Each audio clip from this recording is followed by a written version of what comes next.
Hello. Hello, Millie. I gather you have a consumer problem. Tell me all about it without naming any company names, please.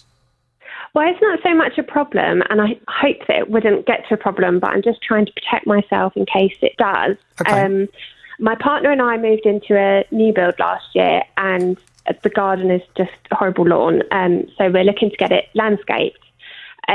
But we don't know anyone else who's had a garden done, so we had to do quite a lot of research and trying to find people, that seem to have a good reputation. And there was a guy who lives on the development that we've moved on to. There's also like a closed Facebook group if you live there. Yeah. And I'd seen him post that he's got this gardening company and he's done a few of the gardens and to keep him in mind. So I got in touch with him. You do. Can I just point out, you do have to also be a little bit careful with those kinds of Facebook groups. I've seen them myself where someone will go onto a local Facebook group and they'll say, "Hey everyone, I'm your neighbour. Can you recommend a builder?" And I've seen people recommending companies on Facebook groups that I've winced at, and I've thought, oh my God, I wouldn't be recommending them. And yet other people have said, oh yeah, use so and so. He's such a nice guy. I have a drink down the pub with him. He's so nice. Always just be a little bit careful and make sure you do plenty of homework on the company you're employing before you go ahead and just trust what somebody you don't know has said on Facebook. Well, that's exactly what we're trying to protect ourselves with. So I got in touch with him on a Friday, and he responded immediately. Like, it was quite late on a Friday night, and he responded immediately, and then came round to quote our garden on the Sunday. Right. First thing that is slightly ringing alarm bells with me, from a human perspective. You've put on this Facebook page, does anyone know of anyone who's good at landscaping? This guy has contacted you and it would appear has the time to come straight round and quote. Oh, no, sorry. I didn't. So I haven't put on the Facebook group. Yeah. I've seen that he's posted pictures of, like, I've done this garden on the estate. So I, Facebook messaged him. Okay. So it was in the evening, and he said, I'll try and make it round in the week. But then he said, we've been rained off this weekend if you'd like me to come over on Sunday. So I said, brilliant, yeah. So he came over, seemed like a very nice guy, as I'm sure all builders do, gardeners, and gave us a quote, which was very much in the realms of what we expected, if anything, slightly on the higher side. But once we broke it down, it kind of felt fine. And he immediately said, this is my payment structure. We take 30% for a booking and then 50% whilst we're on the job. And then the final 20% goes on the completion. Now, so did you at any stage take a step back and start looking up this guy, looking up his reputation, seeing what people were writing about him, not only on Facebook, but also on, there are all kinds of other review websites that people will leave message. Did you do that homework? Yeah, so this is the thing that makes it... So we haven't booked him yet, and this is why I'm contacting you, because I'm just so worried about it. So he immediately said that was his payment system, and this was we had a couple of people quote so that, we didn't just go with the first company. And I immediately said to my partner, 30% up front seems really high, because it worked out to be just shy of £2,000. And so my partner said, well, let's see what other people come in at. We don't know what the standard is. So we had another person come in at £2,000 more, but we worked out he's London based, so we think it's London pricing. So we're not going to go with him, but he was taking a 10% deposit. So immediately for me, it was kind of alarming bells. And we didn't really have another option. So we trawled back through the comments, and he's really active on his personal profile through this Facebook community and group. Have you've looked up, you know where he lives, that... Yes. So, yeah, he definitely lives there, because my partner was saying, well, what if he doesn't even live here and he's all, just literally a big con man? So we managed to get in contact with somebody that he's laid artificial lawn for. I was going to say, I think what I would be doing at this stage is saying, obviously we're very interested in what you've got to offer us. You're asking for 30% up front, which is obviously quite a lot of money to pay before any work's been done at all. Can you put us in touch with some other people that you've done work for in the last 12 months? Yeah. And I think I would be asking if you can speak to some of his other clients just to find out how they've found dealing with him. Yeah, so that's kind of what we tried to do, because we had in our head, if we go directly to him and ask for his referrals, he'll obviously give us someone who he's had a really good experience with. And so we trawled through all these comments and found someone who he'd laid artificial lawn for, and we got in contact with him, and he said he's done a brilliant job, would like really highly recommend him. So then off that we said, okay, like let's book him. But I said to my partner, like, I'm still feeling a bit uncomfortable about this 30%, because we're not even having the work done until June. So he will literally have £2,000 sat in his account for, a couple of months. I obviously 100% think they need a deposit. We could cancel a week before and then he's lost a week's worth of work. So I do understand that. Yes. So we kind of went back to him and said that, we've had another gardener who only wanted 10%, and he came back to us and said, I'm really sorry, but I'm quite strict on the 30% because I've had my fingers burnt with a really expensive job, lost a lot of money. And so that's kind of where we're at. And I mean, he seems like, as I say, the work on his Facebook page looks brilliant. We've spoken to somebody who's worked with him and said he's brilliant, but I'm just so nervous that if something were to go wrong, if he did a day on the job and we said, we're actually really unhappy, can you change something? And he got in his strop and said, oh, whatever, get someone else in, then he's already got £2,000 from us. Yes. So I just wondered. Yeah, is that I completely understand. I don't know what is the kind of industry standard for deposits for this kind of work. I can completely see from his perspective why he would take a deposit up front for booking that time in the diary to do your garden. Because if you're good at your job, if you're a good landscaper, then the chances are you get booked up in advance. And that's a good sign that he's booked up in advance, and it's good that is it him that's suggesting June or you? We are, because we're coming into some money in May. So we said if we do it in June, then we've definitely got the money for it there. When could he do it if you had the money? So we said maybe. Well, so when we initially spoke to him, we said we're hoping for June, but relatively flexible after that. And he said, well, I'm booked up until September, but I have at the minute got a slot in June that I can give you. But kind of at no point has he given us any pressure, like you need to get this booked in because I'm getting booked up or anything. So okay. I'm not really sure. As I say, we haven't. We've kind of left it a bit cool for about a week, just because we didn't want to jump into it. And how is he asking for the payment? Via bank transfer? That's another thing, bank transfer. And I said to him, would he take a credit card payment or a PayPal payment? And he said he can't do that because of the charges, which I do understand, and I don't think any other trades do it. But I think when you want to protect yourself by taking 30%, you also have to offer a level of protection for the people, you're asking for that money from. Yeah. Well, look, I mean, there are certain times where you do have to, when you've done all of your homework and when you've satisfied yourself as much as you possibly can satisfy yourself, that you are dealing with a decent, reputable guy who's got a good reputation, who doesn't want to do anything that's going to damage that reputation, that's got lots of happy customers who say, yeah, do you know what, he's done a brilliant job for me. I guess there does come a point where you may well have to make a bit of a leap of faith. Yeah. But, the 30% does sound quite a lot of money to demand up front. I don't know if any of my listeners are landscape gardeners. Is 30% up front for just booking a job into the diary? Does that seem about right, or does that seem outrageously high? Be useful to get a steer on this. If anybody listening has had their garden landscaped, was that the kind of amount you had to pay just to get a company to say that they were prepared to do it for you?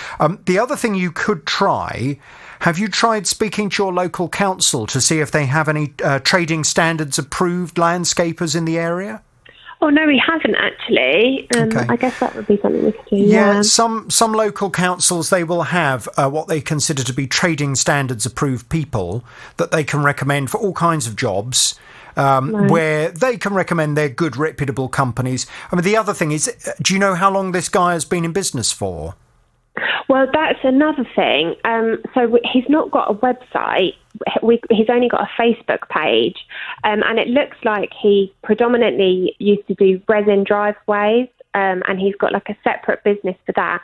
But his Facebook page that's been set up for landscaping has only been live since the beginning of last year, like last springtime, which flags up. Like I said to my partner, like if he wasn't on the estate and we didn't know, we hadn't spoken to this guy who's kind of vouched for him, there's no way I'd be touching him with a barge pole. But he's come round, he lives on the same, not on the same estate, but really close on the same development, and he's all over this Facebook page. And I think if he'd have done someone over or was planning to, he wouldn't be as active, because I don't know, you'd hope that he'd take a bit of a back seat and disappear in the background. And he definitely lives at that address. 100%, yeah. 100%. Okay. Well, it's a really difficult one. Yeah, it is a difficult one. I presume, is he prepared, when you pay the money, is he prepared to set it all out in writing with a formal contract? He's not just expecting you to hand over a load of money and get nothing in return. Oh, I haven't actually asked that. I mean, we had a very official quote from him, but I haven't asked him what the next step would be, if we'd get another document. I think you would definitely want, in return for having paid that, you would want an outline of the contract that he was entering into in writing, with an outline of the payment schedule, etc., what is due at what stage, in writing. The full details of his terms and conditions in writing. You want all of that, because otherwise you are being asked to make a large leap of faith. Yeah. Let me see what my listeners who are landscapers or have experience with landscapers, what they have to say, and whether they think that 30% sounds about right, or whether that should ring some alarm bells. And let's see what people say, okay? Brilliant. All right, thank you. Leave it with me, Millie. Hang on a second. I think we've got callers coming through. And I think Julian, hello. Hello, Jonathan. Hi, Julian. What did you want to say? Does this sound about right, or should the 30% ring alarm bells? It would ring alarm bells with me, because I used a company from Bedford and they didn't want any money up front. They didn't want any payment until the job was completed. Oh, wow. That I guess, though, that it's down to the individual, and it may well be that if a contractor has had his fingers burnt in the past by someone who's messed them around, and they've ended up putting off other work or losing other work because a client says, I really want you to landscape my garden, and then they muck you around, I can understand why that might make them a little less trusting of the customer. Yes, I can understand that, but that was just my experience. The only time I've used a landscaper, he didn't want any money up front. Okay. All right. Thank you very much, Julian. That's very useful. Paul in Boreham Wood. Hello, Paul. Hello, Jonathan. I just thought of something here, which you've often said in the past. Could this lady not pay £100 by credit card and the rest by bank transfer? He wouldn't surely object to £100 because the fee on that would be negligible. But as you said in the past, that would give her protection for the whole payment. Does he even have a method, though, of receiving a card payment, Millie? I'm not sure. At the moment, he's told us that we can either give him the money via bank transfer or cash. So I would probably assume not.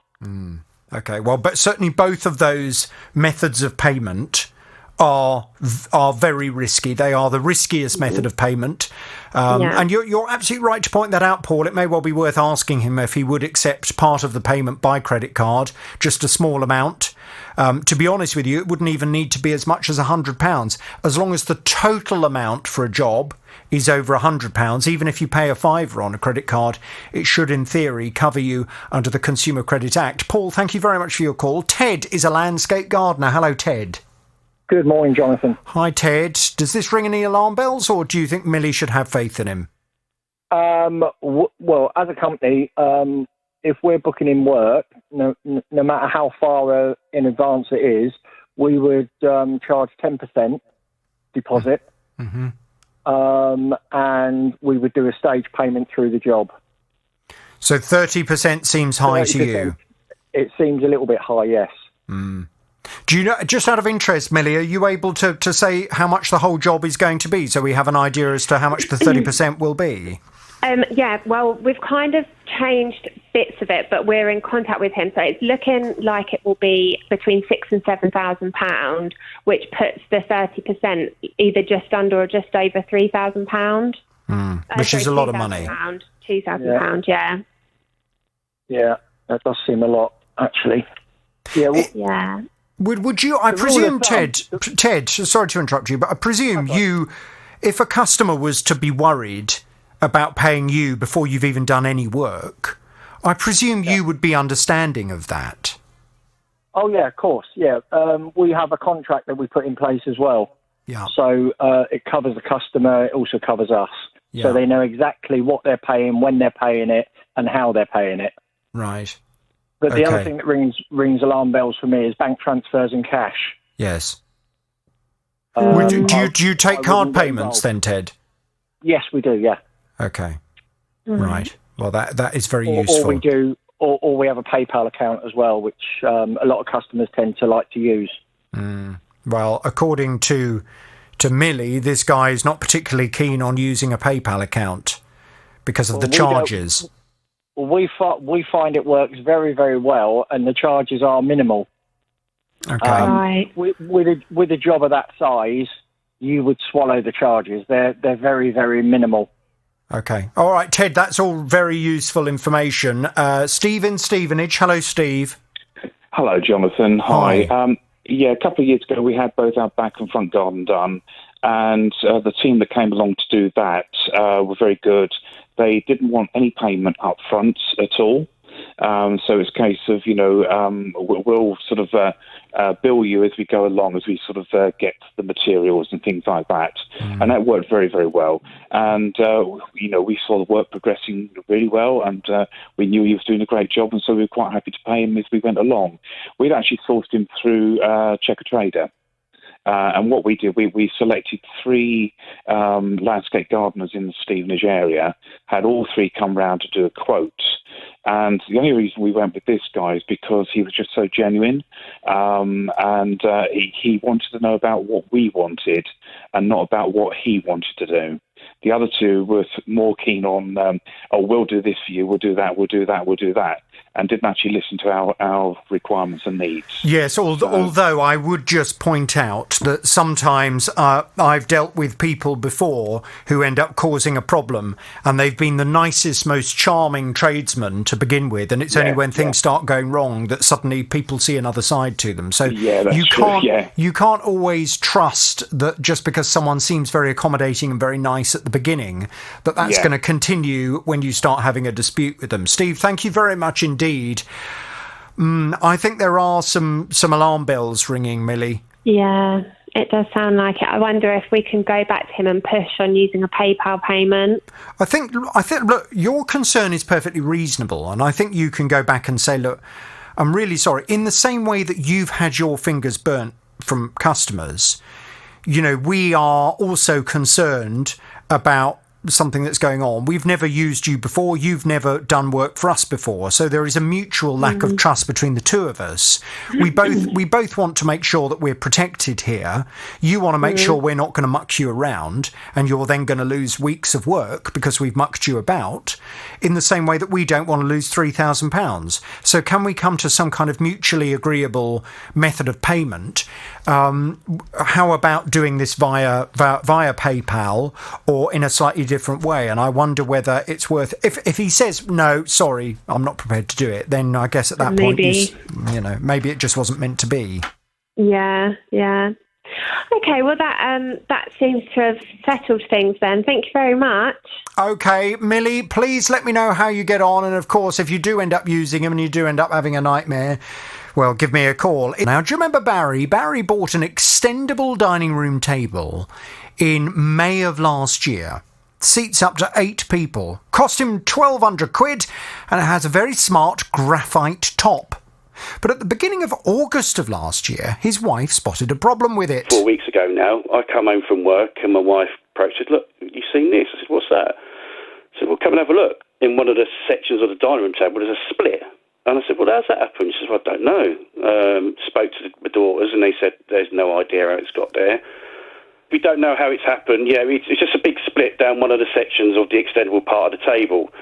So I rung the branch and they said, "Do you mind if you come and have a look?" I said, "Not a problem, of course not." So he come out, he inspected it. He couldn't work out what happened. I said, "Well, to be honest, we don't know how it's happened." Took some photographs. He said, "I'll obviously get in touch with the supplier and I'll let you know." And he said to me, "Oh, it's not a manufacturing defect. The supplier agrees with me and you have to go through one of your protection plans."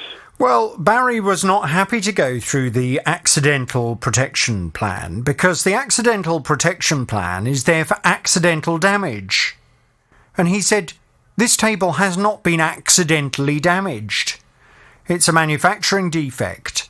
And he was very, very concerned as to why the company seemed so keen on him claiming under that policy rather than sorting the problems with the table themselves. Well, he's back on the JVS show now. Hello, Barry. Good morning, Jonathan. How are you? Yes, I'm very well, thank you, Barry. Long time no speak. Yes, it has been quite an eventful few months since we last spoke. It certainly has been an eventful few months. Now, for listeners who will remember your case from last year, you will also remember that this company, they investigated, they came back, they apologised for the problems that you'd had. They suggested that they were going to, never mind all this business of having to claim it under the accidental policy, they were going to get the tabletop replaced for you.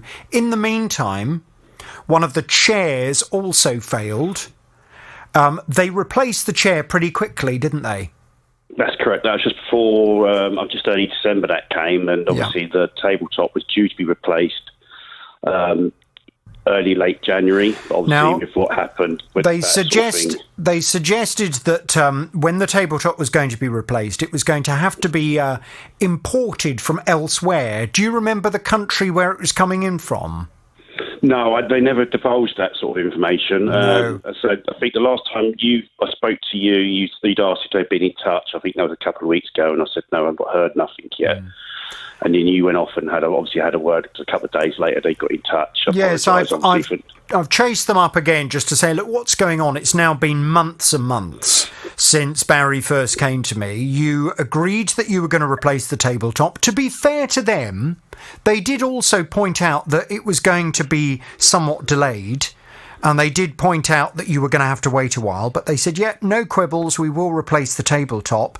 They'd suggested it was going to be done in January. Obviously, January has well and truly passed. I chased them up recently to say, what's going on? I gather Barry still hasn't received his tabletop, and I gather they have now given you an update on the situation. What's the latest, Barry? Well, obviously, they run me on that first saying they was waiting for, obviously, the shipping container to come in, and it wasn't going to commit to a date just in case there was any more delays. Obviously, that later that evening, I got a text from the supplier saying that the tabletop was ready. Then they would come and fit that on Tuesday last week. I think it was that Tuesday the 8th. Was that the 8th last Tuesday? No, the 9th. Sorry, Tuesday 9th. So, yep, I agree with that. It was okay. It was good for us. So they came in Tuesday, whipped out the old tabletop, put in a new one, and they were off. So I had a quick little, obviously opened it all up, make sure everything's okay, a little wipe my hands over the top so I'd see if I could feel anything out of the usual. And it felt all right. So they went off and I was happy. Everyone's happy. I emailed the branch to say that they'd been and replaced it, had a little chat and thanked them for all the work they'd done and all that. And then Saturday evening, we sat down and had dinner. I went upstairs to do some bits and pieces upstairs. I come down and I come down to the corner of the table. It's actually come right off the corner of it. It's broken off. Oh, you're joking. No, we had dinner. My wife was obviously cleaning up. I went upstairs to change the bed because she was doing all the kitchen. I come down. She's cut herself on the actual broken part of the cranium and there's a bits on the floor. And, yeah, so a corner bits come off. So I've emailed them back saying this has happened. I think I copied yourself in on the email. I've now requested that I have no faith in this table, and I've requested either a full refund or a possible exchange of a table they have in their range that we like. Right. I haven't got a response from that email. I emailed that Saturday night, but I haven't had a response as yet. But yeah, this is just continues. It's just an absolute nightmare, isn't it? And do you know what? I mean, I'm going to say this now. There is a reason why wood makes such a good table surface, and why graphite or granite for a dining room table is not necessarily mainstream. Is it because ultimately, as a material, it's just more difficult to get a tabletop that is going to be as you want it to be and long lasting and without any problems like this? I mean, one does wonder whether this table, the design of it and the material it's made out of, is just a bit risky, really.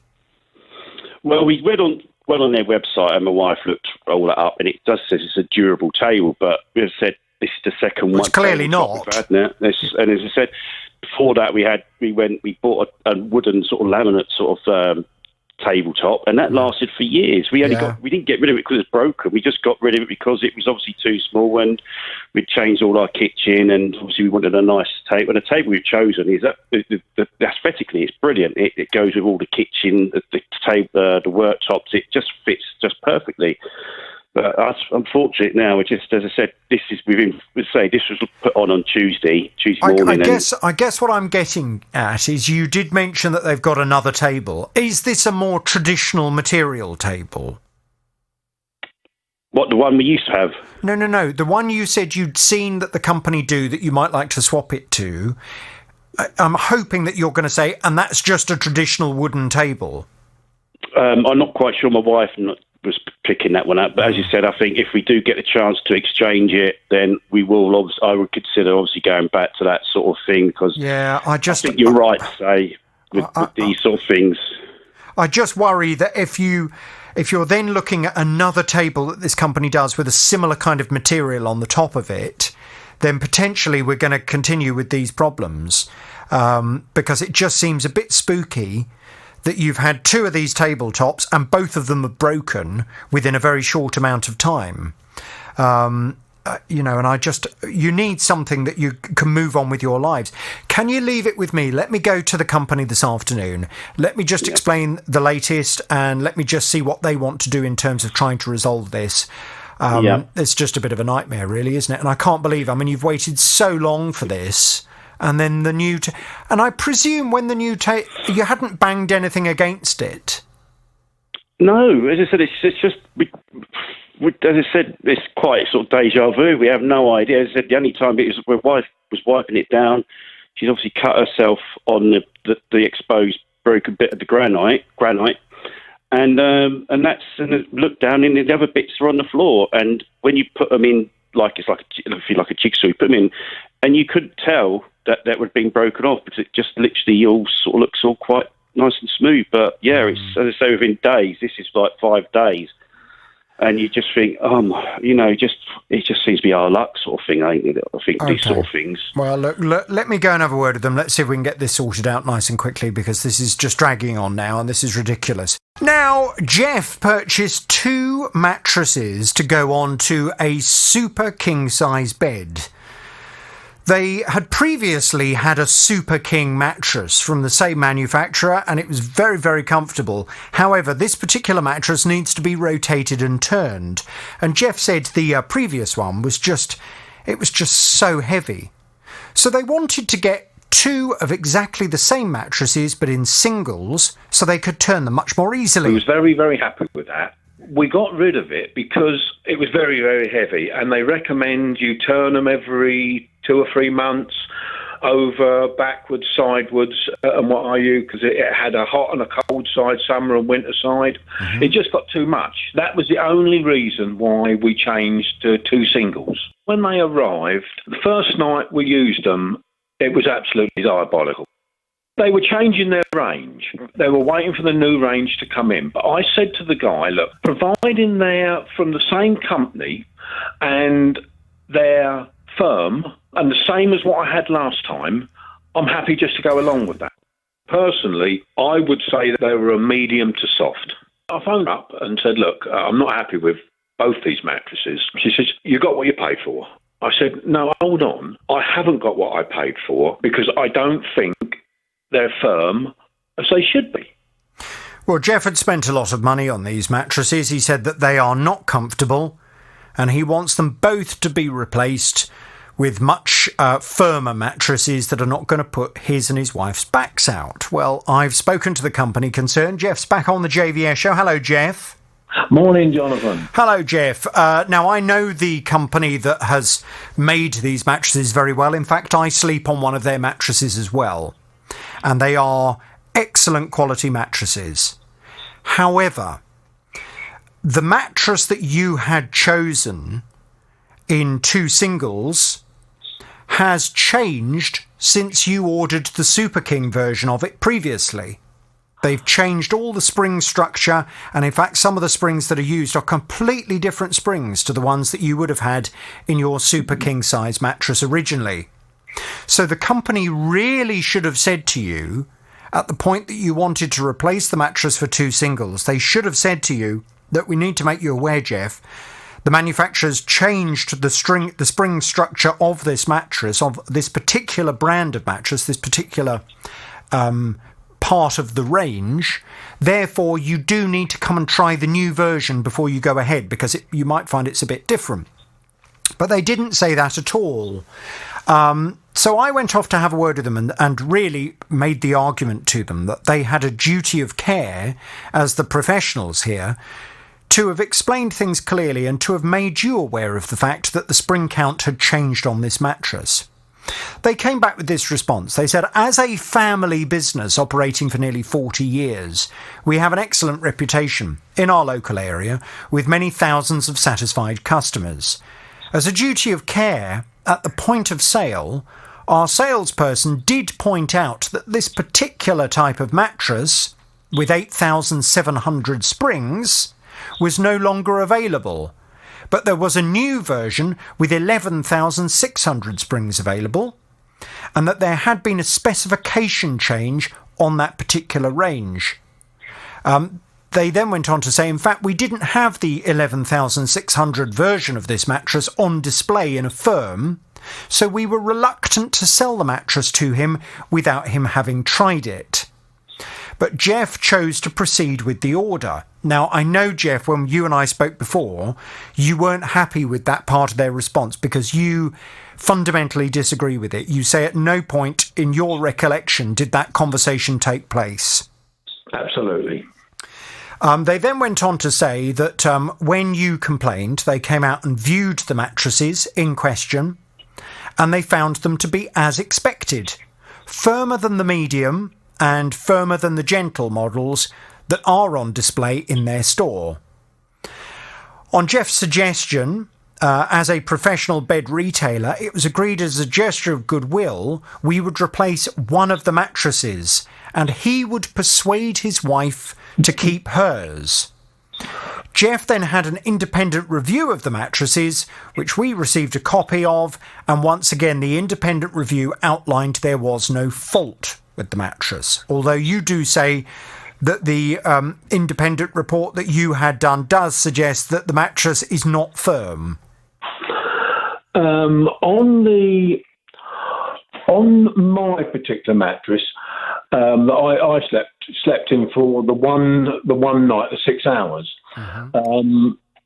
that showed that there was no problem with that. It was borderline, but it was okay, according to the bloke that come out. Yeah. But my wife's one that she'd been sleeping in for about just a weekish. The second report that we had done on that showed that was beyond reasonable quality for the time of use that it had, and they said that would not be good enough and didn't give enough support. So well, I find that very interesting because, as I say, this is not a cheapy bed manufacturer. No, this is a very good quality bed manufacturing company that makes a lot of high-end brand beds as well, for independent certain stores. They make very good mattresses, so I'm surprised at the experience you have had. I'm not surprised that you have found the single mattresses to feel different to the super king size mattress that has different spring structure. Now, what they have said was that they don't want to let you down. They do want to try and resolve the matter, so they are going to replace both of the mattresses for you with a different type of mattress that will be firmer. However, how is that going to happen and when is that going to happen? I know that you have heard from them because I've also received notification from the company that they have just given you an update as to how that is going to work. What have they said, Jeff? I asked them, I sent over an email saying, look, when would we be able to come out and view another couple of mattresses? And she replied and said on April the 12th, I think it was, that we would be able to go out. Yes, and I think that is perfectly reasonable and it's perfectly sensible. The simple fact is the shop is not allowed to open at the moment. No. And I think having had this experience before, it would be foolish for you to select another mattress without having tried it. It's really important, and I always say this, I'm always amazed at how many people, I mean, in your case, actually, I fully understand why you did it, because you thought you were getting a like-for-like mattress. Yeah. But I'm always amazed at the number of people that will go out and buy a mattress or a bed without having even tried it in a store first. This is something you spend a third of your life on. This is something that can make the difference between you feeling well and alert during the day or feeling absolutely dreadful and unrested. A bed is really important, and having a good night's sleep is absolutely essential. So I think it's very sensible. Now you know that the range has changed. Yes. I think you need to go into the store. You need to try all the various different versions of the mattress. Hopefully they will have some of them in a firm tension.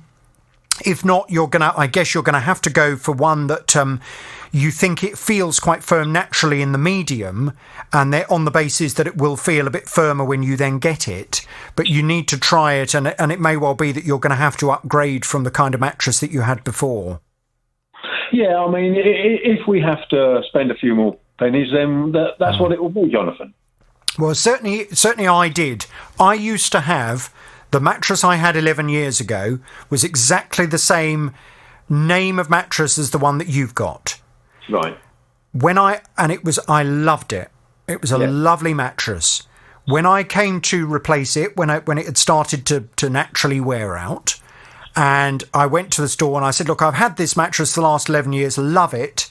The guy in the store that I went to he said, well, it's completely changed since then. It's a completely different spring structure. You need to come and change it. And I did have to go for a completely different name, completely different fillings and everything in order to get the kind of mattress that I wanted. So you are going to probably have to select something different, and it may well be a more expensive one, I'm afraid to say. Yeah, well, if that's what it takes, that's what it takes. I mean, it's a shame, really, because, like I say, the big Super King size one was only 2 years old, Jonathan. Yeah. You know. But it just got too much, as I said. You know, keep turning it. Yeah, you need a football team to come in and help you turn the blooming thing over. I don't even know how you managed to get it up the stairs. I mean, that's what's always worried me. How do you even get a Super King size mattress up your average staircase? But there we go. Listen, let's keep in touch. I'll catch up with you after the 12th of April, and fingers crossed you will have been in, you will have tried it, and you'll be in love with the new mattress that's on order. Thank you very much indeed. OK, well, it concerns a burglar alarm. Mm-hmm. We've got a burglar alarm in house. We've had one for quite a few years, but the supplier is changing the system, and also we were told that the price was going up considerably. So we looked around for an alternative. I saw this burglar alarm advertised on a local website. So in fact, that was probably just after lockdown, in January. So, sorry, you've lost me a little bit in terms of you had a burglar alarm, but the price was going up. Was this a monitored police alarm? It was, yes, a monitored alarm. So this is a proper professionally. Hang on a second. This is a proper professionally maintained monitored alarm system. Yes. Okay. But the company said they were going to be putting the price of the monitoring up, or the price of the servicing? The price generally. In fact, the system was going to be changed, but so we decided to look around for an alternative alarm. But I don't understand why the system was going to be changed. I mean, surely once you've had a system installed, as long as it's still working, why would they change it? Well, I don't really know, but it doesn't really, as I say, we were just told they're not local anyway, Right. That seems a bit odd. We decided to. But are you aware that you can, if you have a professionally installed burglar alarm system that is monitored, are you aware that you can change company and keep the equipment that you've got unless it is rented on a monthly basis? If you've actually paid for the alarm, if it is your alarm that's been fitted, you can change to a different supplier in order to maintain it and to keep your police connection. Well, I didn't realise that, but we do own it. It's been in for quite a few years, so I've been told that we do own it. Right. So we didn't need to go to an alternative. No, you could have just contacted a different alarm company and said, look, my existing alarm company they've whacked their price up for servicing and for monitoring. How much would you charge to take over my alarm system and to maintain it and to keep the connection? Well, I really didn't know that. Okay. Well, that is just a bit of information for other people listening. If you find yourself in a similar situation, I've got some friends who did just that. They had a burglar alarm system that they'd had for years, and I was round there for dinner one evening, and they said, just getting a bit fed up. The company keep whacking the price up for servicing. And I said, well, why don't you just change over to my alarm company? And they did, and it was all absolutely fine. They saved themselves loads of money. So You could have done that, but you decided you were going to have a whole new alarm fitted instead. Yes. Right. From an alarm you saw advertised where in the paper? Well, on the local website. Right. Okay. And this was a proper professionally monitored alarm system as well? Yes. Okay. So what's gone wrong? Well, we had the salesman came round, and we agreed to go ahead with it. Mm-hmm. It's quite a professional presentation, but when it came to be installed, we realised we'd made a terrible mistake. Why? Why had you made a mistake? Yeah, well, it was far more complicated than we had imagined, and the salesman had, he said how easy it was. But we quickly realised we'd made a mistake, and we wanted it out. What? So hang on a minute. So you had the whole new alarm system fitted, and then you said to the company, it's too complicated, take the whole thing out? Yes. Okay.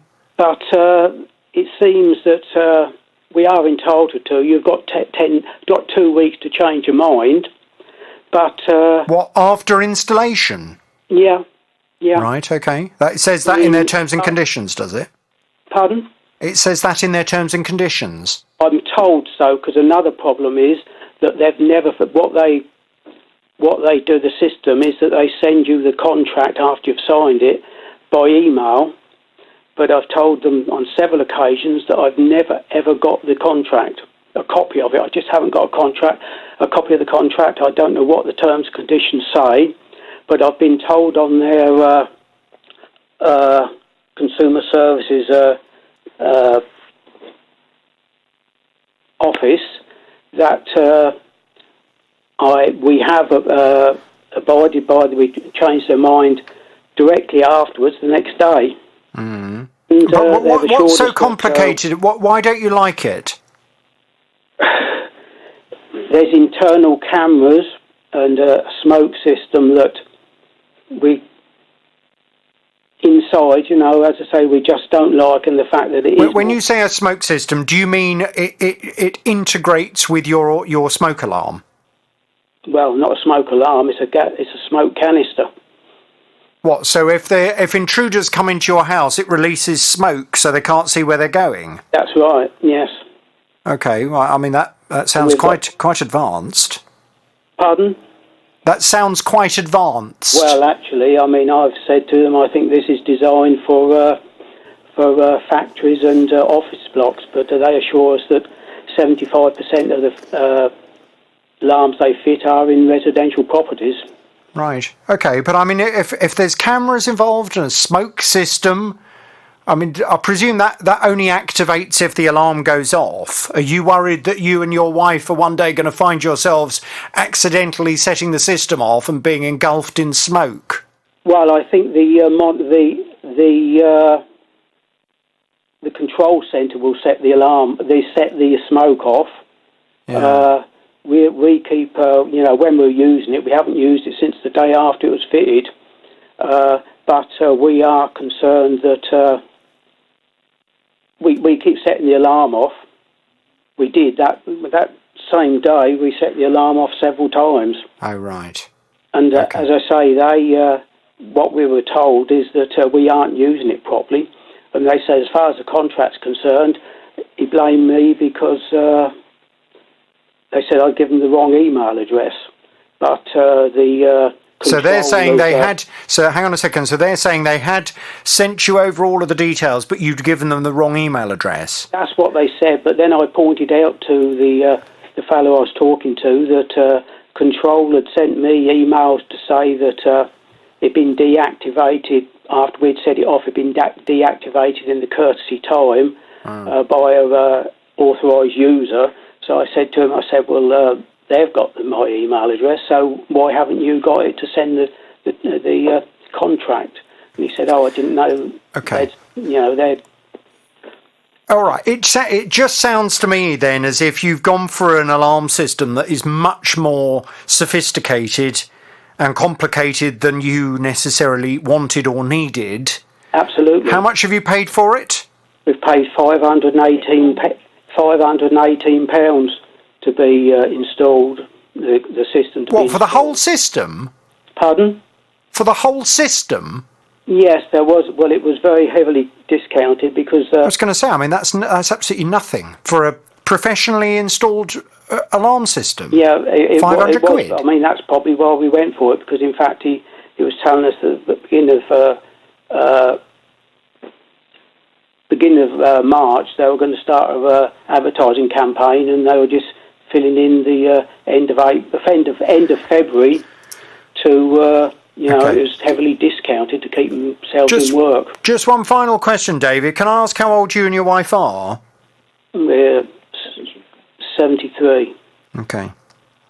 Okay, let me go and have a word with this company. I mean, this is, to be honest with you, this is a bit unusual that you're telling me they have in their terms and conditions that they're prepared to take the whole system out once they've installed it for 10 days after. But, I mean, if you're telling me that's what it says in their terms and conditions, I can't be certain. But where have you got that from then? Because that seems...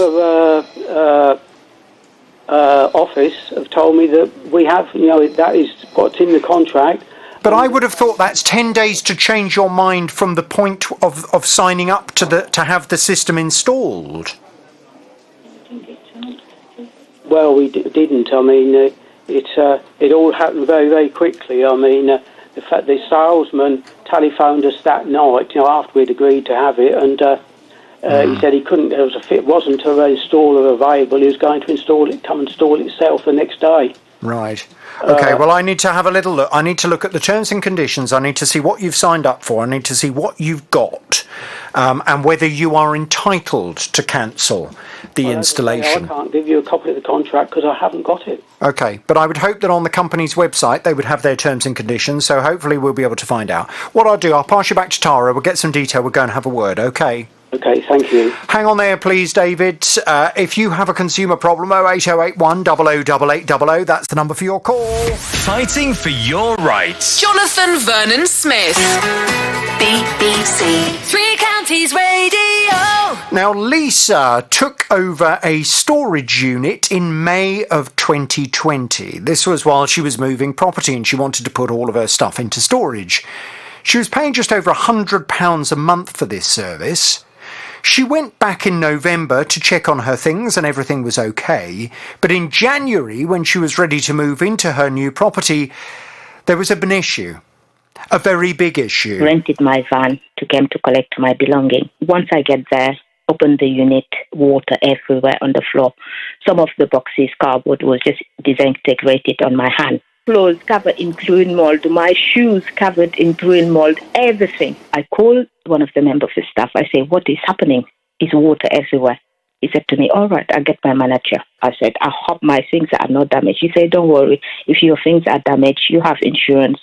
And that's when he told me now, you have insurance up to 3,000. I say, what?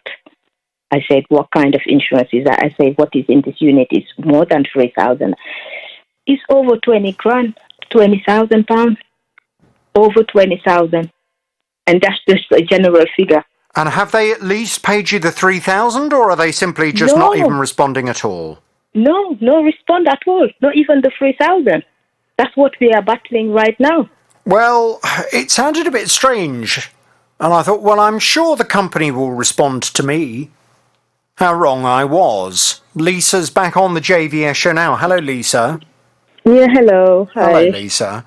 Now, this company, I'd heard of them before. But there are a number of companies that offer this kind of storage. Anyway, as you would imagine, I made contact with them and explained that I was investigating a complaint. Spoke to a lady there initially who said this was on the 5th of March, so 10 days ago. I explained the situation and she said, OK, someone will call you back. Well, nobody did call back. So I phoned on the 8th of March. And I was put through to a man. What was rather unusual was at that stage they said to me that they'd never heard of the woman that I'd spoken to on the 5th of March. We don't have anyone here by that name, he said. I said, well, that's very strange because it was this head office telephone number that I phoned and I spoke to a lady there. No, we don't have anyone by that name, he said. Well, I said, anyway, who are you? He said, well, I am the business development manager. And he gave me his name and I explained that I was looking into what was going on with your case. He took the details and assured me that somebody would get back in touch. Nobody has responded at all. Now, can I just ask, has anyone been in touch with you since I have been involved? Yes. And that was quite surprising because... When, just out of interest, did that happen on Friday by any chance? That happened the day... When I was on the show, I think on the Thursday. Yeah. Was it on the Thursday? Well, just after I spoke, I've been in the show. Okay. The regional manager now rang me, which I went through the same process as you was calling them. Lisa, your signal's gone. Can you move? Because I do need to be able to hear you. Can you hear me now? Yes, I can. Yeah, I said I went through the same hell as you trying to get to someone, and they keep sending me back and forth for 2 months. But after I've been on the show, the regional manager called me. I thought you get in contact with them. That's why he rang. Yes. But when he rang, he was quite unpleasant, but at least things moved from there. And they decided to finalize the claim for the 3,000, but he didn't want to take any more responsibilities whatsoever, not even an apology. I said to him, you are very unprofessional, because when he was talking to me, he was quite rude, didn't want to let me explain anything. Okay, now hang on a second, Lisa. Hang on, let me just stop you there. It is my intention to identify this company. So what I don't want you to do is to make any more personal comments about how you found that particular representative. Okay. I wasn't there during the conversation, and I don't know whether you were maybe being oversensitive or whether he was indeed unprofessional in his manner. But just explain to me the important bit for me, rather than personality clash. Okay. All right. Well, the important bit to me is you say he was prepared to finalise the claim. Yes. For how much? For the 3,000. But you said to me you'd lost £20,000 worth of stuff. So I presume you said to him, well, I don't want you to finalise the claim because I've lost £20,000 worth of stuff. That's what I did say. And he said, we're just going to pay you the £3,000 insurance you have. Right. But when you said, well, that's not good enough because I've lost £20,000 worth of goods with your company while my goods have been in store with you, what did he say? He said, if you carry on, I will end this conversation. Right. That's the reason why I said to him what I was trying to explain to you earlier. And is that the last that you've heard from them? From him, yes. And after I got I don't want to say the company, the insurance adjuster rang me. And at that point, I did send them all, they wanted receipt. I had to gather all my bank details, showing every single bag, when it was bought, and the money they cost. After sending them all of they had it already. He contacted me then and said, we're going to just accept the claim, what you have sent. Obviously, what you have lost is more than your insurance. Therefore, we're going to pay you the full £3,000 minus £50 excess, which will make it $2,900. And he asked me to confirm the bank account where I wanted the money in. Therefore, I left it for 2 days. It was 2 days after I confirmed that. And this morning, he said to me, you will get your $2,900 in 10 days' time. But look, £2,900 is better than nothing, but it's a long way away from £20,000, which is what you said to me. Have you got evidence to demonstrate that it was £20,000 worth of goods that were lost? Yes, because most of my stuff I pay by cards, and everything is on my bank statements and so on. And the thing is, I am quite lost. I don't know what to do. And the claim adjuster was telling me, even if you get a lawyer, because I said to him, I'm going to get a lawyer because I'm not happy with this. He said, even if you get a lawyer, you won't get nowhere because you have an insurance of $3,000. I said, yes, I have an insurance of $3,000, which they was not explained to me at time when I take the storage. And they didn't even give me the term of condition or ask me the value of my things. They just give me a paperwork to put my initial. And I said, on top of that, this is negligence. Because he said, well, try to claim it on your home insurance. I said, I just got my home. How can I claim something that was damaged elsewhere in my home insurance? He said, well, I'm not going to be able to help you with that because I'm just mandated by the insurance company. And he said, get back to them. But I cannot get hold of these people. Don't want to speak and they're not prepared to do anything. Well, okay, so it sounds to me then as if as a result of my call, what they've done is they've got their insurance company to try and finalise with you a claim for £3,000. Yes. However, the reason for my call and the company concerned, and I have made the company fully aware that I will be identifying them on the programme today. The company concerned is Lock and Store Storage. Lock and, that's the letter N, Lock, and that's LOK apostrophe N Storage. And they are based in Hampshire. I have explained to them that I would be identifying them on the programme today because at no point have they come back with any response as to how this storage was sold to you in the first place. Yeah. Why you've only got insurance for £3,000 worth of belongings when in fact you had your entire worldly belongings that came to more like £20,000. Yeah. And why, as a result, they had allowed you to put your stuff in storage with them completely inadequately insured. And how the damage occurred in the first place while your stuff was in a lock and store storage unit. It is completely unacceptable. They have not responded at all. I haven't had a response by email. I haven't had a phone call back. It is infuriating. And now you're telling me that they've got their insurance company to try and pay you £3,000. Well, that's nowhere near the amount that you're telling me you've lost. No, it's no mania. I cried and cried, and then I said, it's just unfair. It's just so heartening. I know it's material thing, but it's my belonging. It is mine, and it has hurt me a lot. It hurts me a lot. I don't even know how to express how hurt I am. I'm really hurt.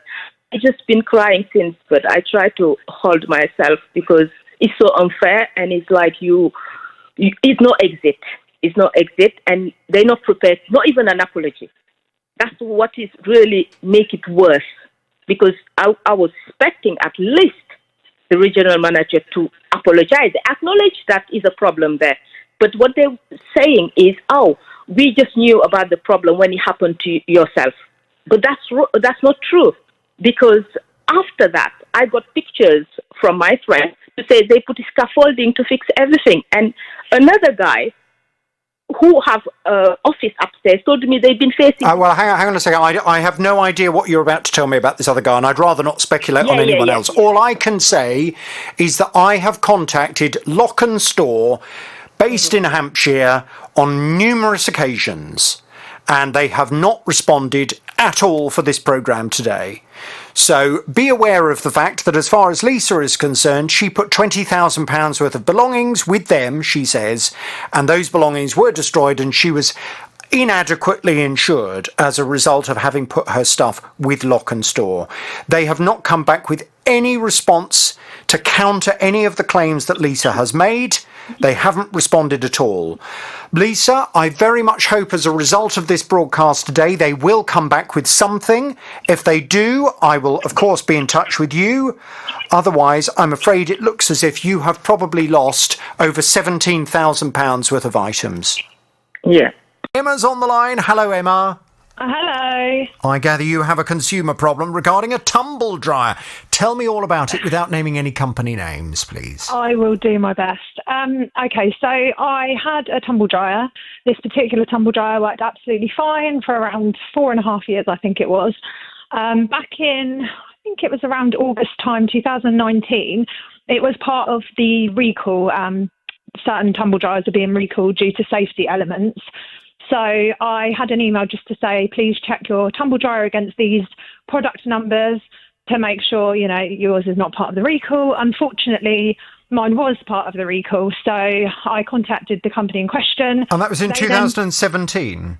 No, 2019. 19, oh, okay. Yeah. The company in question then sent me a link so they said they would come and collect my old tumble dryer. Now, I must add, the tumble dryer worked absolutely fine. Obviously, I understand there may have been a risk, so having children, I was perfectly happy for them to take it away.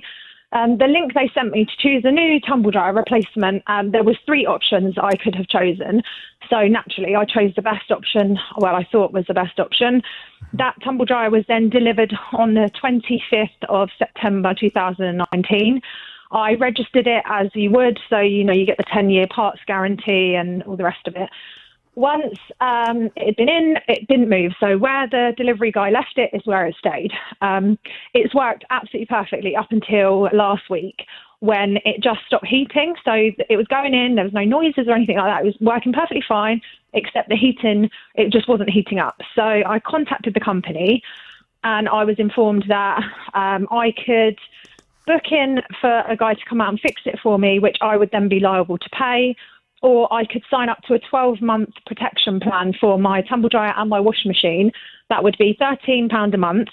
The only downfall of that was if I did sign up and the engineer came out and deemed my tumble dryer irreparable, it would all be cancelled and I would not get a replacement tumble dryer.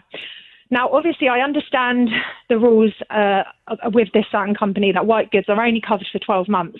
I understand that. However, this wasn't something that I had purchased myself. It was part of a recall program. So had I have been given the choice to purchase any particular make of tumble dryer, I may not have chosen this particular make, but obviously I was only given a certain amount of replacements, as it were. I wasn't allowed to just... What is important here is the date that you purchased the original tumble dryer. Yeah. So, it would have been roughly about 4.5 years prior to 2019. Right. So, what do we say, 2014? Yeah, that's about right, yeah. And as I say, 2013, it was 2014. perfectly fine. There was no issues with it. I was obviously one of the lucky ones. Yeah. Well, your rights began when you purchased it. So Okay. your consumer rights, your statutory rights to expect a product to be fit for purpose, of reasonable quality, and to last for a reasonable amount of time began in, I mean, you're not giving me the exact date, but let's work on 2014 roughly. Yeah. Therefore, the fact that the replacement that they gave you in 2019 now seems to have failed, unfortunately, you don't have a contract with the manufacturer. The manufacturer obviously replaced that, but they replaced that because of the recall on the original version. You don't actually have a contract with them. You haven't paid them any money, have you? No. So they don't really have to do anything to help you.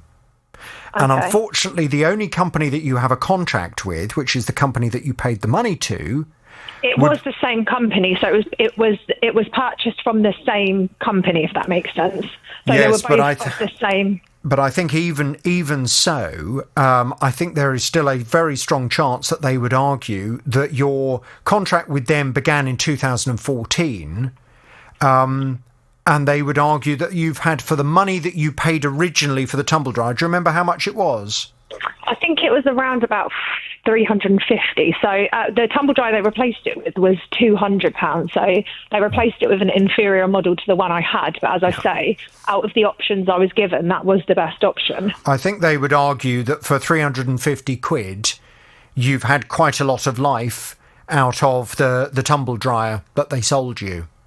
I know that's frustrating because you're thinking to yourself, well, hang on a minute, surely when they replaced it with a whole new one in 2019, surely everything was reset. And my date of purchase, in effect, starts in 2019. But actually, the company, they're under no legal liability to you to restart the contract from that point. Your contract started when you first purchased the tumble dryer. Right, okay. So let's just look at the options then. So they're offering to send an engineer out to repair it. Yes, so they said they will send an engineer out to repair it. The parts are covered, so I won't have to pay for the parts. I just have to pay for the labour of the engineer. Which And how much will that be? It was around £110, but considering the price of the tumble dryer, I'm sort of torn, because if he comes out and he says, "Oh, I'm sorry, I can't fix it," I still have to pay that amount regardless. Or I can sign up to a 12-month protection plan. No, I don't. I don't think I would be inclined to do that. No. These I kind of feel like they're railroading me into, you have two choices. You either pay this, and we may or may not be able to fix it, or you sign up to the 12-month protection plan and we can fix it for free. Well, yes, and they would, I'm sure, love to get you to sign up to a payment protection plan. Yeah. Which you know, obviously at that point when you've started paying, I presume that's something that you then can extend year after year, is it? Yeah. Right, okay. So they make £156 out of you a year for having this protection plan that may well go on for another few years. So they end up more than making the money back for not only the cost of the repair, but probably also the cost of the replacement tumble dryer as well. Yeah. I mean, I think... I'm really torn. I don't know what to do, because, as I say, I feel so irritated by the fact that I had a perfectly working tumble dryer. They've replaced it with this one, and it's lasted less than 2 years. Yes.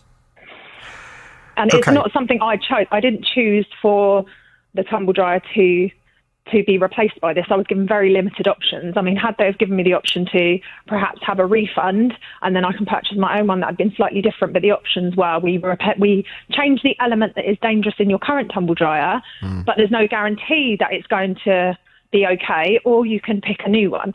So obviously, like I say, having 3 children, I didn't want to take the risk of repairing the old one for it to perhaps...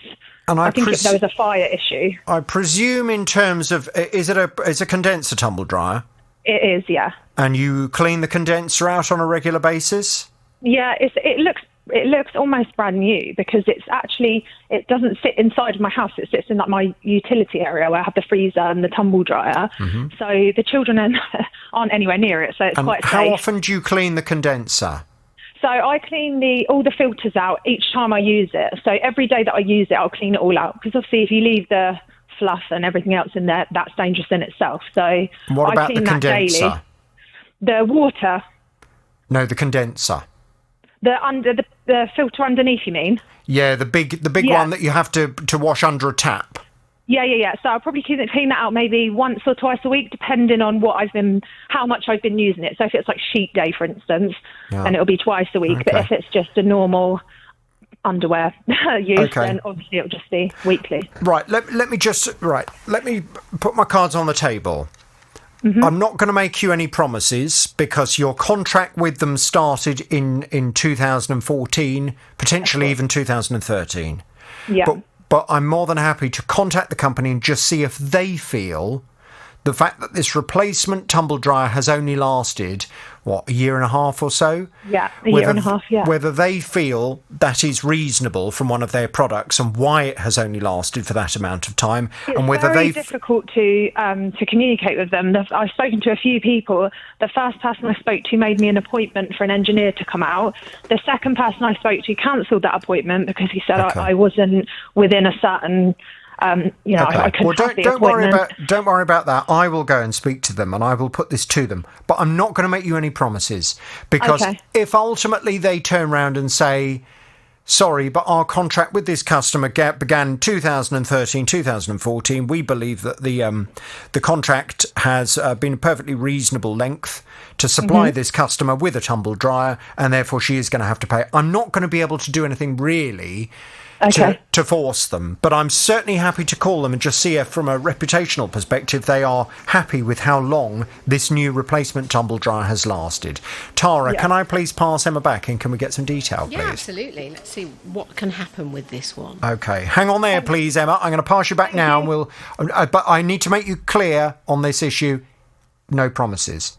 Okay, brilliant. Thank you very much. All right, thank you very much indeed. It's the JVS show. It's BBC Three Counties Radio. If a customer absolutely has right on their side, I will fight with everything I've got. But we have to also be realistic when a customer hasn't necessarily got right on their side. I'm more than happy to make the call, but I can't force the company, and nor would I want to force the company to do something they don't have to do. But I'll go and have a chat with them and see how they want to play that. Now, Spencer came to me. He was telling me that he purchased a new front door and a new back door and some double glazing in 2014. It cost £7,500 and it came with a 10-year guarantee. 6 years on, he spotted something with the front door that he wasn't at all happy with. February this year, I noticed that the door was peeling.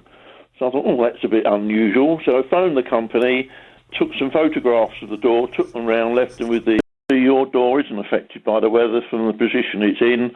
And it's, did I want another colour? Because the rosewood doors, apparently there's a bit of a problem with them.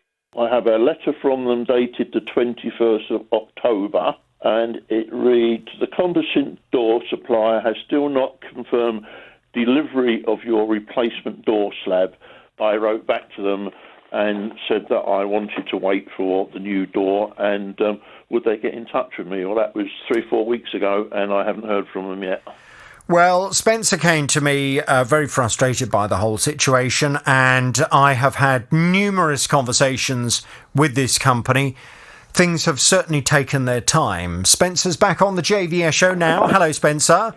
Good morning, JVS. Good morning, Spencer. So, to cut a very long story short, and I don't want to get too bogged down in all the ins and outs of it, but the company said, we're going to replace the slab. Then there was a delay with the slab. Then the slab turned up. Then when they did finally arrive at your house to replace the slab, it was the wrong one. So they tried to repair your old front door and said, well, would you accept that? And you said, well, no, I want a whole new door because this is ridiculous. Well, I spoke to not only the company that had fitted your door, but also the supplier in the UK. They did accept that there had been a mistake made with the slab, and they did also recognise that there had been a lot of delays. This door is manufactured overseas. and trying to get the door into the country, particularly last year when the coronavirus was raging and it would appear all kinds of shipments were delayed, was proving to be somewhat more difficult than you would normally expect.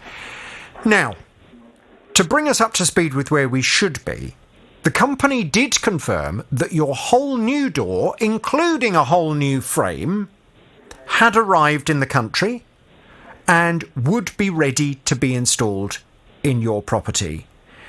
They made an appointment with you to come out on the 15th of March 2021 to fit your whole new front door.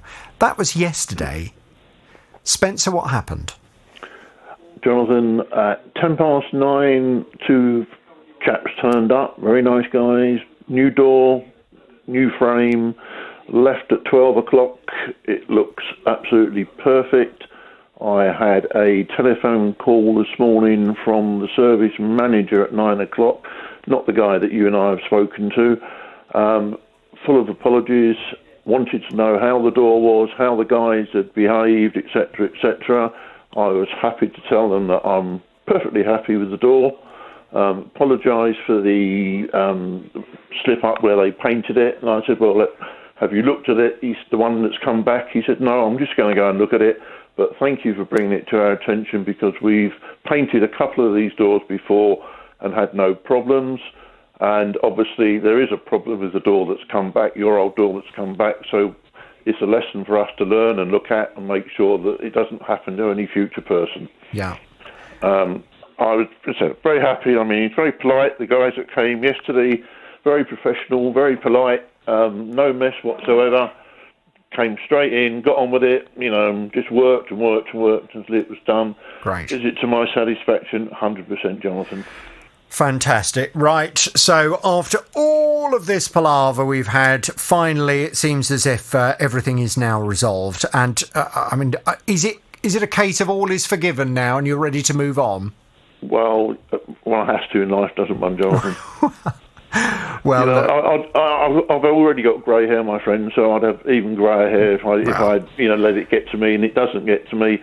They've done what they said they would do. It's a pity it's taken a year, but obviously your input into it and having a moan at them and the manufacturers has kicked after it into the, touch one again, and everything's happened. So thank you very much for your time, your team. And I'm a very happy bunny, so to speak. Great stuff. Well, listen, I will thank the company very much indeed for getting things sorted out. It has taken ages, but we got there in the end. You're happy with it, which is what matters. I will give them the horn. Spencer, any other problems, you know where we are. Thank you, Jonathan. If you want the name of the guy that I spoke to this morning, I'll give it to you off air. I don't think I need it. I'm just going to say thank you to everyone at the company for getting it finally resolved. Now, Linda purchased a jukebox in January of 2020. It's all singing, all dancing. It's got a radio, record player, CD player. But currently, it's sitting in a box, not working at all. It's a modern one. We did have an old one, but we got rid of it, and we bought this newer one, which was quite a bit of money. 752.49p. The first one we had to send back because it only lasted a couple of weeks. It wouldn't turn back on, so they replaced that. It was only a couple of weeks old. But we got the second one about the 15th of January 2020. It will not read any CDs. It worked when we got it, but no, it won't read any CDs.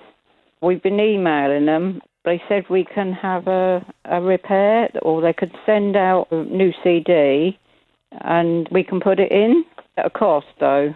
Well, as far as Linda is concerned, she does not feel as if this product is fit for purpose. It doesn't seem to be of very good quality, which is why she's had 2 failures with it in the first year.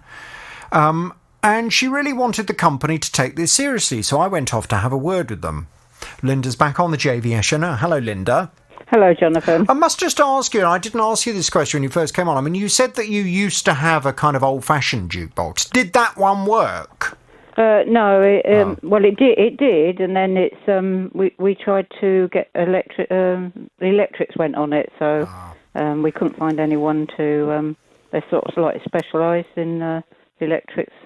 So it's kind of beyond repair. Well, that's a shame, really, because very often they don't make things now like they used to, and I bet that was of really good quality, really, back in its day. Yeah, it was lovely. Yeah. Now, the company that you purchased this jukebox from, to be fair to them, I spoke to a really nice lady there who was very helpful, and she looked into the situation while I was on the phone. There seemed to be a bit of a question mark in her mind, looking at the notes, as to whether actually there had been a problem previously with the first jukebox. She said that they kind of thought that when they got it back and they tested it, they couldn't find anything wrong with it. They said it seemed to be working okay. But she said to me, do you know what? I think for this customer, I think the best thing we can do is give the customer their money back. She seemed quite keen to give you the money back. Now, I don't know why that was. I don't know why she was not kind of saying, oh, we'll replace it for the customer, or we'll repair it. I don't know, maybe whether they'd had other complaints, or I don't know. I'm just speculating. But she seemed very keen on, look, let's just cut our losses now. We'll come and collect it, and we'll give the customer full refund, and we'll all move on with our lives. Well, to be honest, that's fine. As long as you get your money back, that's all we really care about, isn't it, Linda? Either that or a replacement. So they were due to come and collect it. What's the latest? Has anything happened? They collected it on Friday. Good. A Mr. Attitude turned up at my door. Okay, all right. Maybe he was having a bad day. Yeah. And I asked him for a return, because they said he'd have a return label, proof of return label for me and to stick on the item. Yeah.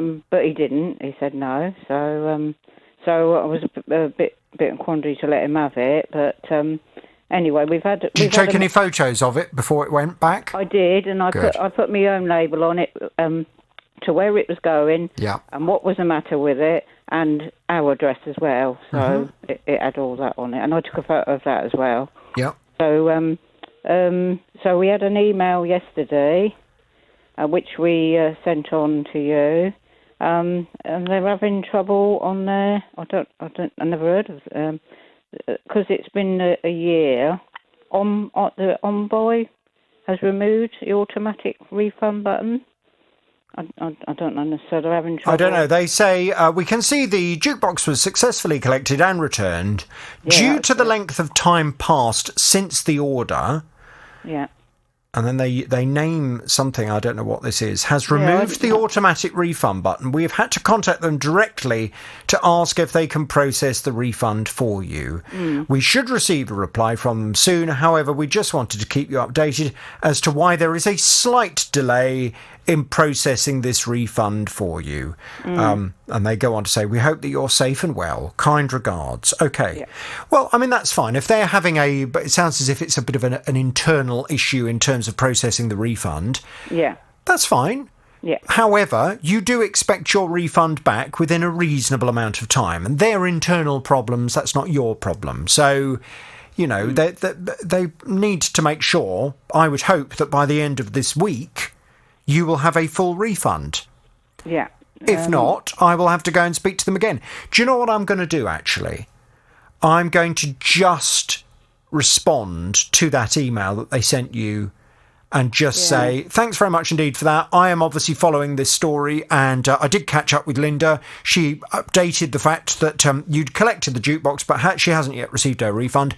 Can you please give me an idea as to when that's going to happen, just to make them aware of the fact that I'm following this up, yeah? Okay, yeah, okay. I think it's probably a good idea. Because we don't do internet banking, you see, so I'd have to go up and have a look, even though we bought it on, my son deals with the, PayPal, so...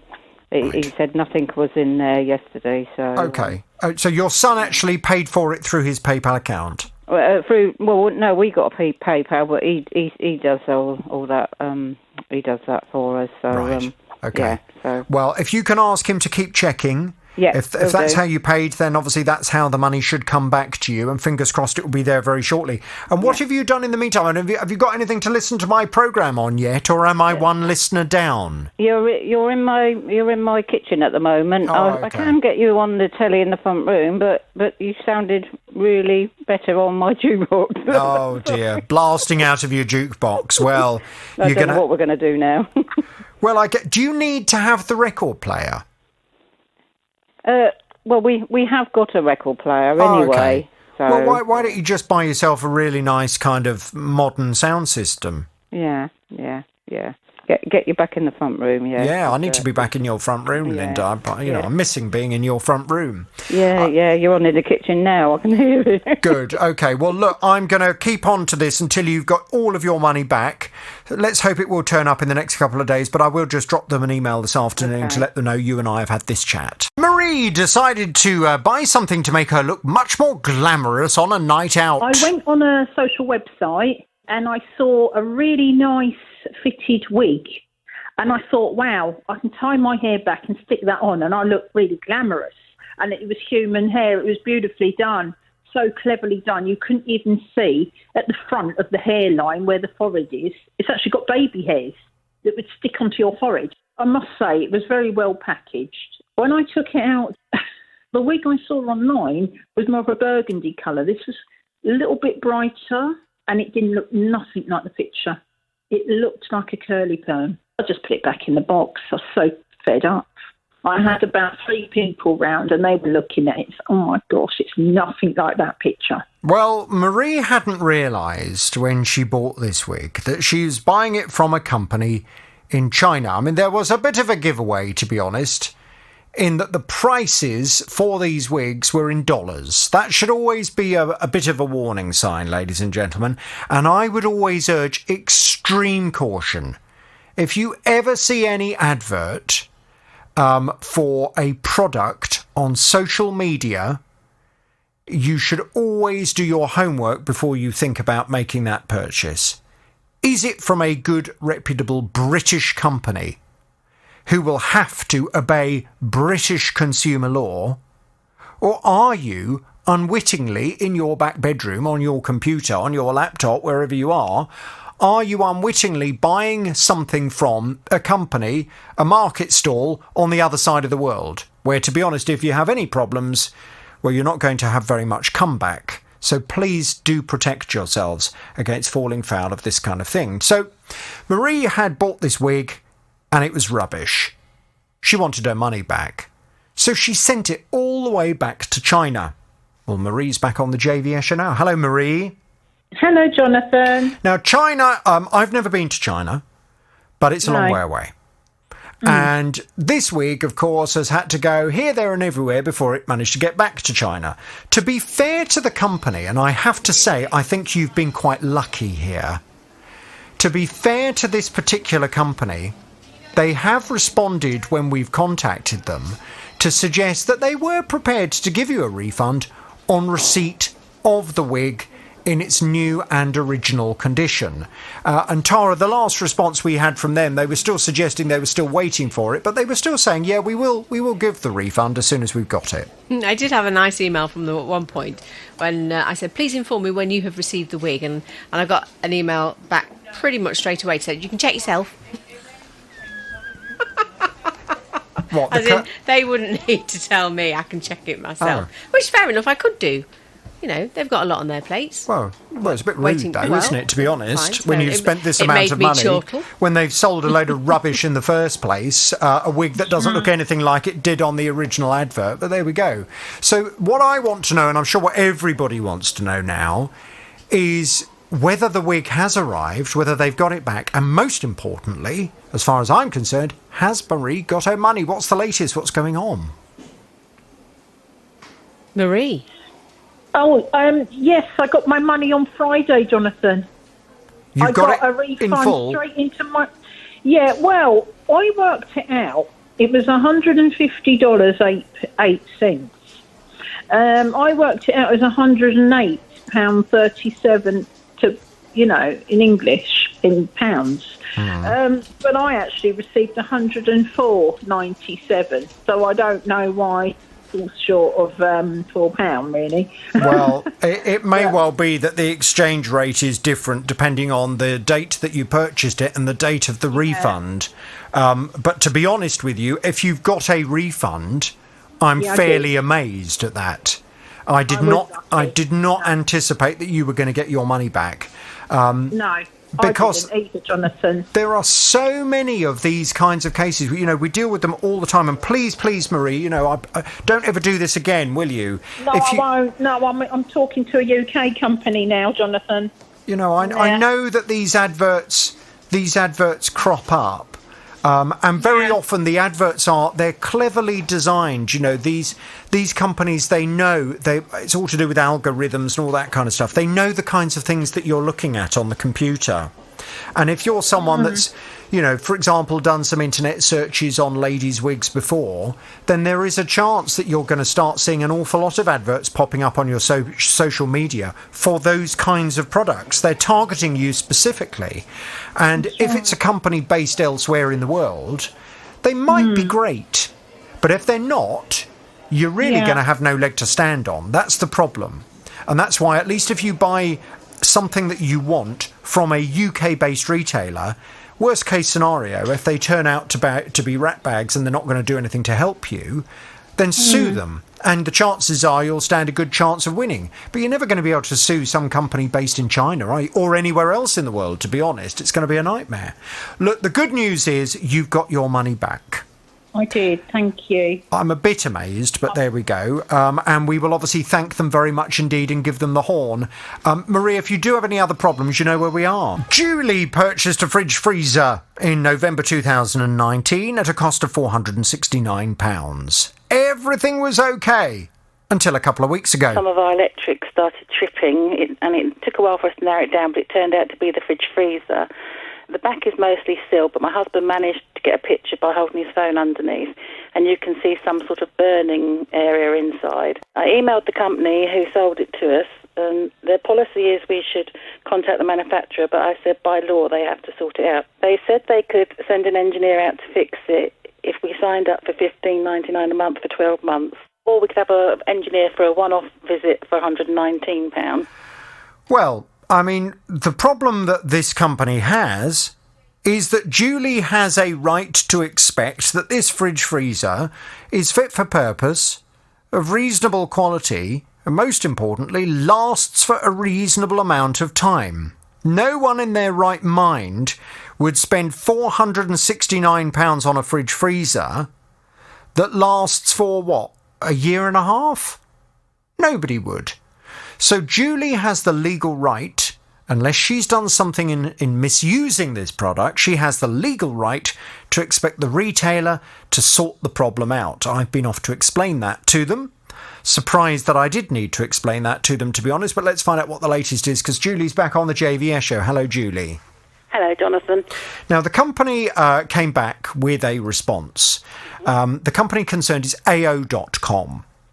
And they have come back with this response. They say, an AO spokesperson has said, we can confirm that the customer has been in touch with our customer care team. And we have agreed to conduct an engineer inspection which will check for any safety concerns with the appliance. As per our policy, when a warranty period has lapsed, a manufacturer engineer is required to inspect the issue to see if this is a product fault and a safety concern or a customer fault, which we have agreed to fund. Now, there's a couple of different things I need to just draw attention to in that response. AO talk about how it's their policy. Well, that's fine. Their policy can be whatever they want it to be, but it can't change the law. The law states that this product has to be fit for purpose and of reasonable quality and last for a reasonable amount of time. Now, if they have a policy in place where they want to just check to make sure the customer hasn't damaged the product themselves, that's fine. But it should be absolutely on the basis that on establishing that the customer hasn't damaged the product, that there is no charge for the cost of that inspection. And certainly from their response, they make it sound as if they've agreed to fund this, but you said to me when you initially heard back from them, they were suggesting that you'd have to fund that. Yes, they were going to make a donation towards it, but I would have to pay £75. No. The only reason why you would ever be liable for the cost of someone coming out to inspect this product is if it transpired you'd misused the product. You know, if when they came out, they saw that you'd, been smashing it up for whatever reason, then it would be perfectly reasonable for AO.com to turn around to you and say, look, come on, here, you've ruined it. You've ruined your own fridge freezer. You are liable. But as long as you've used the fridge freezer in a perfectly reasonable way, there's absolutely no reason for them to charge you at all for coming to inspect the product and to establish that it's a manufacturing defect. Now, certainly they are now saying in writing that they are prepared to cover that cost. Good. And I gather they're due to come out today. Is that right? Have they been already? He has been. Okay. And what did he say? He said he's no expert, but from what he can see, he took a photo the same as we did. It looks like it must be like electrical wires something's happened with them, and it's blown the plastic cover, and there's blackness, and it's made a hole in it. So it's not a safety issue, but they will, take. Well, I don't know about that. It sounds like a bit of a safety issue to me, to be honest. It does. Then the customer service rang me to discuss it, and they said I could have one the same, but the price had gone up. So, but as a concession, I would only need to pay £132 to get it replaced. Hang on. Hang on. Sorry. They're telling you that you've got to pay more money to get the same product? Yeah, because the price has gone up in the shop. Well, it's not your fault. But they would throw in free delivery, which would have been £15, but we would have to pay £15 for them to dispose of their broken fridge freezer. What? Are you pulling my leg? Are you pulling... Seriously, they've said to you that to replace it with the exact same model is going to cost you £130 because the price of the product has gone up. Yeah. And they're also telling you that you'll have to pay to replace, to dispose of the old damaged one. Yeah. So I refused. That must be a joke. Surely it must be a joke. She's gone to speak to her higher supervisors who will be in touch. I'm not even sure I want the same one because of the problem it's had. So please tell me you didn't agree to that. No, I didn't. I said, no way I'm doing that. Okay, good. I mean, the simple fact is that they should be offering you, in the event that this product has got a manufacturing defect, and it sounds as if it has, then they should be offering you a replacement product, a repair, if it is repairable, although it doesn't sound as if it is repairable, or they should be giving you your money back. Now, did they at least say to you that they were prepared to give you a full refund and to take the fridge freezer away? No, not at all. They just asked you to pay another £130 plus the cost of disposing the fridge freezer they sold you with a fault that has meant it's burnt out at the back. They were trying to charge you for that as well. I can't believe this. I know, it's ridiculous. I just can't believe it. Okay, well, look, I need to go and have a little word with them. Okay. And I need to find out what is going on. What would you like, ideally? Would you like your money back? Would you like the same again at no extra cost? What do you want me to ask them for? I'd probably like my money back because I'm not very happy with everything that's going on. Okay, fine. Well, let me go and speak to them. I can't believe that this isn't a bit of confusion. I genuinely can't believe. Did they at least confirm when the customer services department phoned you? Did they at least confirm that they were now satisfied this was a manufacturing defect? I don't know if he used those words exactly. I can't think. She said it wasn't a safety issue, but it couldn't be repaired. Okay, but they weren't blaming you. No. Okay, fine. Well, I mean, this is just bizarre. Right, can you leave it with me? I need to go and make a phone call to them. I will do that as soon as I come off air this afternoon, and I will speak to you again on that issue tomorrow. Absolutely incredible. AO.com, can I suggest that you very quickly call your customer and get this resolved so this is all sorted by the time I call you this afternoon? Absolutely ridiculous. Nick is on the line. Hello, Nick. Hello, Jonathan. You'll be pleased to know you're not here to talk about feet. You're here to tell me all about your consumer problem. Tell me all about it without naming any company names, please. This is quite a complicated problem. It all started on the 6th of May 2020. My wife woke up one morning, come down. I was due to go to work. I was ready. It was about half past 5 in the morning.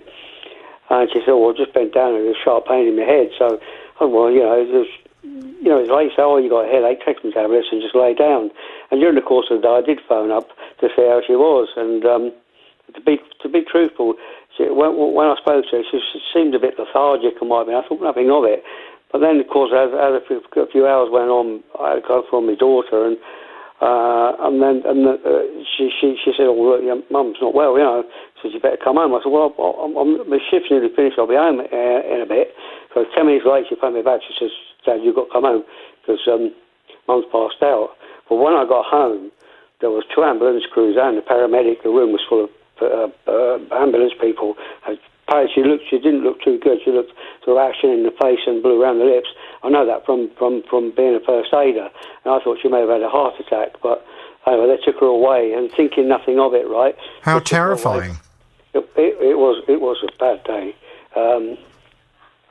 Well, basically, right, obviously in the panic, right, you don't think about taking valuable items off and what might be. And obviously, she never takes her wedding ring off. A ring always stays with her. Something, all the other jewellery that she normally wore, she took off. But she was wearing her watch because it's one of these perpetual oyster ones where you need your arm to move around. So, but the ambulance crew, he said, "You better take this," and he gave it to us. But by this point, my wife was at a point where she was in another place. Although her eyes were open, she was in another place. Sorry to interrupt you, Nick, but I presume that you were not allowed to go to hospital with her. No, I wasn't even allowed in the ambulance. No, I mean, the thing is, Jonathan, is that what happened was that when they took her away, I phoned the hospital about an hour and a half later to find out what was happening, and that's when they confirmed that she had a bleed on her brain. Oh gosh.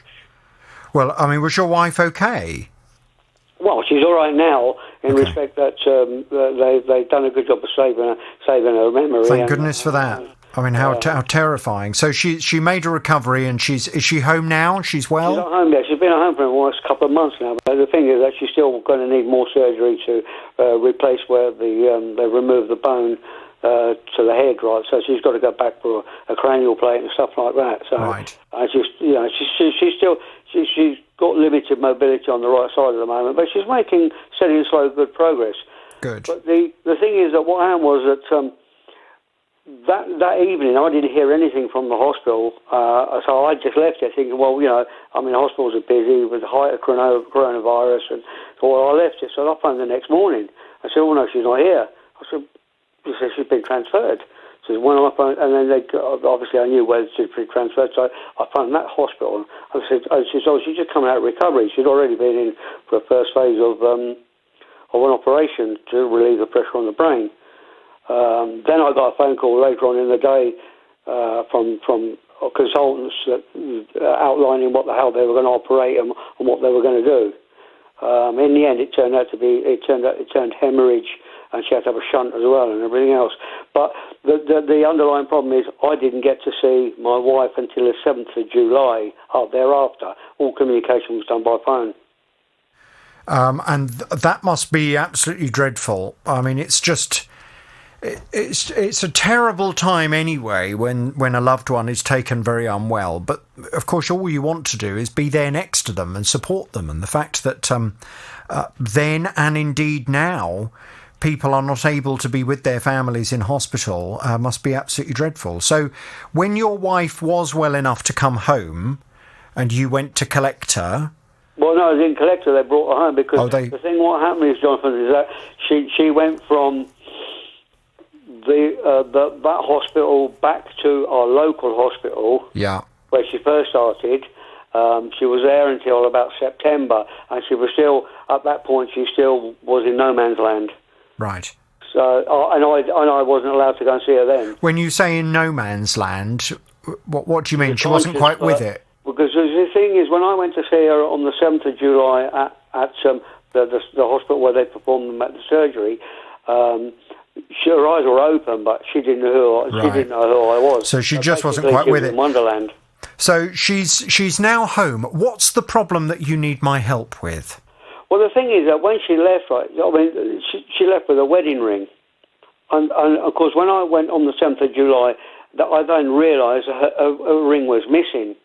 And of course, I've got in touch with both hospitals, been through PALS, I've been through the legal system with the second hospital, and all they've come back is rebuffed me and said, oh, look, no, we've done our investigations, nobody took it off, we have no record, we wouldn't have needed to take it off in the second hospital. The first one, they said they'd done a quick investigation, they said, oh, no, we wouldn't have taken it off. But the thing is that what I don't understand is that, as far as I know, I don't know how they found out she had a bleed on the brain. Did they perform an MRI? Was it ultrasound scan? Because normally if you have an MRI, you have to remove all metal objects off you.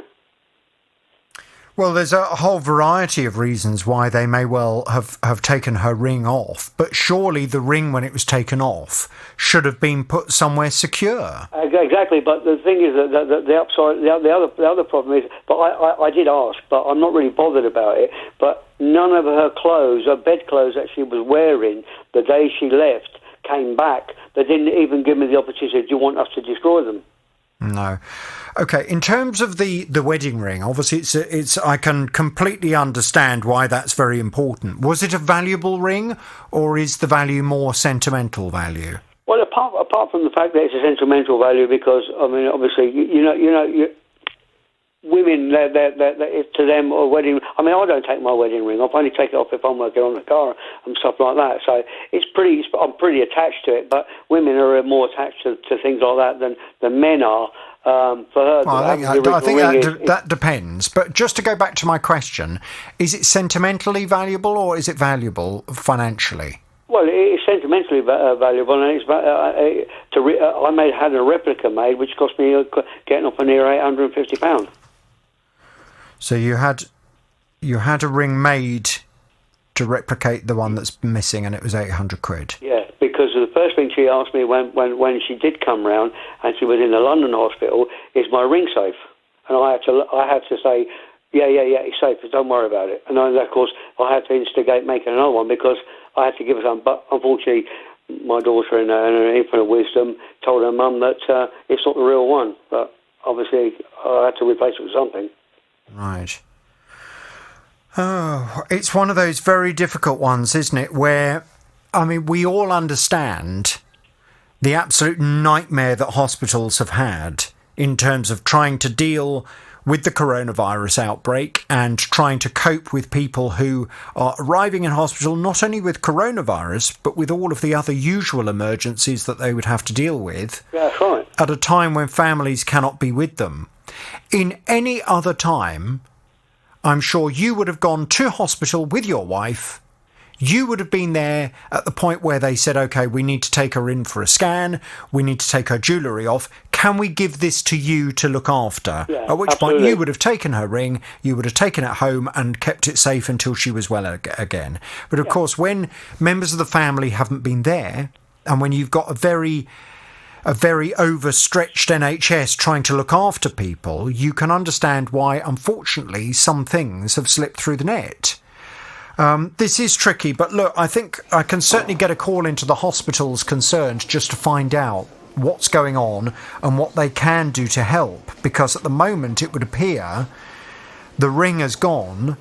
It must have gone somewhere. Who would have taken that ring? And do they recognise that you've now had to pay £800 to get the ring remade, a replica of it made? OK, I'm going to pass you back to Tara, Nick. Can you hang on there? We'll get some detail. We'll go and have a word, OK? Roy pays for cover with a utility company just in case anything goes wrong with his drains or his plumbing. In October of last year, he called this company out because his toilet wasn't flushing properly. Said, oh yes, I have to take it apart. Got to put a new inside, the whole complete works in it. He explained with quite a bit of time on it, flushed it, and I said, OK, that's fine, that's very nice, thank you very much, and away he went. Well, a couple of days later, I had to get him back again because the flushing handle jammed up so you couldn't flush it properly. And then in February, I happened to notice there was water leaking down the back. It only leaked out when you flushed it. So they sent another plumber around from the same place, but not the same man. And he found that the cistern, where it bolts on and joins to the pan, it's got a big rubber donut in there, which is about 5 inches diameter and about ½ inch thick. So when you tighten it down, that pinches up. He said he found that when you tighten it up, it wouldn't pull down tight enough. This is the wrong donut, it's too thin. So anyway, I pulled the floor covering up, it's soaked into the chipboard. The floor needs replacing. Well, Roy's not at all happy. I mean, he says what started off with a toilet that wasn't flushing properly has now ended up with him needing an entire new bathroom floor, because the water damage has been such that all the underside of the flooring, it's all completely soaking wet and rotten away. Well, I've been off to have a word with the company that he has this plumbing policy through. What have they had to say? Are they sympathetic? We'll find out. Roy's back on the JVS show. Hello, Roy. Hello, John. How are you? I'm well, thank you, Roy. So I did indeed go off and have a word with this company. It's a British Gas policy. Yes. So they have come back with this response. They say, we are really sorry for the issue Roy has had, and we're putting things right. We've spoken to him and are arranging for repairs to his floor to take place. We're pleased that he's happy with this. Now, they go on in a bit of kind of background information. They say that you originally contacted them on the 11th of February of this year to talk about, well, in fact, this is interesting, to talk about an intermittent leak, rather, which was repaired. On the 23rd of February, they say, Roy then contacted us to advise that the leak had caused damage to his floor. We reassured Roy that we would look into this for him and we would be in contact. When we went out to investigate, we found that an engineer had attended in October of last year, and we agree the intermittent leak could have been caused by a repair to the toilet flush. They say we've spoken with Roy, we've apologised, and we are arranging a date for the repair to the floor and have agreed to keep the complaint open until the repairs have indeed been completed. Roy is happy with this outcome. So does that chime with what they've said to you, Roy? Yes, it's. I had a phone call from them from the customer service senior manager, apologising with the fact that the 8 weeks situation. That's just a yardstick. It doesn't always take 8 weeks, but she said I've actually instigated and corrected that, or changed it, or whatever they do. She said we're looking into this, and then shortly after that I had another phone call from the British Gas claims manager, who said, yes, we've been in touch with Dyno,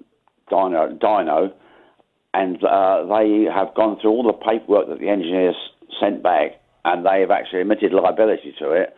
So they've authorised us to instigate getting a repair done. Well, yesterday, the guy turned up from... I don't want any other names apart from British Gas, because no. British Gas are the only company that I have spoken to. That's right. Another chap turned up who does repairs for them, and he looked at the floor and he said, yeah, that's gone. I see what's happened there. It's run down here, blah, blah, blah. And he said, right, okay. He said, I've measured that out, I'll put it down and get it sorted. And I said, what about the floor covering then? He said, well, I don't do that. He said, that will be Carpetright who do vinyl. I said to you I didn't want any other company names. Sorry, you're right. I'm sorry about that. It's not fair for any other companies to be brought into this. I mean, the simple fact is, you have a policy with British Gas. British Gas have accepted responsibility. They need to get that floor fixed. Whichever subcontractors they decide to use, they need to sort that all out for you. Have they given you confirmation that they are going to get your bathroom floor absolutely tip-top and repaired? I would have to say yes, because the guy came out, yes, I would say yes. I'm just waiting now to get some feedback from them. Fine. Well, I want to stay across this until it is resolved. Can you please keep me in the loop and we will take it from there? It's the JVS show. Good morning, Jonathan. Hello, David. I gather you have a consumer problem. Tell me all about it without naming any company names, please. Yeah, we have a bit of a problem with the local bus company, actually. We paid for an annual ticket for my son to get from where we live to school. And if I'll give you a bit of the background, from September through to Christmas, there wasn't really any problems. There were service buses and a school bus as well. But since the schools have gone back last week, the two service buses that used to run either side of the school bus have been removed from the timetable. So basically, the school service is full by the time it gets to the bus stop that my son and his friends wait at, and just drive straight by and leaves them. And so it's a bit of a problem. Fortunately, myself and my wife are working from home at the moment, so it means my son phones my wife up and she has to go and get him and take him into school. Oh dear, well that's very frustrating if they're just left there standing at the bus stop because there's no room on the bus. Have you spoken to the local authority? Is it the local authority that's responsible, or is it the bus company? No, it's the actual bus company. So we've been in touch with them. Their telephone number isn't working at the moment because of the pandemic. So the only way you can contact them is through like an online chat service. Right. So I've obviously been in touch with them, and they said they'd get back to me, but I've heard nothing back from them as yet. Well, that's very frustrating. And I presume you're paying for this service? Yeah, the annual ticket, it costs £646. Oh, blimey. So you're paying £646 for a service you can't use? Basically. The Well, bus that they've provided isn't big enough. Okay, and have you spoken to the school about it? Is there any pressure the school can apply? Well, I have spoken to the school, obviously, to advise them that my son potentially could be late. And the deputy headmistress has sort of taken the detail, and she said she's got contacts that she's going to try to speak to see what can be done to try to improve the service. Is this a local authority school, or is it an academy? No, it's an actual local authority school. Okay. And have you contacted the local authority? No. Well, I think it would be a good idea to do that, because surely the local authority, from two perspectives here, they do have a vested interest in this bus running properly, this bus service running properly, because firstly, they need the children that are going to the school that they ultimately have responsibility for to actually be able to turn up. And also they have a level of responsibility for local public transport, and surely the school bus system forms part of that. Yes, that's what I would have thought. I did mention, I think, to Tara that as far as I'm aware, the government have given local authorities quite a lot of money to actually make sure that bus services run properly in this pandemic time. Well, I would definitely be inclined to speak to the local authority. I tell you what, let's do a two-pronged attack on this then.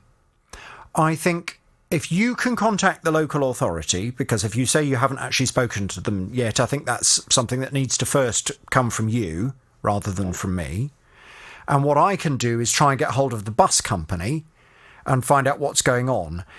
If you've already spoken to the school, let's hope the school are also putting pressure on, because, I mean, as far as the school's concerned, presumably the head teacher would be pretty furious that some of their pupils are just being left stranded at bus stops. Yeah, I would hope so. Well, I would have thought so. Yeah. Hopefully, between all of us, between all the various parties, we can get somebody to sit up and take notice for this. Because, I mean, I wonder what's the explanation, I guess, previously may have been when, for example, it was only key worker children that were at school. It may well be that they would argue, well, there just wasn't the demand for the buses because there was hardly anybody on them.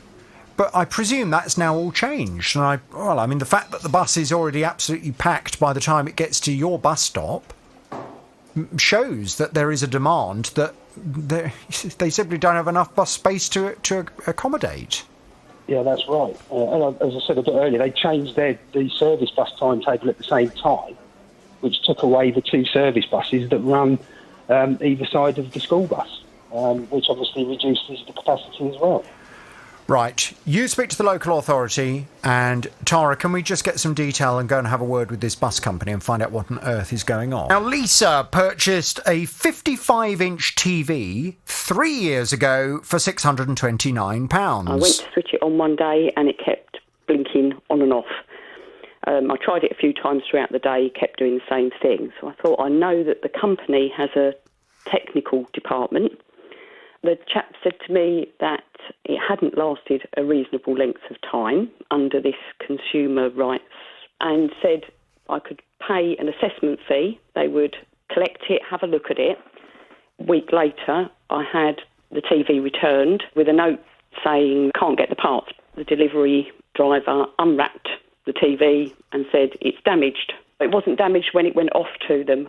When they brought it back in, he unwrapped it and the screen was scratched, the stand was scratched, all underneath was scratched. They contacted me and said they would offer me £503.93 in a voucher. However, they've rung me back and said they were actually offering me £209. Yes, well, it seems like every time Lisa spoke to the company, they made their offer to her worse and worse. And that's not acceptable. I mean, as I explained to Lisa, her original expectations for what the company should be doing may well have been a bit high. However, once the company's made an offer, as far as I'm concerned, it is completely and utterly unacceptable for them to then renege on that offer. It's not okay. Once you've agreed to do something, you need to do it. Don't start backtracking and reducing the amount you're prepared to pay a customer. And that's exactly what I went to argue to this company on Lisa's behalf. Well, she's back on the JVS show now. Hello, Lisa. Hello. Hello, Lisa. Right, now the company concerned, as you're aware, is Currys. And they came back to say this. They said, we are truly sorry to Lisa for any confusion and frustration caused when having her TV repaired. We've apologised to her for initially providing incorrect information on the amount she was due in depreciated credit for her faulty TV. We've since agreed to process a payment for £599 in order for her to replace her old TV for what they describe in their statement as a new piece of amazing tech. Well, that obviously sounded great. It was very good that they had agreed to do that. But as I said to you, until you've actually got the money to be able to organise your new piece of amazing tech, I wasn't going to give them the full horn. But I gather things have happened. Lisa, what's the latest? Hello. Yes, I've received my money now and ordered a new TV, which is due to arrive on Saturday. Fantastic. And is it going to be an amazing piece of tech? Well, I don't know about that, but it's going to make you breakfast in bed. It'll work, hopefully. Well, I was going to say, I mean, surely that's all we really want with a TV. It is. Something that's got a decent picture, decent sound, and lasts for a reasonable amount of time when you sit there and watch the blooming thing. That's it. But there we go. Well, listen, shall we thank Currys and give them the full horn? Yes, and thanks to you as well. OK, well, it's a pleasure. Any other problems, you know where we are. And Currys, thank Rob bought a brand new house over a year ago. As you would imagine, there was a snagging list with the property. But he came to me with one big problem that he just didn't seem able to resolve. The main issue we've got, which doesn't seem to be getting resolved, is we've got a fence which is only about 4 foot high on our side because they've installed it in a dip. So where the hard standing ground is, we're good sort of 2-3 foot higher than the fence, which is obviously not great for privacy from the neighbours and vice versa. They sent out 2 of their contractors, their ground worker contractor and their fencing contractor, both blame each other. And then the developers sort of saying, well, they're both blaming each other, but we admit there's an issue there and just nothing's getting done.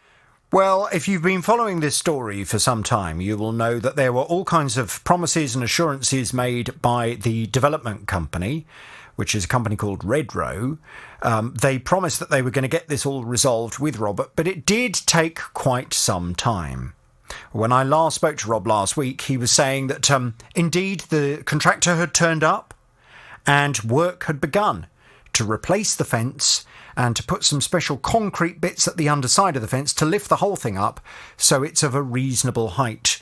Well, let's find out how things continued to go at the end of last week, because Rob's back on the JVS show. Hello, Rob. Hello, how are you?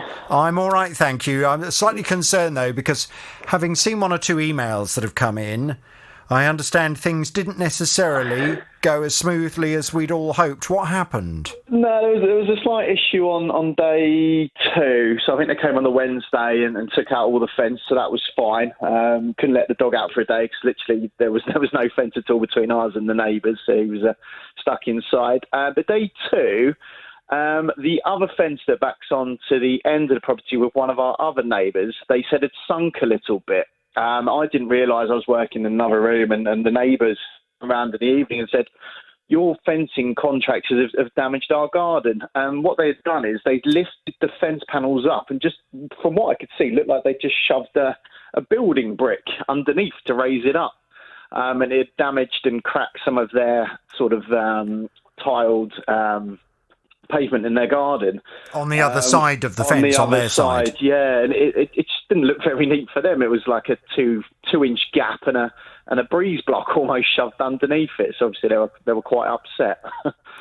Now, it looks to me, from the photos that you've sent, as if the neighbour on the other side of the fence, what they had done is they'd had some kind of, it looks like a concrete or a resin that is put down in the crack between the edge of their garden and where the concrete base sits for the fence. And then it's got pebbles all kind of stuck into it. And it looks as if some chunks of that have been broken when the contractors have lifted up the fence. Correct, exactly that. Apparently they concreted in the pebbles because they've got a young puppy as well and it was trying to eat the pebbles, so they thought they want to keep it all decorative, so they concreted it all in. Oh, God. So is that going to be now a nightmare to try and fix? Apparently, I think it's done. I think they've just got some concrete and they had some spare pebbles left over. So they've just, I said, look, just drop the fence back down. It's a couple of inches. It makes no difference to us whatsoever. Yeah.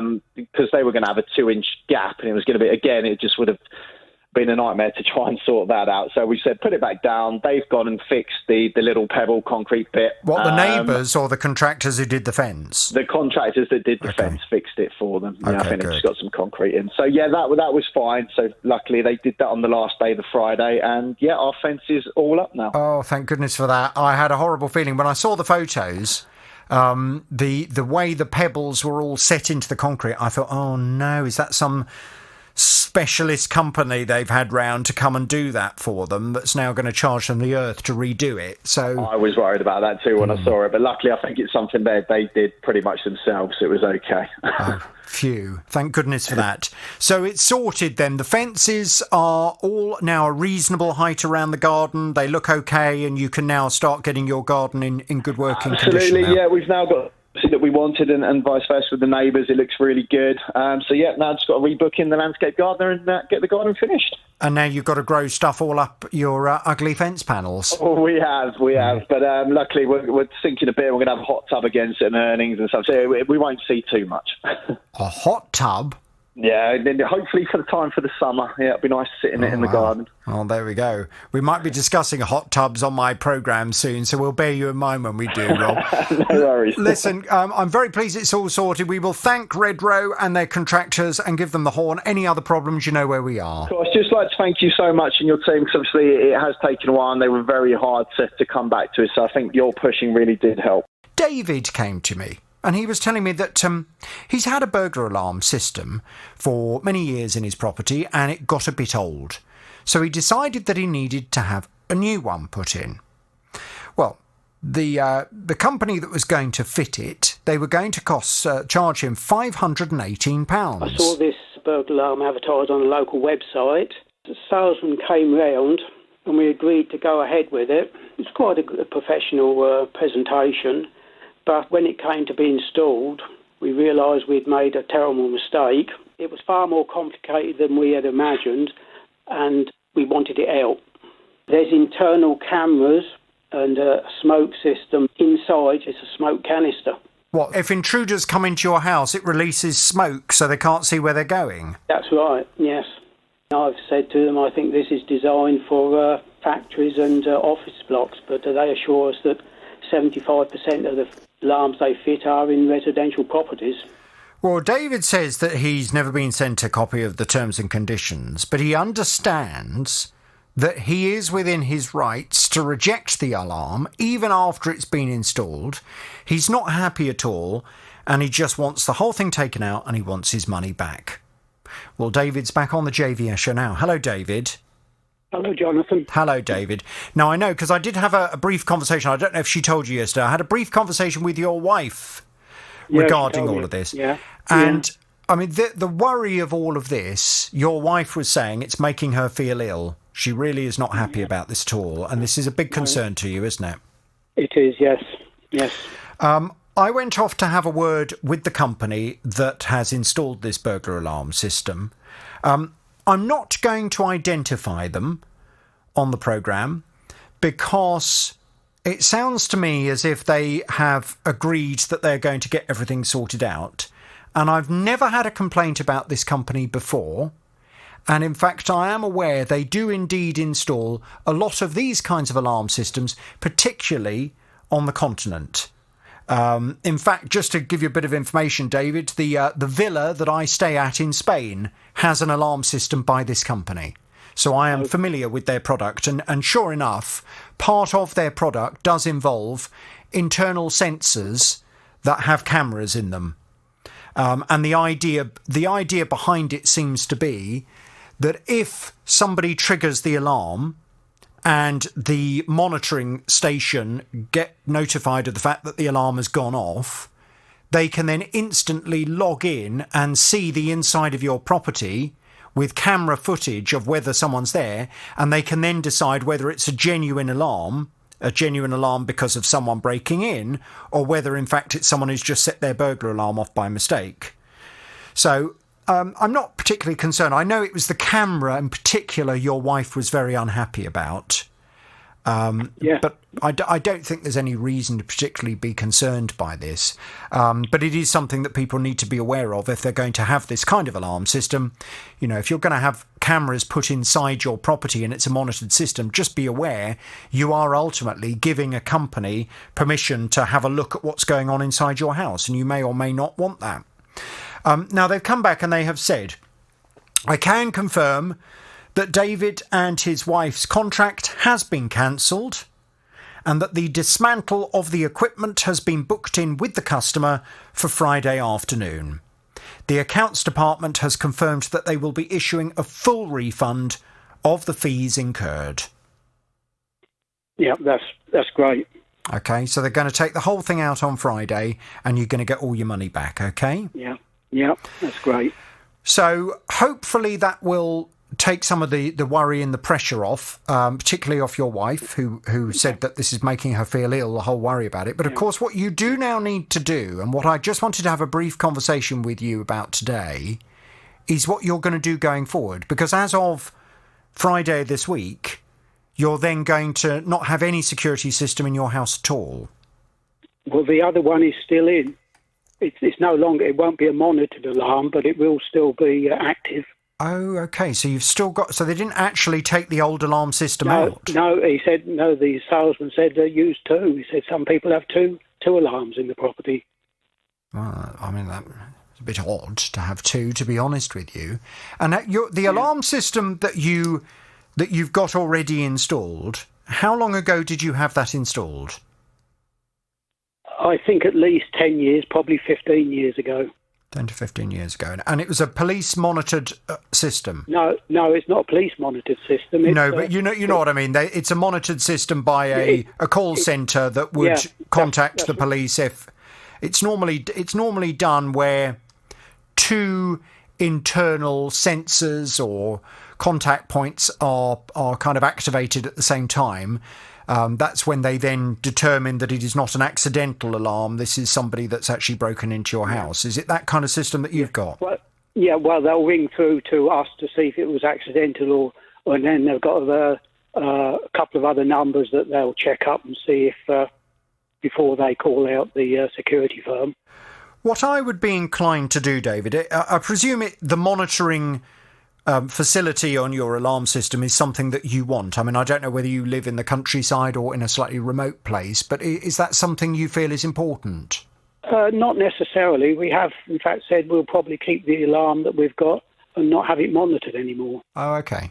Well, if you did change your mind and if you decided that you wanted to have it monitored, then certainly what I would be inclined to do, and I mentioned this to you last time, would be to contact a few good local alarm companies, make sure that they are members of, I can't remember whatever organisation it is. Hang on a second, let me look this up, because there's some various different organisations that companies have to become part of if they want to be accredited.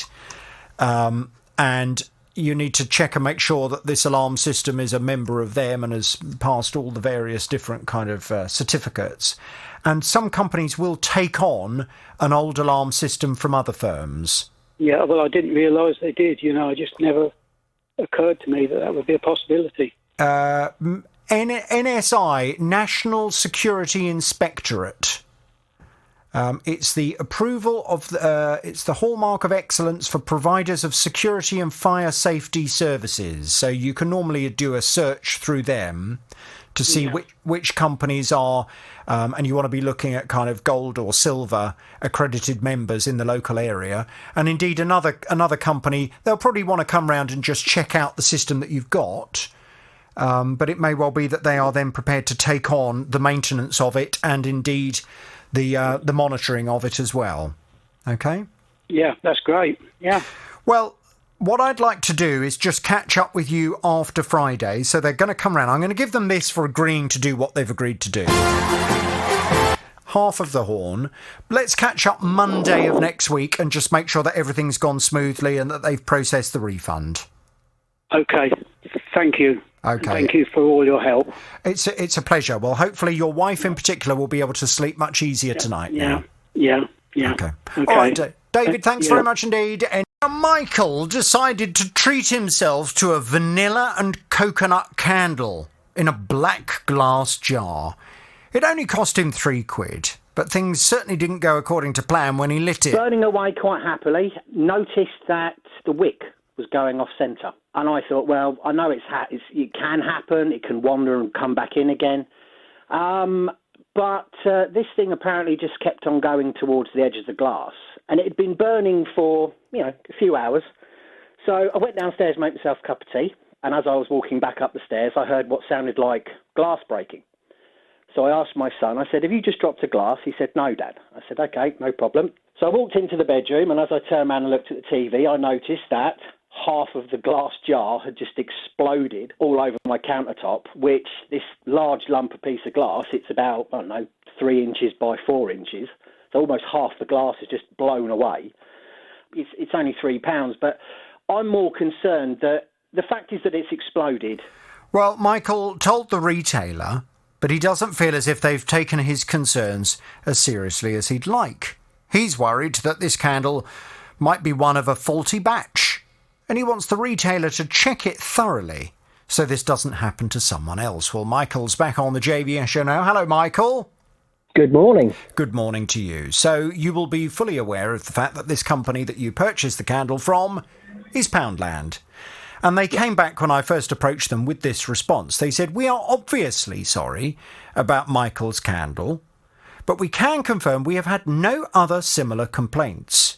Our quality assurance team examined his photographs and believe the fact the candle was positioned on a slope caused by open drawers beneath resulted in uneven melting of the wax, which allowed the wick to drift to one side.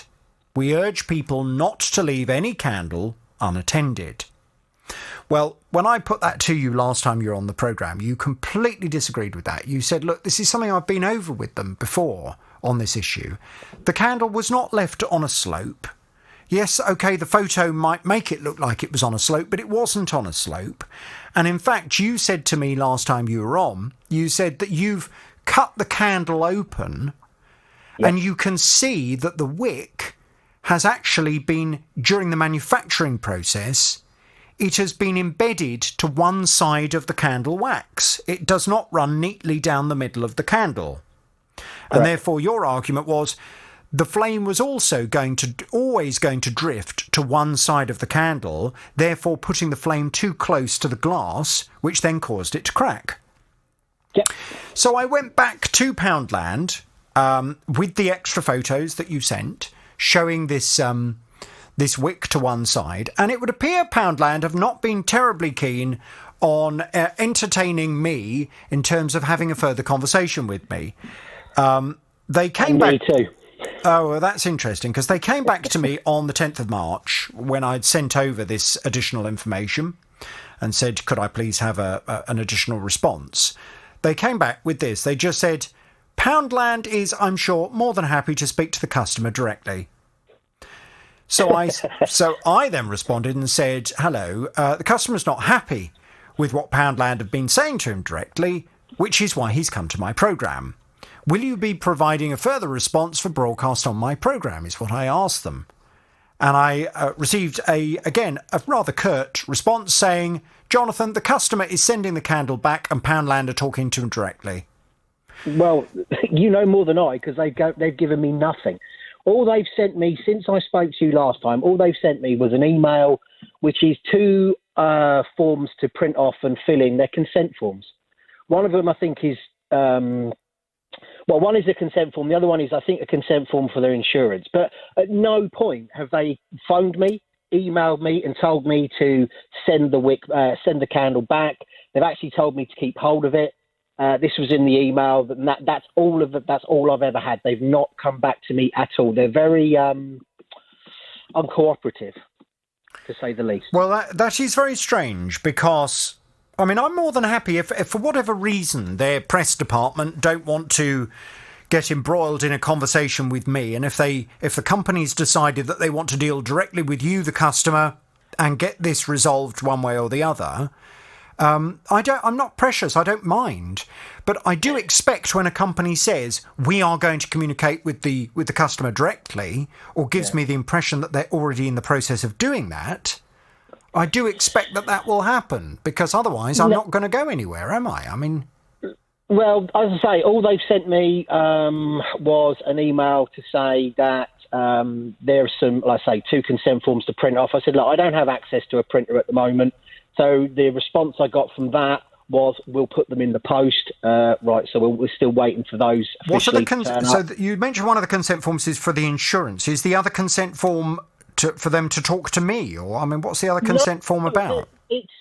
It just seems to be, your name, your address, where did you buy it, how much did it cost, what store did you buy it from, which I believe they've got that all anyway, because when I rang them up and physically spoke to them initially, I gave them all the details. So the only thing that I've sent off to them is a copy of the receipt, and that's it. They don't acknowledge that you've got an email. They don't acknowledge it at all. They don't come back, thanks for your email, we're on it, thanks very much, blah, blah. They don't do anything. It just goes off into the ethers and disappears. And, that kind of irritates me, really, to be honest. So, what do you actually want as a result of this? Because, I mean, I guess...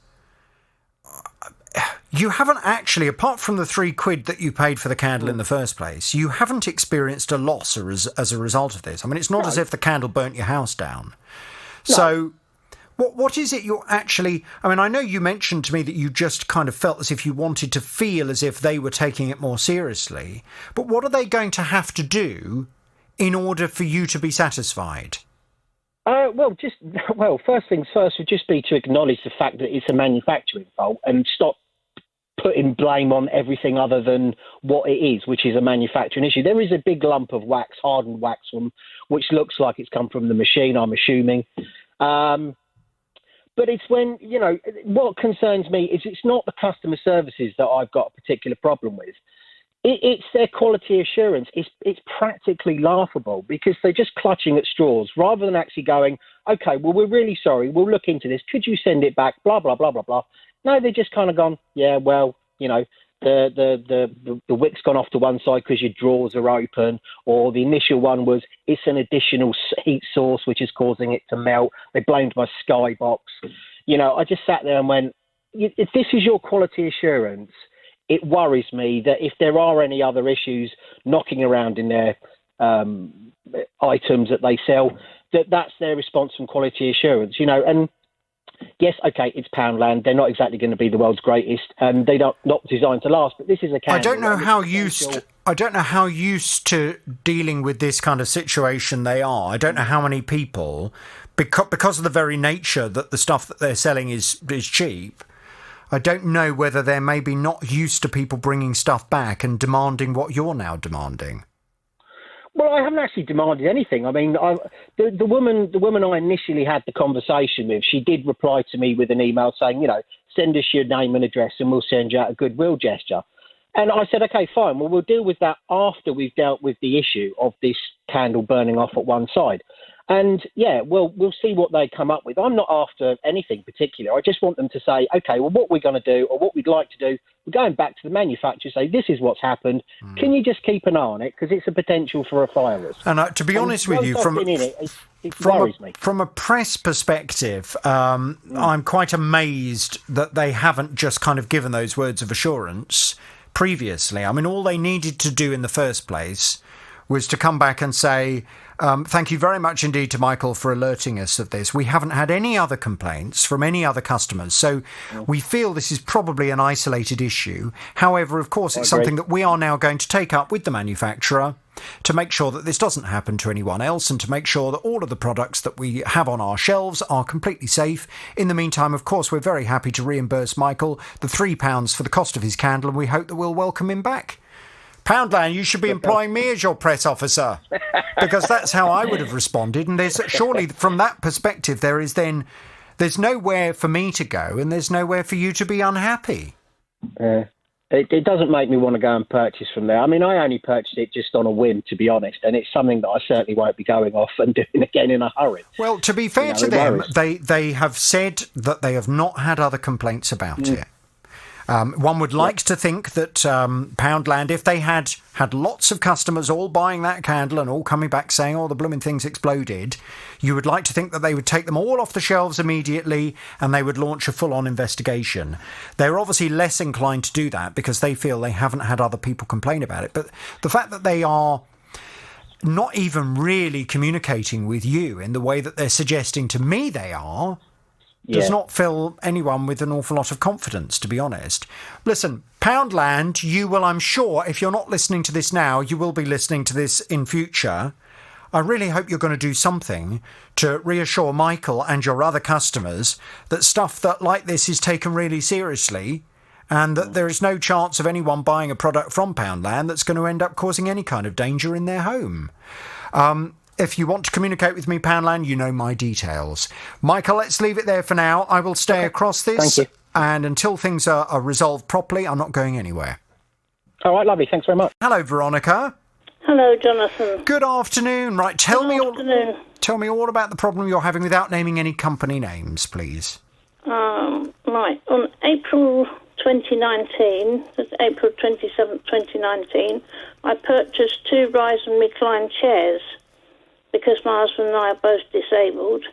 And the last few weeks, one of them decided it would only recline now and again, and it would go da-da-da-da-da. And these are electric ones, are they? Yes, they're electric, sorry. Okay, and how much did you pay for them? A total of £754.97. What, for both? Yes.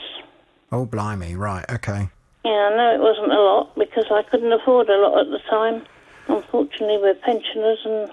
Yeah, I mean, I mean, I understand that. The only slight issue you do have to bear in mind is, as with anything, you get what you pay for. That's right, I agree. Yeah. And if you're getting 2 electric rise and recline chairs for £750, then something is not going to be the best quality, or maybe all of it is not going to be the best quality for that kind of price. The electrics, the actual chairs are fine.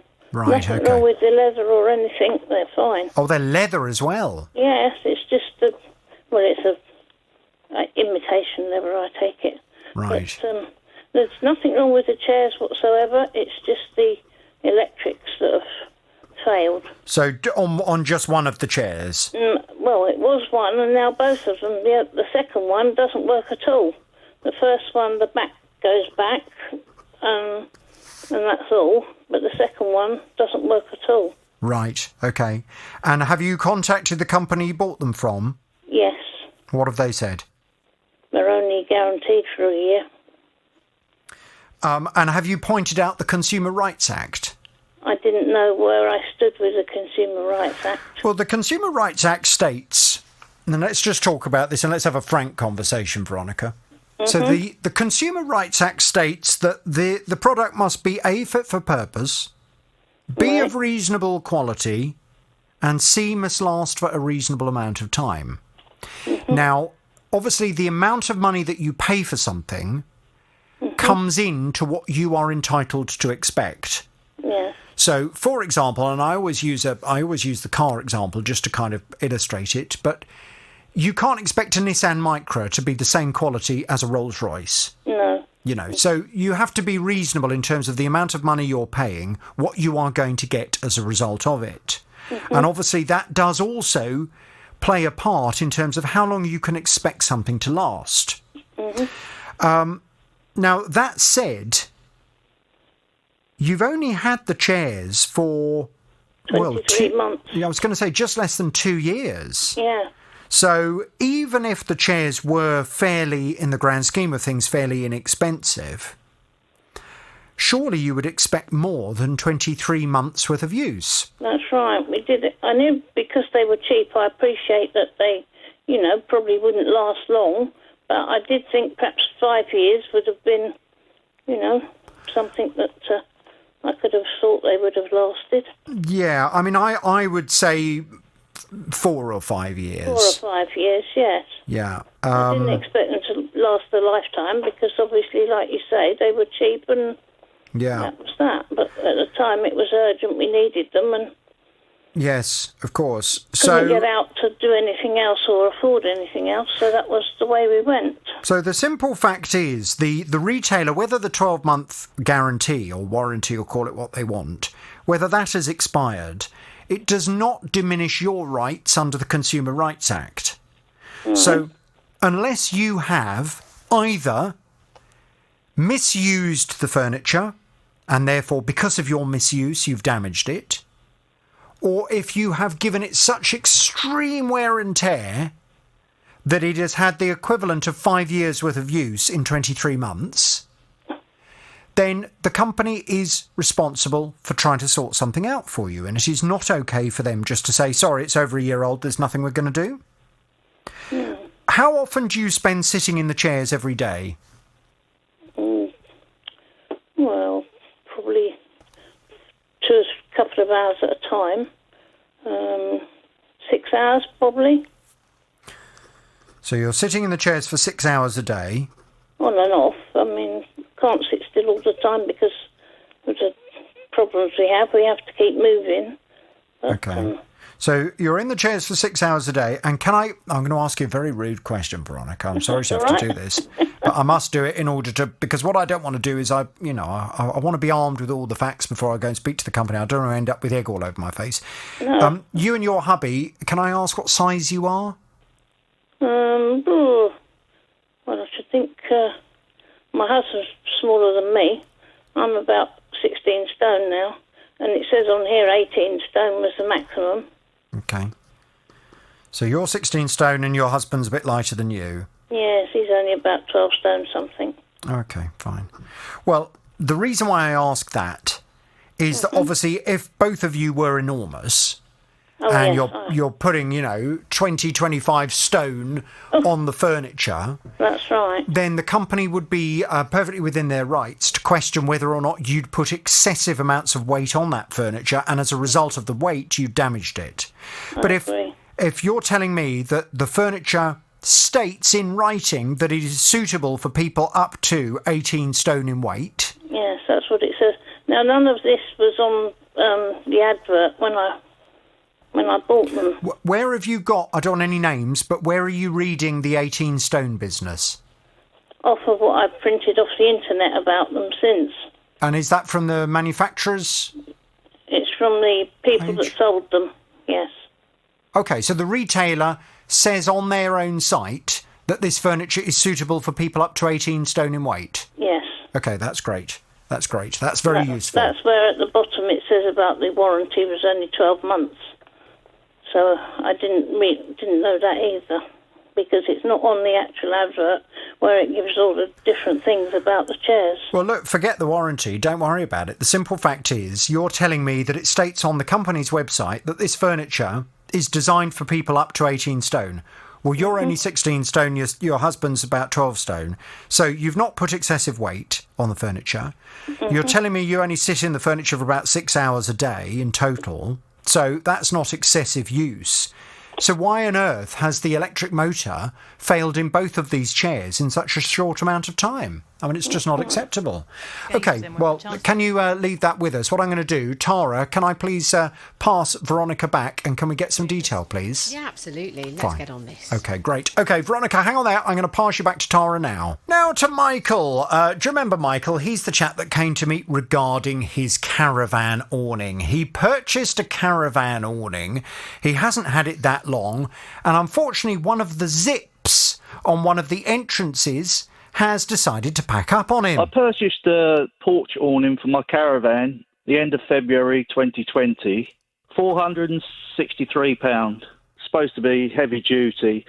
I bought a lightweight awning before, and that was £134.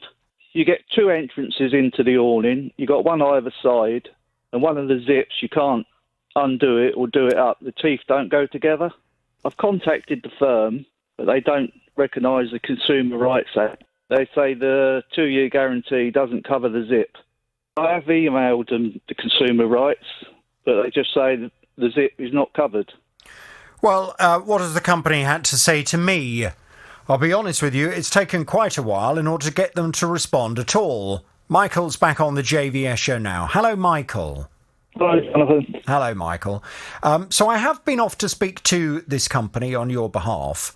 I emailed them, I called them, and in fact, on the last call I made to the company, I got a little bit stroppy because I couldn't get an answer from the lady that I was speaking to in terms of whether anyone was intending to respond. She just kept telling me that the director of the company had got a wife who was in hospital having had a baby, and therefore I was going to have to wait for anyone to come back to me. But there was no idea given as to whether they would be responding or not, or in fact whether they'd even seen my original comments to them. However, that last conversation seemed to do the trick, because suddenly I received a response. Let's just go through it and let's see what the company have had to say. They say, "We are aware of Michael's complaint regarding a broken zip on his awning. As his awning was purchased on the 9th of March 2020, and the complaint wasn't raised until the 3rd of March 2021, it is unfortunately outside of our 30-day return policy.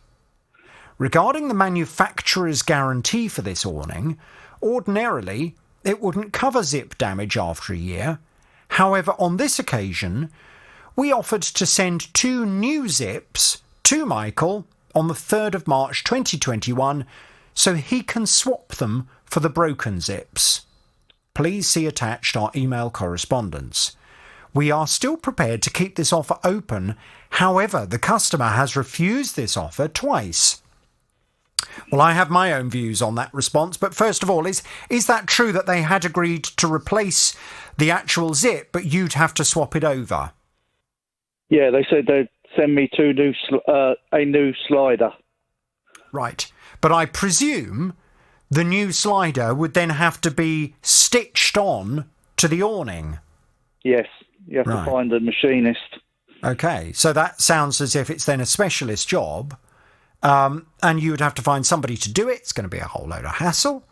And to be honest with you, as long as you've used the product in a perfectly reasonable way, why should you have to do that? The concern that I had following this response, the initial response from the company, was that they seemed to be trying to give me the same misinformation that some companies often give customers. This idea of, oh, well, our policy states that we only do things for 30 days. Our policy states that because it's over a year old, there's nothing we can do to help. You know, I'm sorry, I've been doing this for a long time. I know the Consumer Rights Act. Their policy, they can come up with whatever policy they want, but it has to still be in accordance with UK consumer law. And the Consumer Rights Act states that this awning that they sold you must be fit for purpose, of reasonable quality, and must last for a reasonable amount of time.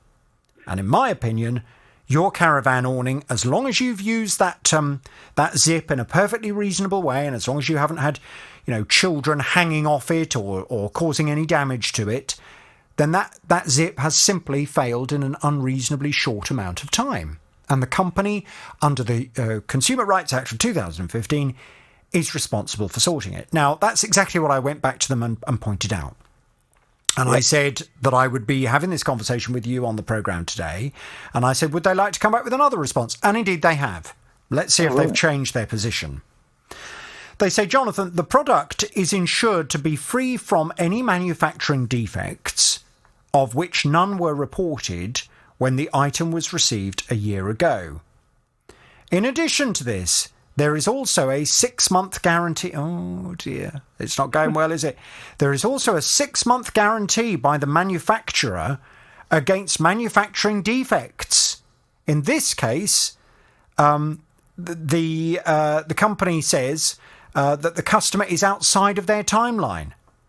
As the zips are the most used or toggled part of the awning, the fault may be caused by normal wear and tear and not be covered by the guarantee. As the fault was reported over 6 months after the date of purchase, under the Consumer Rights Act of 2015, obviously they've been looking this up, the burden is on the consumer to prove that the product was faulty at the time they took ownership of it and has not been caused by wear and tear. As a gesture of goodwill, the replacement zips have been offered free of charge. If the customer wishes to have the manufacturer replace the zips themselves, then the customer would be required to arrange shipping of the awning to the manufacturer so the zips can be repaired. We have supplied the awning as fit for purpose and of reasonable quality, and we have not received any complaints from the customer within the covered timeframes. So, it would appear what they have done is they've now looked up the Consumer Rights Act. Yeah. And it would appear what they have done, and they're quite right to point this out, the legal responsibility after 6 months falls to you, the customer, if there is a dispute as to why the zip has failed. The legal responsibility falls to you to prove that that zip that has been fitted to that caravan awning is not of reasonable quality, and that's why it's failed in such a short amount of time. Okay? Okay. What they don't seem to appreciate, and this is what I need to now go back to them with, what they don't seem to appreciate is that if you then incur a cost in having someone look at that zip, you are fully entitled to expect the retailer to reimburse you for the cost of having that report carried out. Okay. Now, it is normally that prevents retailers going down this line. Because if, for example, you now need to get an expert in zips to come out and have a look at this awning at a cost of, £200-300 to write a report, it probably would have been cheaper for them to just get the zip replaced for you. Okay. And to pay for the cost of having it done. The only reason a company would ever, in my opinion, logically stick to their guns and say to a customer, we don't believe there's any problem with that product, you have to prove it, is if they have good grounds to suspect the customer has caused the problem themselves. Okay. Now, I don't know. Only you will know whether you have used that zip completely normally and in a reasonable way. No, it's only normal. There's not a lot you can do with the zip, is it? You pull it up and pull it down.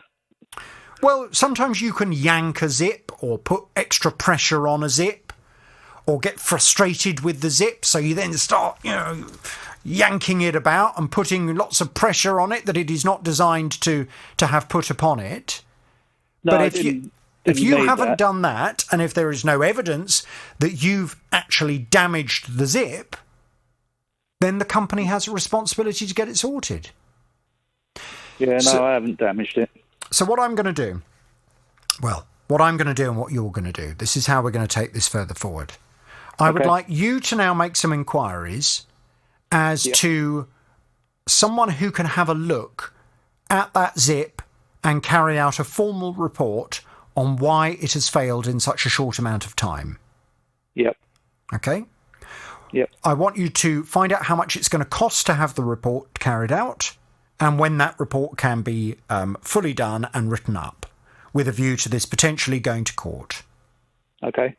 What I will do is go back to this company and point out that that's now what you're going to do, that there will inevitably be a cost associated with that report, and it should be understood by them that in the event of that report coming back and finding in your favour that the zip that was fitted to this awning is of poor quality and it's that reason why it's failed in such a short amount of time, that you will expect them not only to either repair or replace the zip, but also to reimburse you in full for the cost of the report, and should they fail to do that, you'll then sue them.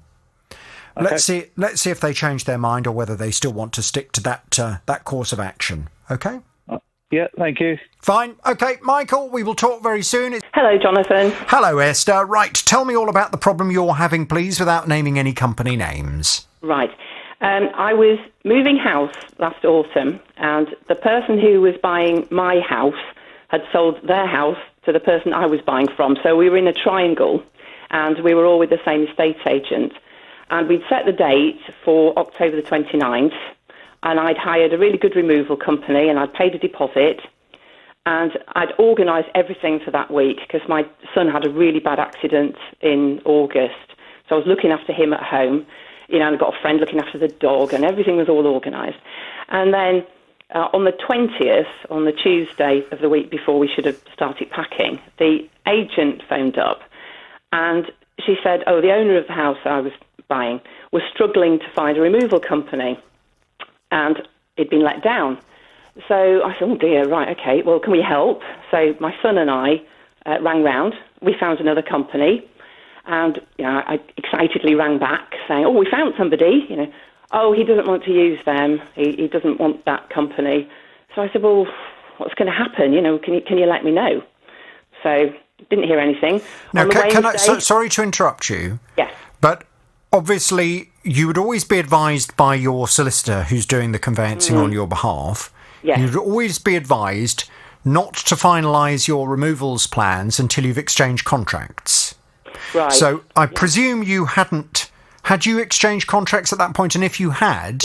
We hadn't. That was the problem. No, we hadn't. But so why were you organising removals firms if you hadn't exchanged contracts? I mean, surely anything can go wrong until the point of exchange. Yes, that's true. The last few times that I've moved, though, which was a long time ago, but we ended up exchanging and completing on the same day.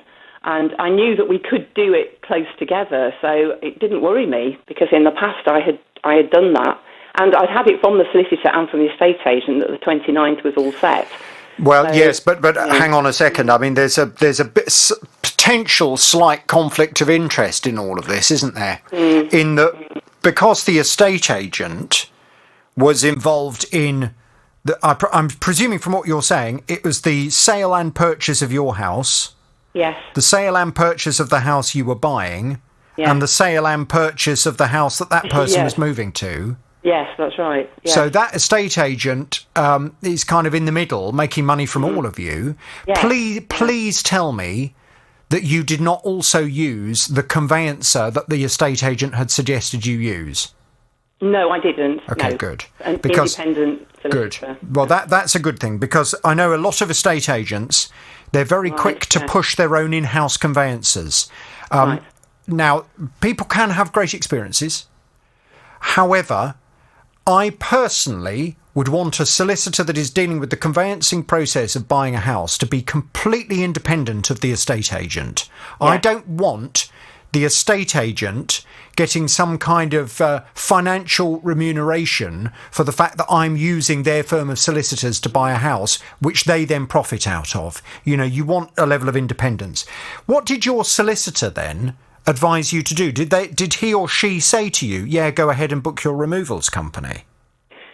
Well, I had a very large move, and I wanted them to do the full packing service, so I'd got it organised ages in advance, and when the date was set, I told them, and I'd paid a deposit to them. But what did your lawyer say? Who was your conveyancer? Well, what happened was, I just got no information later that week. So in the end, it got to Friday, and I spoke to my solicitor, and he said, I think you're just going to have to cancel it, aren't you? Even though when I told the removal company that I might have to. They said you're going to have to pay 80% of the removal fee. Yes, but hang on a second. Did you speak to your solicitor before you booked the removals company? That's a good point. I don't know that I actually did. Right, okay. I mean, I'd heard from him the date, so I just assumed that was, the date that we were working. My advice would always be, because property sales, they can fall down on the day of exchange of contracts. Yeah. And until you've exchanged contracts, anything can go wrong with a house purchase or sale. People can be an absolute blooming nightmare. Yeah. Even on the day of exchange. I remember when I was due to move into my last house, I got a phone call the day before we were due to exchange contracts suggesting that one of the party that were involved in the house I was buying didn't want to move out. Oh, no. Oh, dear. Yeah, so things can always go wrong, and you should certainly never be booking removals companies until you absolutely are 100% sure that you're definitely going to be moving on that date, because things can go wrong. So am I to take it then things didn't go well? Well, no, because he wouldn't get another removal company. And then when I spoke to my removal company, because it was less than a week, they said they would have to charge me that money. So I passed that back to the estate agent, who then said, oh, well, we'll try and sort it out, maybe asking the others for a contribution. But it was never, organised properly. And so in the end, on the Friday, I just had to say to my solicitor, do you think this is going to happen or not? And he said, no, I think you're going to have to call it off. So we called it off. It was rearranged for later in November. And how much did you lose as a result of having to cancel the removals firm? Well, I ended up paying them £2,624.40, which I felt that they were entitled to have, because they were a really helpful company. They bent over backwards to help me later on when we did eventually get another date. And I just felt that if they'd lost work, then that was fair enough. Yeah, but I agree with agent, you. Well, they had men standing around for 4 days, which wasn't fair. No. So I paid them the money. I was paying a lot of money to the estate agent anyway, so I paid them over £7,000, and I withheld the other amount of money so that I could, discuss it with them. And I have tried everything with them, and I've put it to their official complaints, and I have been to the property redress scheme, and they've all said it's not their fault. No, well, to be honest with you, I'm struggling to be. Look. Estate agents, and I speak from experience, you can have great estate agents. Other estate agents, I once got so angry with a firm of estate agents. I have never been so angry in my entire life. Okay. I know the feeling. the angriest I have ever been in my life on the telephone was with an estate agent. So I absolutely understand that sometimes estate agents are not angels. However, it sounds to me as if actually the person to blame was the person selling you their house who messed everyone around, including the estate agent. Well, that is true, except I just felt the estate agents did not deal with him properly. He kept threatening to pull out. They were obviously scared of him, and they should have stood up to him and just said, look, you've got to tell us clearly, what are you doing? And then we can pass that back. If I'd been told on the 20th of October, the estate agent, told me officially, the removal company would not have charged me. But you see, why didn't your solicitor? Because I would kind of have expected your solicitor to be putting some pressure on solicitor to solicitor. I would have expected your solicitor to call the seller's solicitor and say, my client is now going to incur costs of £2,624.40 because your client is dilly-dallying around on whether they can get a removals firm in. We are minded to bill your client for that if this exchange of contracts does not take place, and if the completion date, as agreed on such and such a date, does not happen. Yes, yeah. I know that he had been trying to get hold of them because he had a few other questions before everything was exchanged, and he had no response from them. So I don't know that he actually put that to them, but he was certainly trying to get answers, and he didn't get anything. So that's why in the end we decided we would just have to call it off. But of course I've now been pursued for this money, and I was just so cross about it. And I was so sad that they were pursuing me like that I just kept saying, no, I'm going to follow this route, I'm going to do that, because I just don't think it's fair. I'd done what I was meant to do. I'd booked a good company, I'd paid a deposit, got it all organised, and then I have to pay this extra money. But you hadn't exchanged contracts. No. And until you exchange contracts, anything can go wrong. Yeah, yes, I know, I have to. And until you've exchanged contracts, the whole sale could have fallen through, and everybody could have lost. So that's why, in my experience, the solicitor I've always used for my removals and for my moving house has always advised me not to book removals until exchange of contracts, at which point in the contract there is a financial penalty for if things don't happen on the day as agreed, and it's a lot of money. I think that in the last property that I purchased, the person who I was buying the house from would have to pay £40,000 if we did not complete on that day. Right. So, the contract then has a very clear penalty in it if things don't go according to plan. And that's normally then what means things do go according to plan. But up until the point of exchange of contracts, anything can go wrong. Yeah. And that can include removals firms that you've booked and paid a deposit for and signed a contract with, who've got cancellation terms, and to be fair to that removals company, I don't think they've done anything wrong. They haven't, no. And look, as much as I would be more than happy to speak to the estate agent on your behalf, I'm struggling to see that they've really done much wrong. It sounds as if whoever you were buying your house from was just a bit of a nightmare. Yes, absolutely. But I still feel that the estate agent should have communicated with me. I mean, one of the things that they say is that they will communicate and they will deal in a professional manner with people. And I just felt I was walked over. It was, she'll fit in. She's not shouting her head off and making a big fuss. And it just seems so unfair that I ended up with the bill. And I still feel really upset about it, because it feels like they've got no heart. They haven't thought about it of me as a person. Hang on a minute. Can I just remind you, you are talking about estate agents. I know. Let me just tell you, I mentioned earlier, the most angry I've ever got in my life was with an estate agent. Let me tell you the story. The estate agent that I was selling my flat through allowed the buyer of my flat to go into my flat with the estate agent, with the key that they had, without telling me, while I was on holiday, and start adjusting the heating system in my flat because the buyer had questions and wanted to try it out. So the estate agent was so keen to try and keep this. This was their argument. They said, well, we didn't want the sale to fall through. They took people into my home while I was in another country without telling me. And when I arrived back, I will never forget, I arrived back at Luton Airport, and in the car, the entire way from Luton Airport, I got the car to take me directly to the estate agents. I arrived in their office with my luggage, and I was on the phone the entire way from Luton Airport to their office having a go at them, because I was so furious.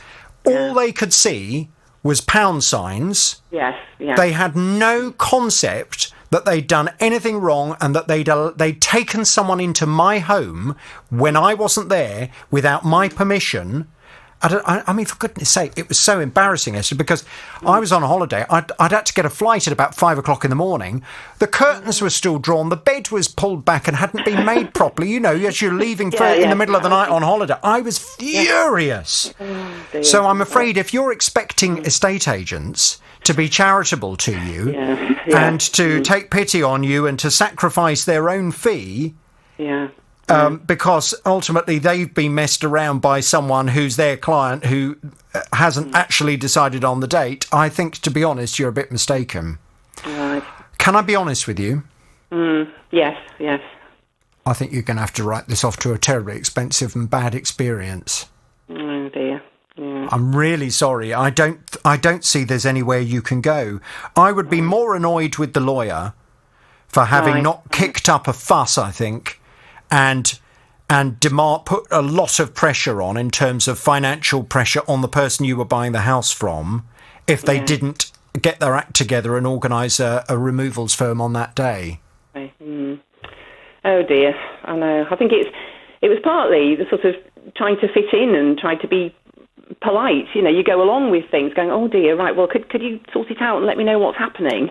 And it's only later on you realise that because other people just dominate what's happening, you don't get a chance to say what your big problem is. You know, it was sort of like, oh, well, you know, she'll fit round. And so I've just got left being backed into a corner, you know. So, look, I'm really sorry, Esther, to do this to you. I think you're going to have to swallow the cost. I'm so sorry. Right. Honestly, if I thought the estate agent had done something wrong, I promise you I'd go after them. But I think in this case, I'm not sure they really have done anything wrong. And I think your expectations that they were going to be kind and charitable and take the hit for you, I think is just a bit naive when it comes to estate agents. Yes, yes, probably. Oh, dear. Sorry. Right. Yes. Well, thank you very much for talking to me. Well, at least sometimes it's better to get it off your chest, talk it through, and then to say, okay, do you know what? I'm going to suck this up and move on. It was a very expensive mistake, but I'm not going to let it eat away at me. And I'm sure the house that you're living in now, do you love it? It's fine. Yes. I'm learning to get used to it. Yes. Oh dear. It's fine.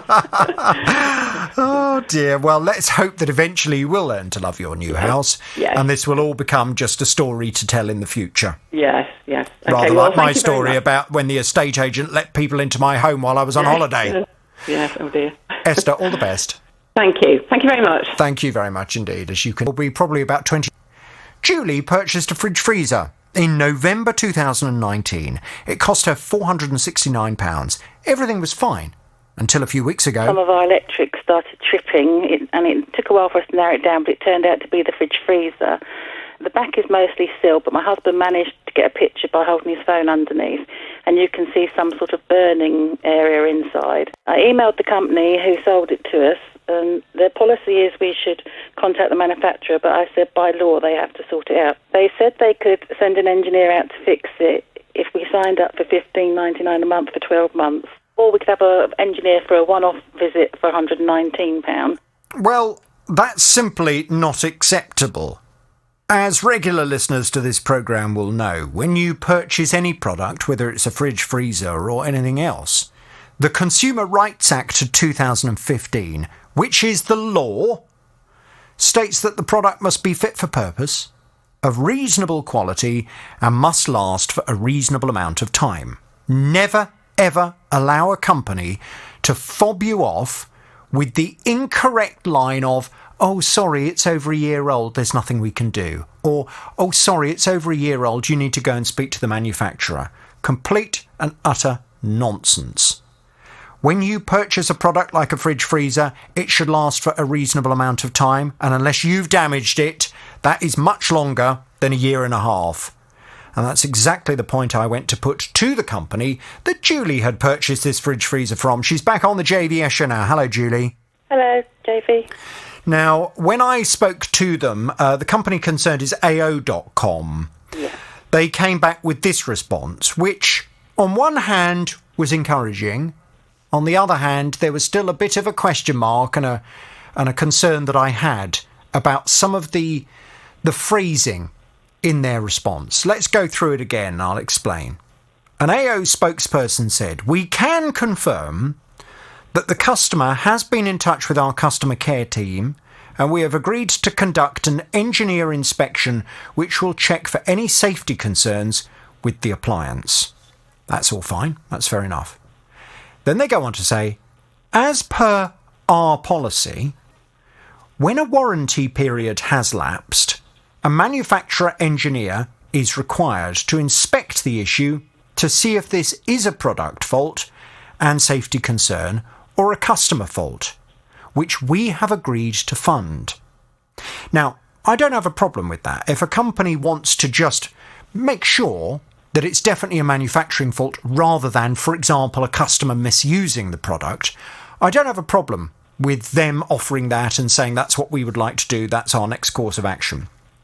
However, it is completely unacceptable for that to be a chargeable thing for the customer unless it transpires the customer has damaged the product.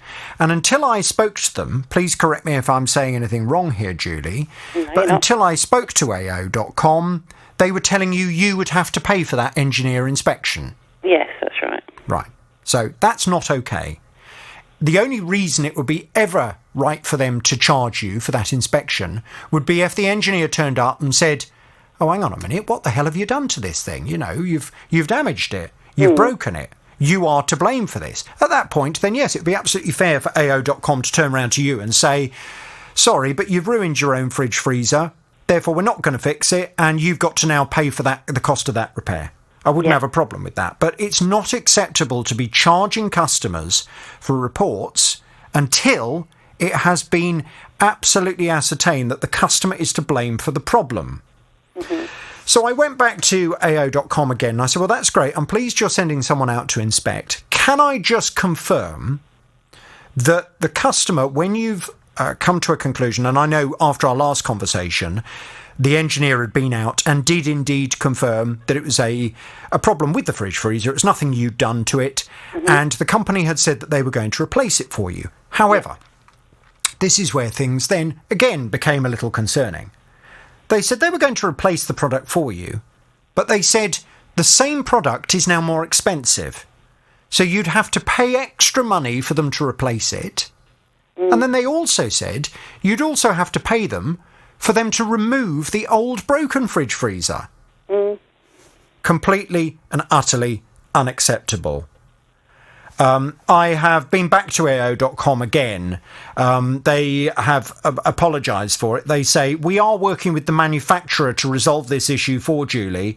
We can confirm that Julie will not be expected to contribute to any replacement, and all costs will be covered for a similar replacement that the customer is happy with. So I presume, they haven't communicated that to you?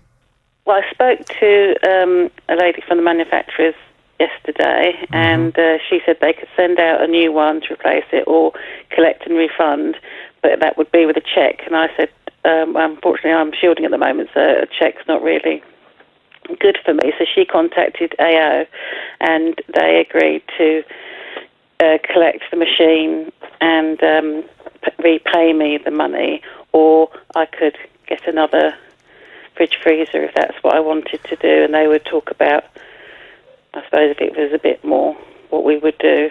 So I found one, and I emailed them, said, could we just do a straight swap, because it is like equal to the amount that it would be new, but I haven't heard back yet. Okay. So you're prepared to either have a full refund or for them to replace it with a like-for-like one that you don't have to pay anything towards? Not the same make, different make. Yeah, but it's the same. It's the same amount as the same make. Yeah, new. Yeah. Right. Okay. Well, I mean, that seems perfectly reasonable, and that's now given them an opportunity to make a decision as to what they want to do as a business to resolve this matter with you. Yeah. I think that's perfectly fine, perfectly reasonable. So you haven't yet heard from them whether they will accept that and whether they will do that or not? No, not yet. Okay, fine. Can you please keep me in the loop? Yes. If I need to go back to them again, I will. Mm-hmm. And let's just hope that this has been a lesson for everyone listening to the programme. Never allow a company to try and suggest that as a result of them selling you a product that hasn't lasted for a reasonable amount of time, that you've got to start putting your hand in your pocket further. I know. Thank you so much, you and Tara and the team. Well, listen, I will stay across this until it's all sorted. Please keep me posted. Yeah. I'm not going to give AO.com any more of my horn yet. They'll get that as soon as it's sorted out. And obviously they're going to have to come and collect the old broken fridge freezer as well. Yes. So it's still a bit of work to do on this, really. OK, well, listen, we'll wait to hear from you and speak to you very soon. If you need me to call them, I will. Tumble dryer was recalled. She'd already had it for 4 years and had been very happy with its performance. That happened in 2019, and the manufacturer gave her a choice about a replacement machine instead. There was 3 options I could have chosen. So naturally, I chose the best option, well, I thought was the best option. That tumble dryer was then delivered on the 25th of September 2019. I registered it as you would, so, you know, you get the 10-year parts guarantee and all the rest of it. Where the delivery guy left it is where it stayed. It's worked absolutely perfectly up until last week when it just stopped heating.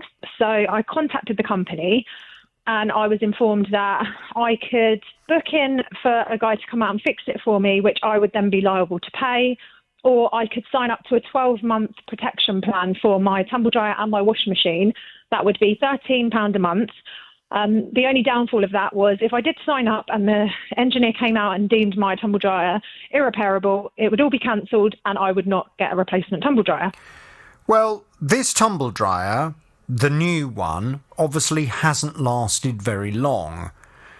The trouble is, Emma's original contract with the company began quite a few years ago now. So in terms of a consumer rights perspective, Emma, as I explained to her, does not have the legal right to demand that this company either repair this for free or replace it. But I did say that I would go and have a word with them. From a customer service perspective and from a reputational perspective, were they satisfied that one of their products that was brand new when it was given to Emma had lasted such a short amount of time? I said, I can't make you any promises, but I'll do my best. And I have tried to do my best, and Emma's back on the JVS show. Hello, Emma. Hello. Hello. Now, we're obviously not going to identify the company, No. But I am very happy with the way that they responded. They were really good and came back to me yesterday and said, look, what we have agreed to do is we're going to organise a free of charge repair.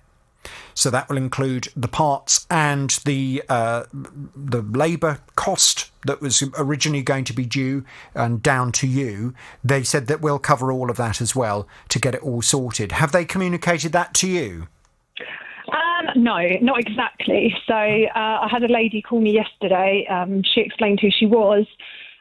She didn't say that she'd had any contact with you guys. She just said it was passed to her as a complaint and she was instructed to deal with it. So what she told me was they would send somebody out at the earliest convenience, which happens to be next Friday. Mm-hmm. He was going to have a look at it. He wasn't sure whether he was going to be able to repair it there and then or whether he'd have to come back. She did make it clear, however, that they cannot guarantee I won't have to pay for this repair.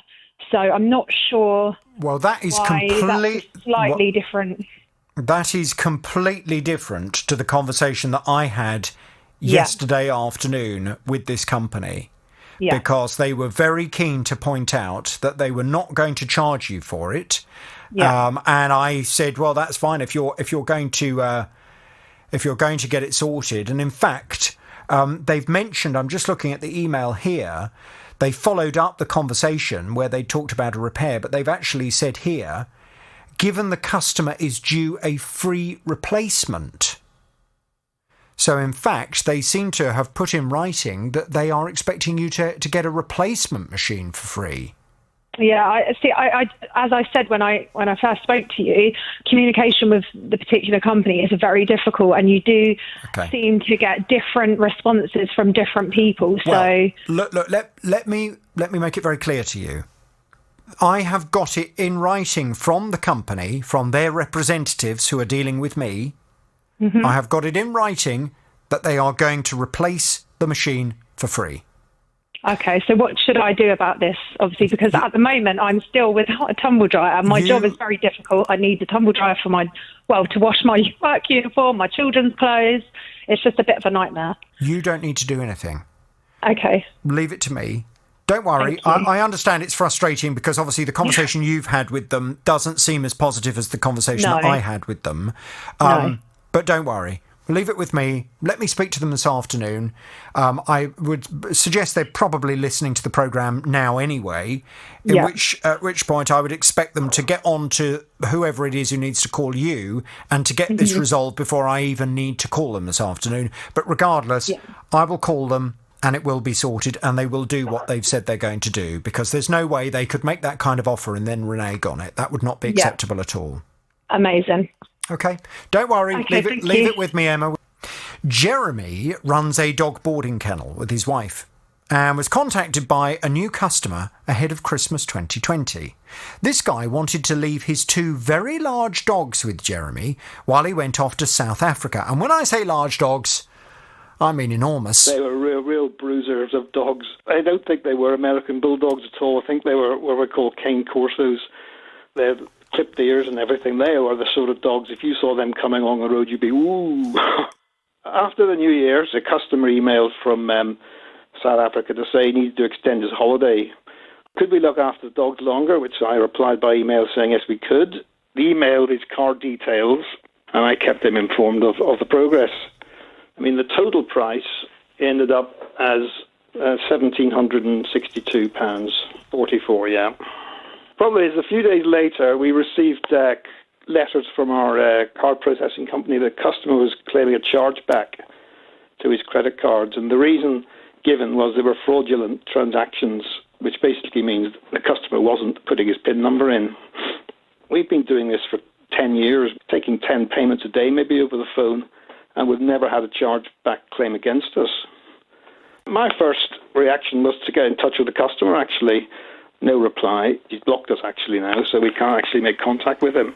Well, this is hugely unfair on Jeremy, and it's a very, very, very good warning for everyone else listening to the programme. I'm well aware there are all kinds of small business owners that listen to this programme who may well also use a card machine in order to run your business, and you may from time to time take card payments over the phone from customers.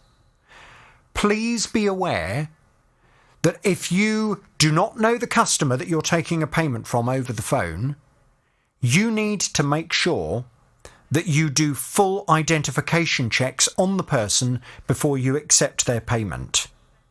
Because what this man has been able to do, and we're not sure whether the card that he used was his card, whether it was a stolen card, whether it was a friend's card, we're not sure.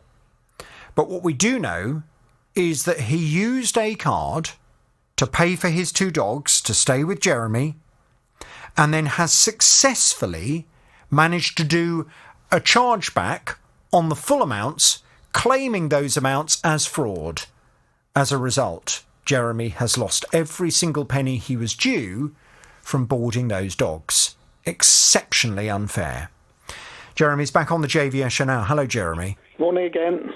Hello, Jeremy. Now, I wanted to have a quick catch up with you. And in fact, I'm a bit disappointed because I was promised by the police that I would have a response over this morning regarding this particular case, because I've obviously raised it with them. That response has not yet come through. I mean, I guess in theory, there is still 6 minutes left of this morning for them to get their response through. But they did know that I needed that response by 11 o'clock this morning. It hasn't yet come through. In the meantime, though, I know you have had further communication with the police yourself as a result of receiving a notification back from Action Fraud to say that they were not really going to be able to do anything further for you, which is very frustrating. That's right, yes. I did get that notification last week, and the next sort of port of call was actually the local police station, back to them again, and they got back to me. It was a community support officer who took the details, and she said she'd have to talk to our sergeant, which was yesterday, because they were still. She had a look at the case, and she said they're still they're looking at it as a case of civil action. In other words, I need to take him to court to get the money back, which of course I'm perfectly willing to do. But we're simply trying to find the whereabouts of this person, and I have supplied them with information which I think would lead them to them, but they're simply not responding at the moment to me. Well, that's really frustrating. And as I mentioned, I've raised this issue with Hertfordshire Police. And the perspective, from my perspective, what I have said to them is that, as I see this, this is not a civil matter. this is a criminal matter. Because this man who boarded his dogs with you, he has managed to, it would appear, he has managed to work a bit of a scam on you so that he ultimately has stolen nearly £2,000 that he was actually due to pay you as a result of looking after his dogs. And my concern has always been that someone doesn't just pluck this kind of scheme out of thin air. He must know how to do this, and obviously there is a chance that he may well have done this before, and there's a chance that he may well go on to do this to other people as well. As far as I'm concerned, this is a crime, and it should be investigated as such. Well, yeah, that's what I said to you before. I'm quite happy if they were to follow all leads which I was given as a taxpayer, local taxpayer. I simply want the service that I expect, which is they look into it properly. If they find that there really isn't anything they can do, okay, well, I'll take the hit. But what I don't want is that they just think, oh, we're too busy for this. We'll just, we'll leave it. We've got other things to do. That's not acceptable in my book. Well, look, of course, Hertfordshire Police will have lots of very important things to do. Hertfordshire Police, as I fully understand, will be trying to solve assaults, muggings, road traffic accidents they will be assisting with. There are all kinds of very serious things that Hertfordshire Police will be dealing with on a day-to-day basis. I don't, and I'm sure you do not, expect that the police will drop everything to sort this particular problem. But to have someone look into it at least when they get an opportunity would be very nice. They have literally just come through with a response. This is hot off the press. Hertfordshire Police say Hertfordshire Constabulary is aware of this matter and are carrying out further inquiries. The victim will be kept up to date and contacted in due course. Okay, well, I'll take it at that then. I'll wait for their call then. And I will wait to hear from you. Right. Hertfordshire Police know me and they know my programme and they know that I'm not going anywhere until this is resolved. So I hope that you will have some positive news that they are investigating this very soon. Can you please keep me posted? That'll be my pleasure, yes. Thank you, Jeremy, and thank you, Hertfordshire Police. Talk about leaving it to the last minute. 2 minutes before the end of this morning, but there we go. You got your response to me, and I appreciate it. Thank you very much, and we look forward to hearing a meaningful response very soon. Deal with more of your consumer problems. Mark's on the line. Hello, Mark. Hello. Hello, Mark. Right, tell me all about the problem you're having without naming any company names, please. Okay. Can I mention the item? Well, as long as it doesn't involve a brand name or anything that will identify where you've got it from. No, it's a drill. Okay, you can say drill. That's fine. Okay, I didn't want to name anything, so no. Okay, well, to your show all the while, so. Okay, well, I appreciate your caution for your benefit and mine. So you bought a drill? Yeah. Well, actually, my son did. Sorry. What it is, the battery charger has give up the ghost. Okay, just a couple of basics. So when did you buy the drill? When did your son buy the drill? Right, the 2nd of the 3rd, 20. Last year. Okay, yeah. And how much was it? £75. 75 quid, and this is for an electric rechargeable drill? That's it. Okay. Now, I think I'm right in saying that means it's a fairly cheap drill. Yeah. Okay. The only reason being that does come into all of this because consumer law protects you, but it also you have to bear in mind that you get what you pay for, and the law does protect you more if you have paid more money. So, for example, if you buy a very good quality drill at a very good price, a very reasonable price for that quality of drill, then you are entitled to expect the drill to last longer than a cheapy drill. So 75 quid, I think, would be at the lower end of the market. But carry on. What's gone on with this drill now? Right, what has happened, we went to the store and we explained what has happened. Yeah, but you haven't told me what's happened. Oh, sorry. The actual drill itself is okay. It's the actual charger that has gone wrong. It will not charge batteries. Right, so how many batteries did the drill come with? It come with 2 batteries. Okay, and the charger will not charge either of the batteries? No. Okay, fine. Well, that certainly sounds more like a charger problem then than a battery problem. Yes. Okay, so you went back to the retailer where you got it from to explain that. What did they say? The chap went to see his manager, and he come back and said, it's over 30 days, therefore we can't do nothing. I said, well, surely consumer rights should last more than a year. It was about 2 days over a year. Yeah, but come on, you said earlier, Mark, you listened to my programme. Surely you were primed, ready for that kind of silly response from a retailer who's trying to fob you off. I know, but he threw me. He what? He got me unawares. Right. I didn't expect that response. Really? Oh, I always expect that response. Oh, right. So he started saying to you, it's over 30 days old, there's nothing we're prepared to do. That's right. And you tried a little bit of chat about consumer rights, but then he got the better of you. Still didn't want to know. Right. And he said, go to customer services, which I'd done. I phoned them up. Right. Now, this time, being a regular listener to my programme, you were properly primed. You knew what you were going to say. Consumer Rights Act 2015, entitled to expect the product to last for a reasonable amount of time and to be of reasonable quality, and clearly lasting 13 months was not reasonable. So what were they going to do about it? Yeah. Nothing. They said, go back to the store.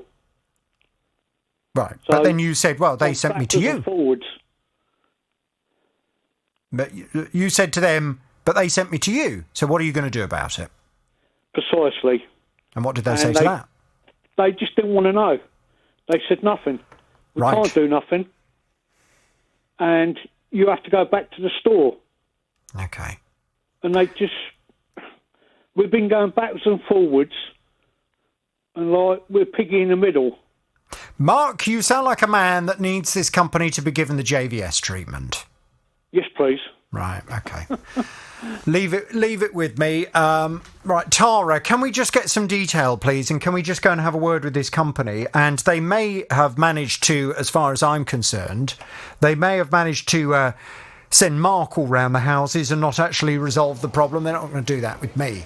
That's fair enough. I love a power drill. How much now? I was going to buy a drill because there are times when I need to drill a hole. Not very many times, but there are times when I need to drill a hole, and my drill is so useless, it's such rubbish that it doesn't work, and I always have to borrow someone's drill in order to drill a hole. And I was thinking about buying one. When I looked into these modern battery-operated ones, they're really expensive. And Tara said, well, how much was the one you advised me to get? About 125 quid, wasn't it? And that was the basic one. Up to about 150. I mean, you can get a good drill for cheaper, but you can't expect it to last such a long amount of time. Yeah. I use my drill a lot. Right. And it's really good on everything, so that's absolutely fine. So I spent a bit more money on it. Well, when I started looking around at drills, it's not uncommon to be spending 200 quid, is it? You can easily spend. Spend as much as you like. Yeah, exactly. So, I mean, to be honest with you, 75 quid, Mark, is going to buy you a fairly basic budget drill. Does he use it a lot, Mark? Sorry? Does your son use it a lot? No, he's used it about 6 times. Oh, right, okay. So, okay. £75 for a drill that you don't use very often, I'm sure it can do the job of whatever you're after, really, depending on what it is. But the simple fact is the product has not lasted for a reasonable amount of time. It's only lasted just over a year. That's ridiculous. No one's going to spend 75 quid on a product that's only going to last for a year and a few days. Crazy. They need to sort it out. And all this business of, it's over 30 days, there's nothing we can do. I mean, that's outrageous. That would seem to suggest a complete and utter ignorance to the law. And I think they need to be educated, right? I agree. Mark, hang on there. I'm going to pass you back to Tara and we're going to have a word with them. OK, thank you. Thank you very much indeed.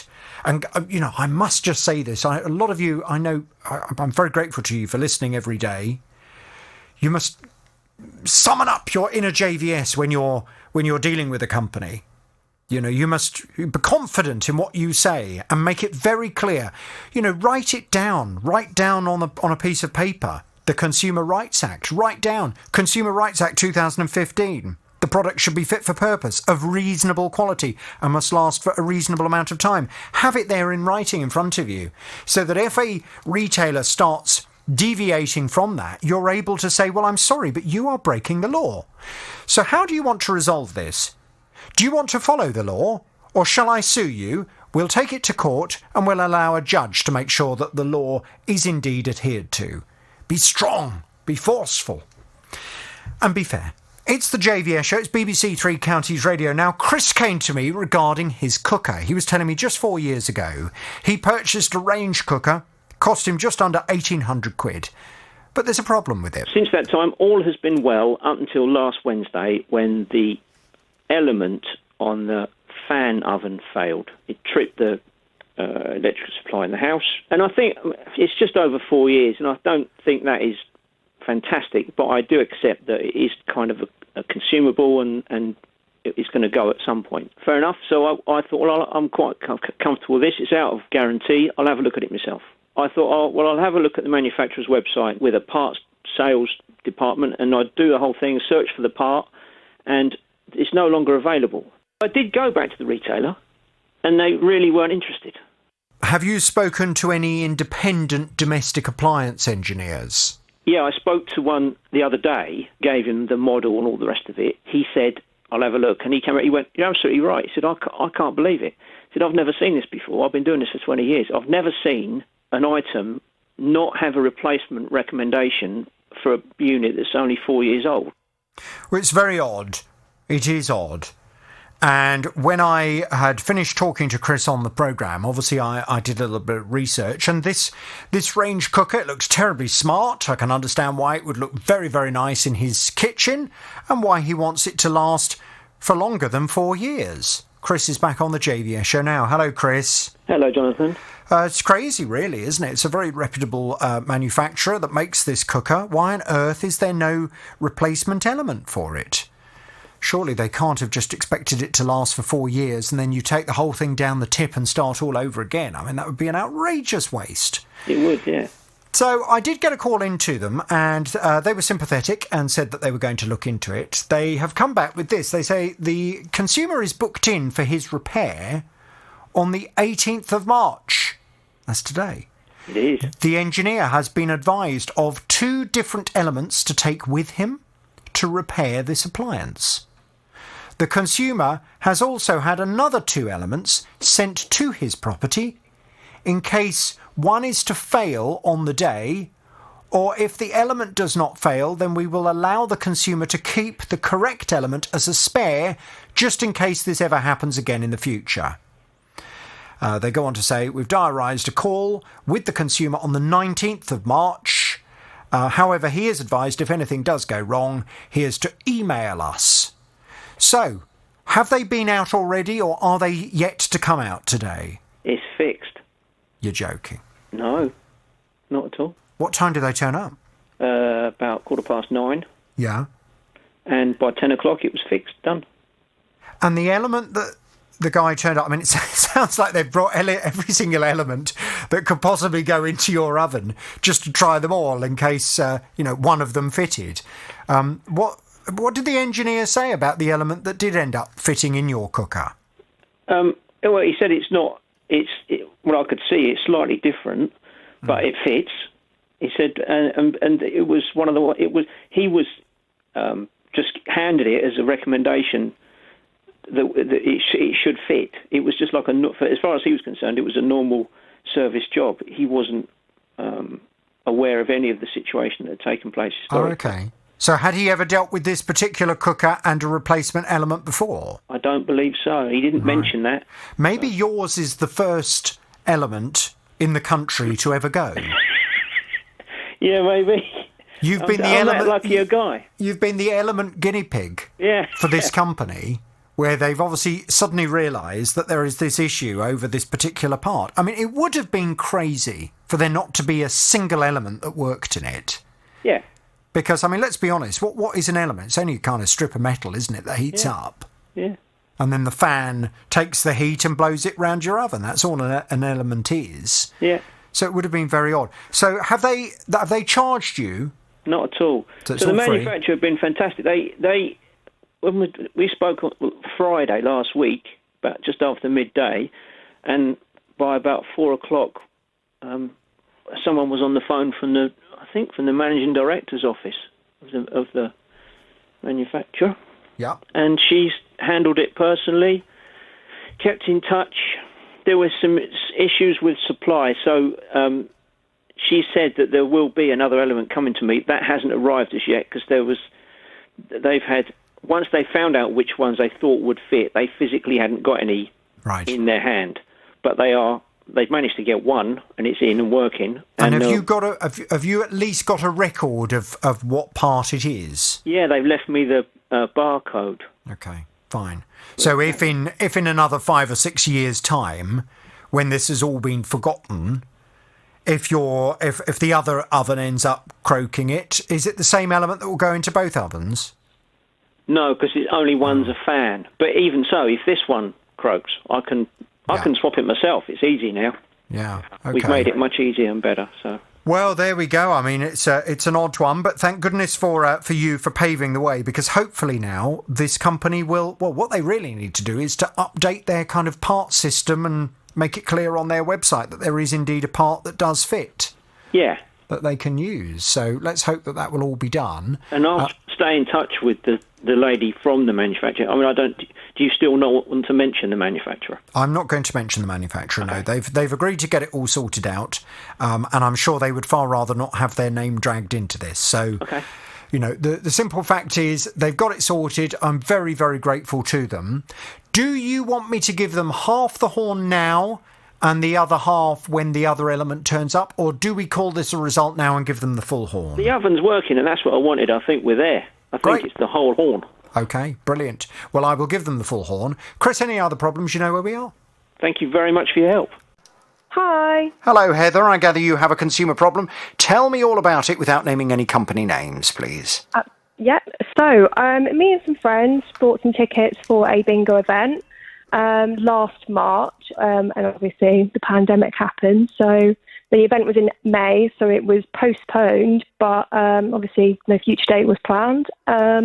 I've been trying since last summer to get a refund for it, and I've been countlessly ignored and told that they have to adhere to a credit policy. However, you know, I've said the contract's frustrated, you know, you can't provide me with the service that you originally meant to, so can I have my money? And they've just said no, basically. Right.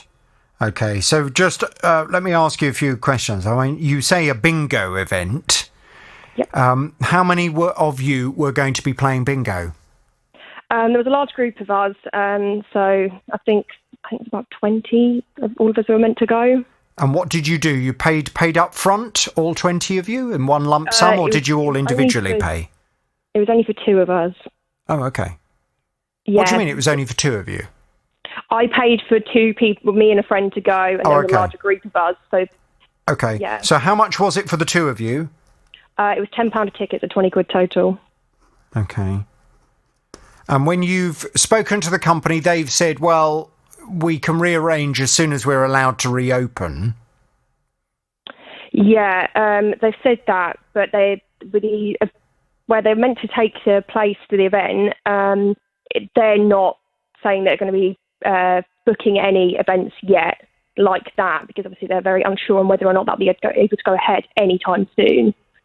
Well, I don't know if you were listening to the last hour of my programme, but certainly many of my listeners would suggest that kind of event is possibly not even going to happen this year. You'll have to wait till next year before those kinds of events where large numbers of people can all sit in one room together playing bingo can actually reopen. So, yeah, I mean, there is a chance that you might not be able to go along and do it. What was this bingo for? It was just a friend's birthday. Right, and that's gone and that's passed. The moment's gone. Yep, completely gone. Okay. How did you pay for the tickets? I paid on my debit card. Okay. Have you tried speaking to your bank? I mean, let me just explain. There is a scheme called, I don't know if you've heard of it, Chargeback, which is an industry-accepted scheme that banks will honour, where you are entitled to claim money back that you've paid on a debit card for goods or services that you've not received. Now, there is a time limit. That's the problem. But sometimes in certain cases, the bank will still allow you to make a claim if it was for a in advance experience that you haven't managed to have. So I don't know whether you've spoken to your bank yet. No, I haven't, not at all. Okay, well, it might be worth doing that. I mean, can you just respond to the obvious question that some people will be screaming at their radio? This is 10 quid. Why over something that's costing £10 is this an issue for you? It's just because I, tried to get a refund in a polite way, and it's just the customer service that I've received with regards to it. They haven't given me full explanations. They've ignored me, and I just think that if they explain to me, we're doing this because we're trying to, stay up as a company, I'd be more sympathetic. But the fact that they have countlessly ignored me just makes me be like, I don't want to give you my money. Yeah, but I mean, isn't that fairly obvious? If a company is in the business of providing bingo events and they've not been able to operate as a company providing bingo events for over a year, then surely it's obvious that they will want to hang on to as much of customers' money as they possibly can to keep themselves going until they reopen. Because if they give everyone their money back, then their bank account is going to be empty. But I also just don't plan on going to this event either anymore because it was hosted in a different place. I'm not going to be able to attend it. There's just no use that I can get out of this at all. No, that's fair enough. And the reason I'm asking the question is because some people listening may well say, well, this is only 10 quid. I mean, there is a point of principle here. You've paid for something that you haven't been able to enjoy through no fault of your own. And therefore, why should you lose, whether it's £10 or £100, why should you lose any money at all? And the company's financial woes, why is that your concern? Exactly. Okay. All right, let's see what we can do. Tara, can we just get some detail, please? Can we go and have a little word with this company and just find out what on earth is going on? Because I know it's only 10 quid, but Heather wants it back. It's her 10 quid. She didn't get what she paid for. She wants the money back. Well, yes, let's see what I've got to say. I do love a game of bingo myself, but there you go. Do you? Oh. Yeah. I've got my special dibby pen. Right. Plop does the card nice and securely. You know where you've marked your card. Forgive me, Heather. In my mind, bingo is something that the elderly ladies play. You don't sound like an elderly lady. I'm not, but it was kind of like, a bit of gambling kind of thing. None of us have done it before, so we thought we'll do that before we go out elsewhere. Right. David came to me. He was telling me his son is in the 6th form at school, and he pays a lot of money, actually, over 600 quid a year to use the school bus. So why does the school bus keep driving past him while he's left standing at the bus stop? We paid for an annual ticket for my son to get to school. It cost £646. From September through to Christmas, there wasn't really any problems. There were service buses and a school bus as well. But since the schools have gone back, the 2 service buses that used to run either side of the school bus have been removed from the timetable. So basically, the school service is full by the time it gets to the bus stop that my son and his friends wait at and just drive straight by and leaves them. So it's a bit of a problem. Fortunately, myself and my wife are working from home at the moment, so it means my son phones my wife up and she has to go and get him and take him into school. It's very frustrating. I mean, if you think about all that money they're spending for the school bus, he needs to be able to use it. And although we can, I'm sure, all appreciate that at the time when schools were closed, it may well be that bus companies felt there was no longer the need to put quite as many buses on as they had previously, if most of those buses were just empty. Surely now the schools have gone back, the bus companies need to get their act together and get the buses running again. Well, I went off to have a word with this bus company on David's behalf. Has it made any difference? Let's find out. David's back on the JVS show. Hello, David. Good morning, Jonathan. Good morning to you. Right, the company concerned, as you are well aware, is Arriva. And they've come back with this response. Simon Matheson, Area Managing Director at Arriva, said, Firstly, I would like to apologise for any problems experienced in recent days. We are currently running a dedicated S500 journey reserved for school and college children only, as we did in the autumn term last year. This is on top of the regular 500 service.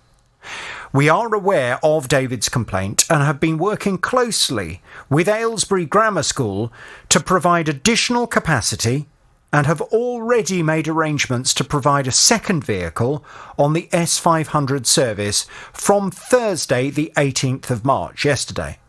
This second service will run at the same time as the first, which means it will be able to collect people who have not been able to board the first service. So that all sounds pretty good. How are things looking from your end, David? Well, Jonathan, since I spoke to you Wednesday, there has been a hive of activity from Arriva. They've responded to my email initially that I sent, and I can confirm that as of yesterday, they are now sending 2 school coaches, and my son has been able to get on the second coach. Right. And did they give any explanation as to why that hadn't happened before? Was it just that they hadn't realised that there would suddenly be this demand for a seat on the bus? No, there was no explanation at all. It was just literally almost like a standard email response. We'll put a second coach on and we'll send a member of staff to monitor the loading and adjust the service as necessary. Yeah, what I think might happen... Obviously, word will get round the village now that the bus service has got a lot more capacity, and I think other parents that have been taking their children and students into Aylesbury may now revert to using the coach service. So hopefully the 2 coaches will have capacity for everybody. Well, I completely understand that obviously over the course of the last year, we've had all kinds of ups and downs, and schools have been open, schools have been shut, schools have been partially open, you know, all these kinds of ups and downs. And I'm sure a lot of this has affected the demand for public transport. And I can understand, you know, it may well be that bus companies are looking at the new demand and thinking, well, we've just got a whole load of buses that are empty, that are driving around on the roads with no one using them. One would just like to think that they are assessing it on a regular basis, and where things change, they are quickly activating new buses being put on the route. So, and it sounds as if in this particular case, that's exactly what's gone on. So shall we thank them very much indeed and move on, David? Yeah, I think definitely. Obviously, I'll keep an eye on what's going on, but yeah, that's brilliant. So thank you very much, and thank you to the team for your help in this one. It's an absolute pleasure. If anything changes, if anything goes wrong, come straight back to us. Thank you very much. Thank you. Now, Richard has some luxury bookshelves that were made and fitted for him in August 2018. He chose this particular company because they'd given him what he thought was very good advice on not only making long-lasting furniture, but protecting it as well. They'd recommended that the bookshelf should be made from hardwood and given a tough diamond finish on the paintwork to make it extra durable.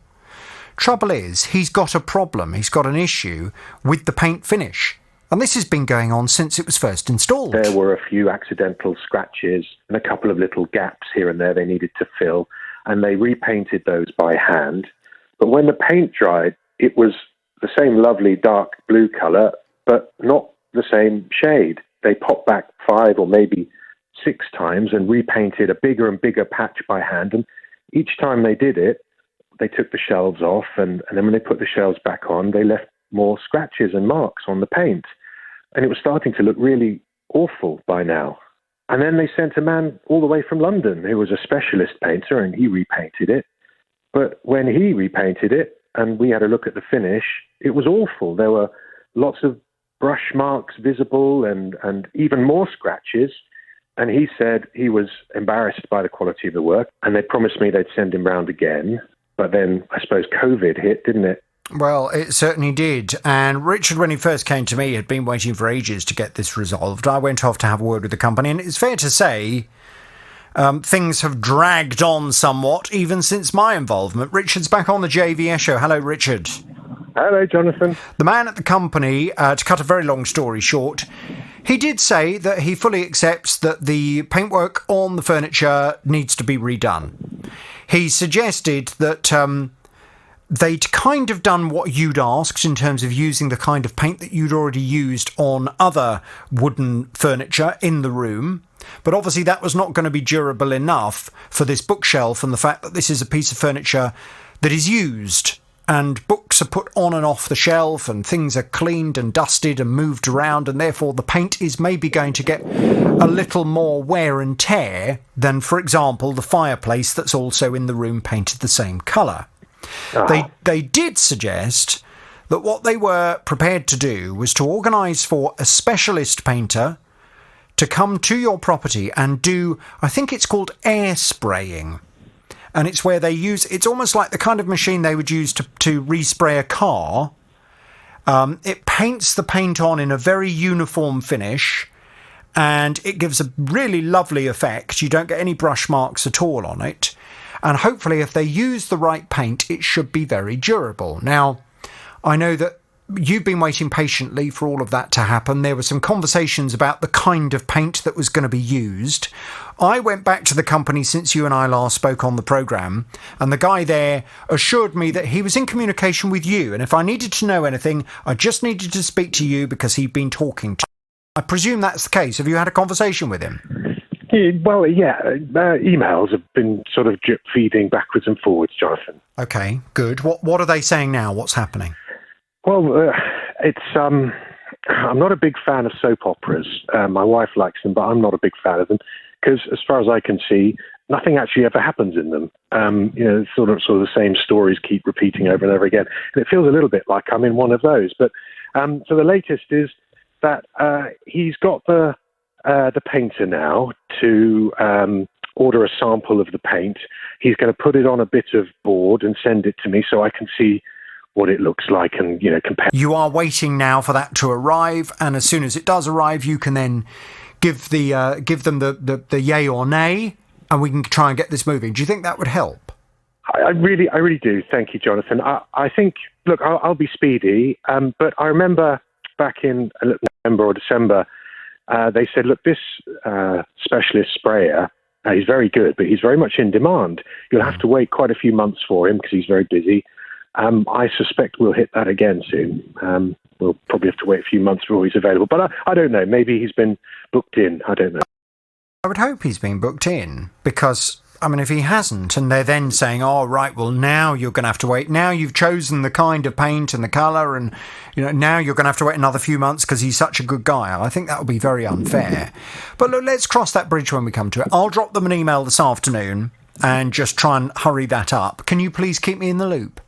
Will do. Thanks for your help, Jonathan. OK, it's a pleasure, Richard. I'll talk to you very soon. Michael has a caravan that he uses as a bit of a man cave. He treated himself to something to make it a bit more like a home from home. I purchased a porch awning for my caravan the end of February 2020, £463. Supposed to be heavy duty. I bought a lightweight awning before, and that was £134. You get two entrances into the awning. You got one either side, and one of the zips, you can't undo it or do it up. The teeth don't go together. I've contacted the firm, but they don't recognise the Consumer Rights Act. They say the 2-year guarantee doesn't cover the zip. I have emailed them the Consumer Rights, but they just say that the zip is not covered. Yes, well, I have to be honest, from my experience of having dealt with this company in the last week or so, I am quickly starting to assume that actually the company just don't really understand the Consumer Rights Act. The kinds of things they're coming back to me with suggest that they have a very, very, very small level of understanding of how it works, which is troubling, to be honest, because if you're running a business, you can draw up your own terms and conditions all you like. You can have your own company policies all you like, but you need to understand what the law entitles your customers to.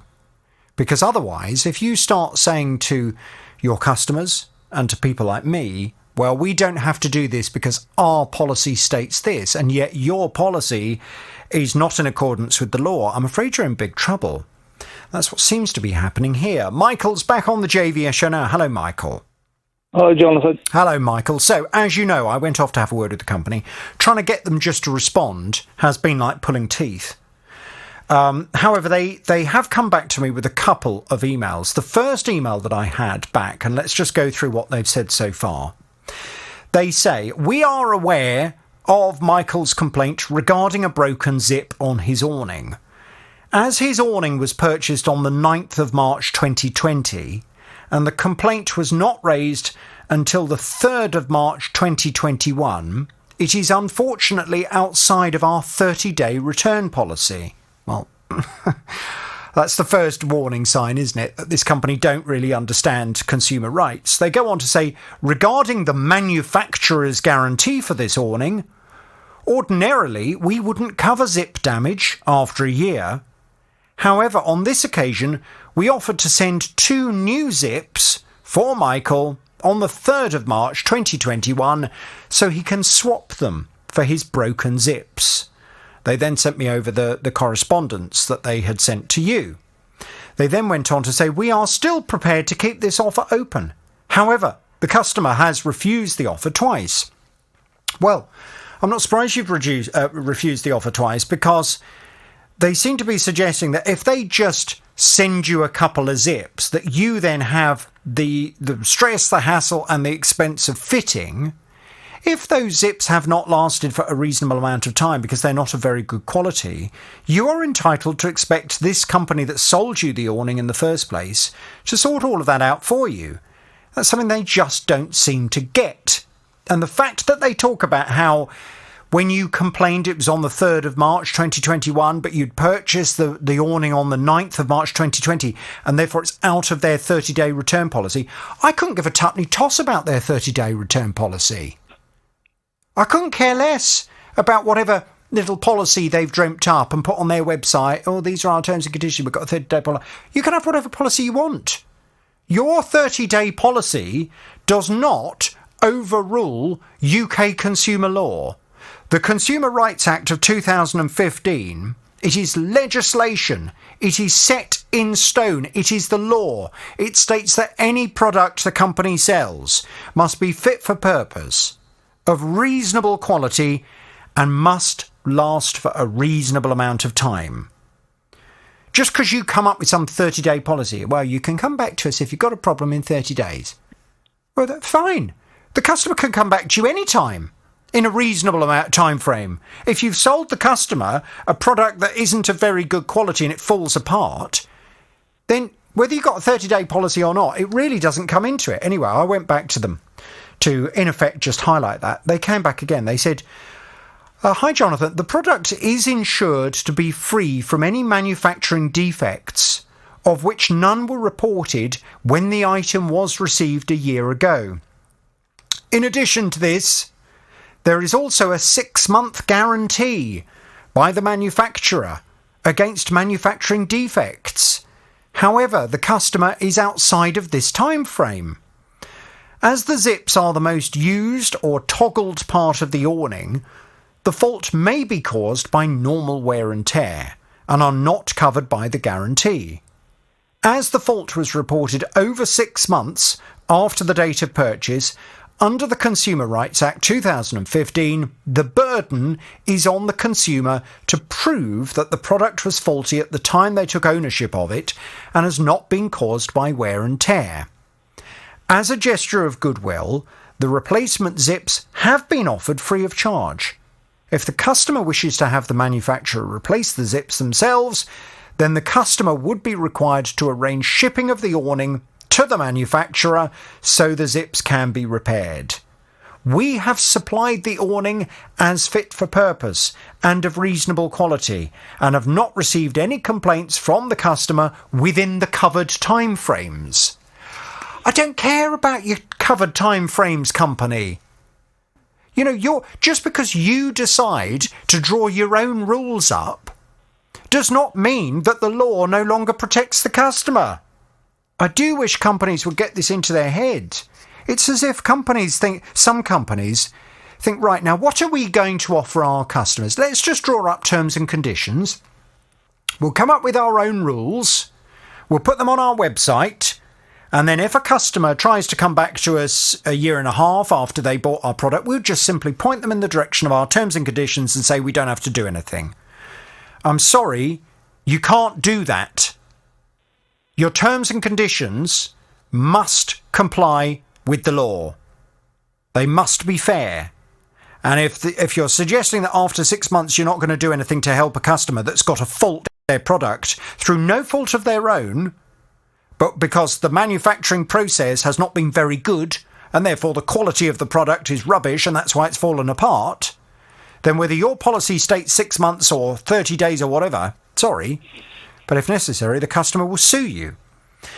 So, as you and I discussed last time, the one thing they are within their rights to do, if they so wish, they are within their rights to say that because it's been more than 6 months, the legal responsibility to prove that the product has failed because of poor manufacturing component parts rather than customer misuse or excessive wear and tear falls to you. They're right in saying that. They are perfectly within their rights, if they want to say to you that you haven't damaged that awning. However, what they also need to understand is that if, and I would imagine it would cost you money to prove that you haven't damaged the awning, if that report comes back and finds in your favour, you're entitled to expect not only the company to repair the awning at no cost to you, but you're also entitled to expect full reimbursement for the cost of the report. And if you were to take the company to the small claims court, you would be able to sue them for the additional amount that you've incurred in obtaining that report. So they need to be aware of that. I've gone back to them and I've pointed that out, and they've suddenly decided to go very quiet again.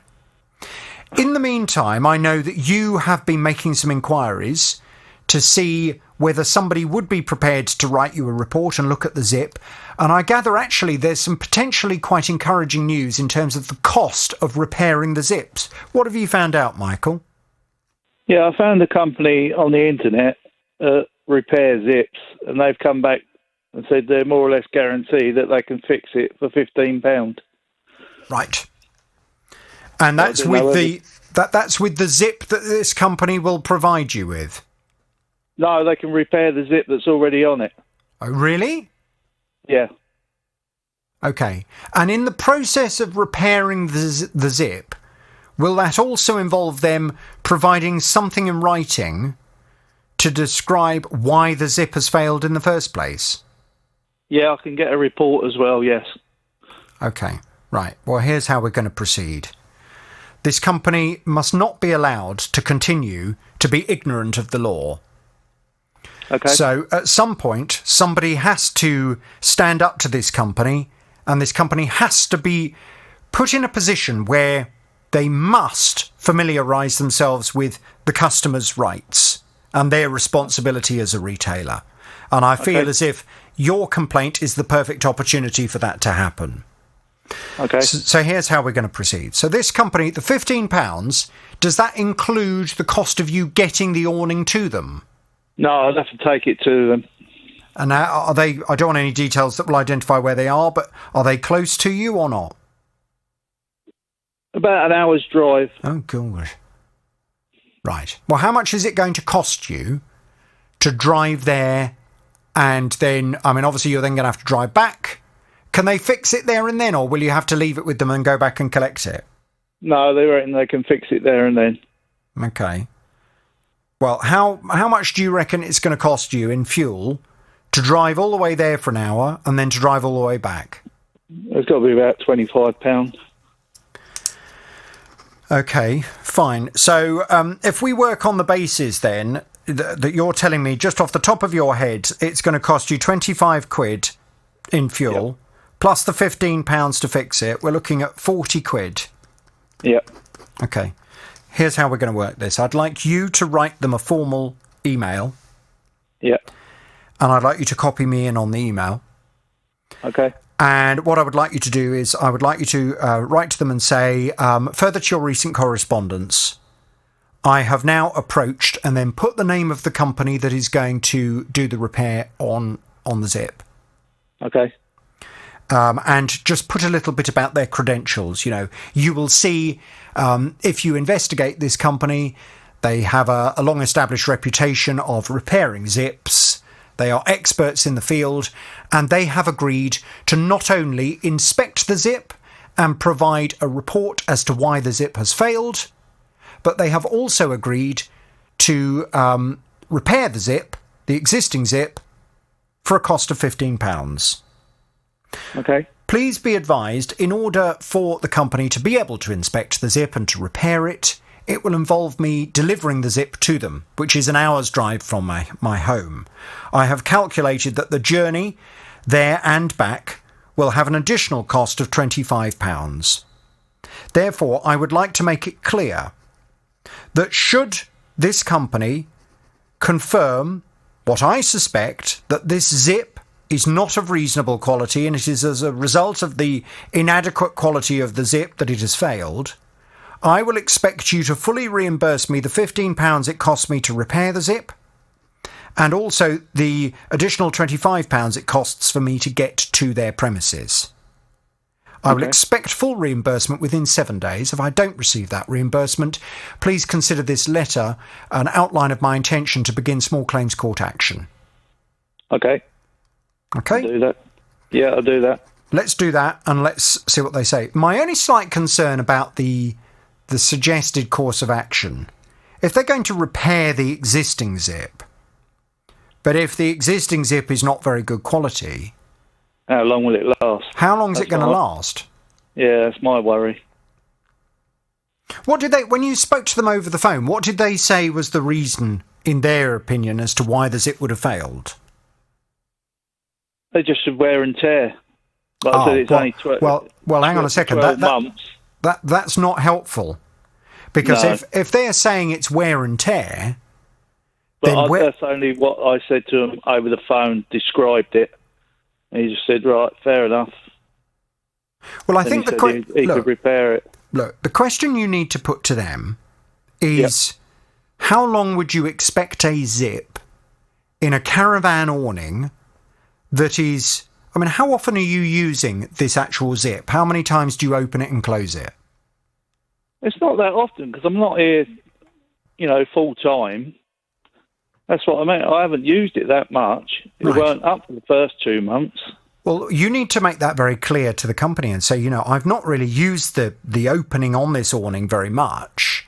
So how can it be wear and tear? I mean, if this was 5 or 6 years down the line, then okay, I could understand wear and tear. But the fact that this zip has failed within a year, within the first year, how can that be wear and tear?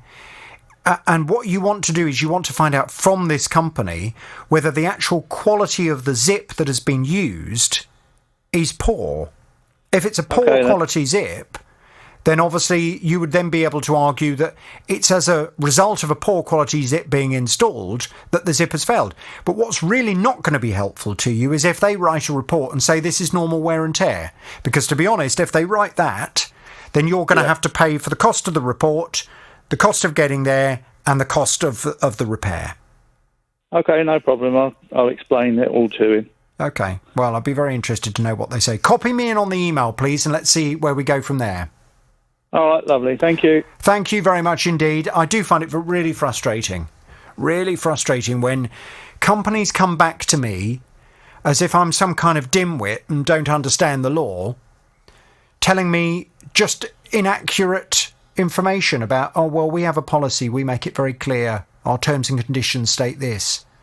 Well, fine. You can write whatever terms and conditions you want, but they still have to comply with the UK law. And the UK Consumer Rights Act of 2015 is a law that protects customers over and above whatever terms and conditions you as a retailer draws up. Linda purchased a jukebox in January 2020, which is all singing and dancing. It's got a radio, a record player and a CD player. But when Linda came to me, she said that the blooming thing was just sitting in a box, not working. It's a modern one. We did have an old one, but we got rid of it, and we bought this newer one, which was quite a bit of money, 752.49p. The first one we had to send back because it only lasted a couple of weeks. It wouldn't turn back on, so they replaced that. It was only a couple of weeks old. But we got the second one about the 15th of January 2020. it will not read any CDs. It worked when we got it, but no, it won't read any CDs. We've been emailing them. They said we can have a repair, or they could send out a new CD and we can put it in at a cost, though. Well, Linda doesn't feel that's acceptable, as I was just discussing with Michael. The Consumer Rights Act gives Linda the entitlement to expect this product will be fit for purpose, of reasonable quality, and will last for a reasonable amount of time. And certainly for it to last just over a year is just not okay, particularly when you consider the huge cost. Well, Linda's back on the JVS show now. Hello, Linda.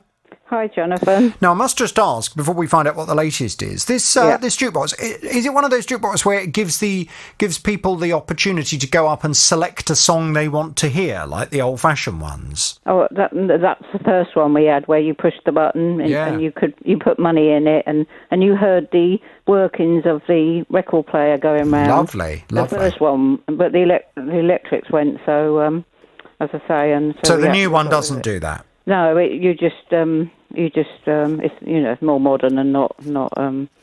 But the sound was really, really good. Yes, and you were saying you used to listen to my programme through it, and I would come blasting out of your jukebox. And the light, it lit up, was you? Yeah, all lit up you were. Oh, really? What? So as I spoke, did the lights all change and flash? It changed colours. It constantly changed colour. Yeah, it was lovely. Oh, how luxury. Yeah, I missed it, but never mind. It's a shame the blooming thing stopped working then, isn't it, really? Yeah, exactly. When I went off to have a word with the company, the lady that I spoke to there, she was very nice, very, very nice, but she made it quite clear quite early on that she wanted to cut her losses, come and collect the thing and give you your money back. I think she just suggested having already replaced the first one, and she said there was a question mark over whether they felt there was actually anything wrong with the first one, and now the second one had gone, and she said there's just, to be honest, she said we'd rather just come and take it away and give Linda her money back, please. I said, well, that's fine. I mean, if that's how you want to deal with this, then yes, absolutely, that will resolve the matter. So they were due to come and collect it and take it away, and I think they have collected it now, haven't they? Last Friday, yeah. Yeah. Yeah. But what about the refund? Now, I know your son had paid for this using a PayPal account. Our PayPal, yeah, he does that through his phone, yeah. They'd suggested you were going to be refunded pretty soon. Have you heard anything on that this week? Well, Wednesday they said they'd processed the refund and it'll be in PayPal within 2 to 5 working days. Right. But we looked this morning, and it's not there yet. So, but if they only process that on Wednesday, yeah, that's a bit early, isn't it? I suppose. Maybe we're a bit early. But have they? Yeah. They've put that in writing, have they?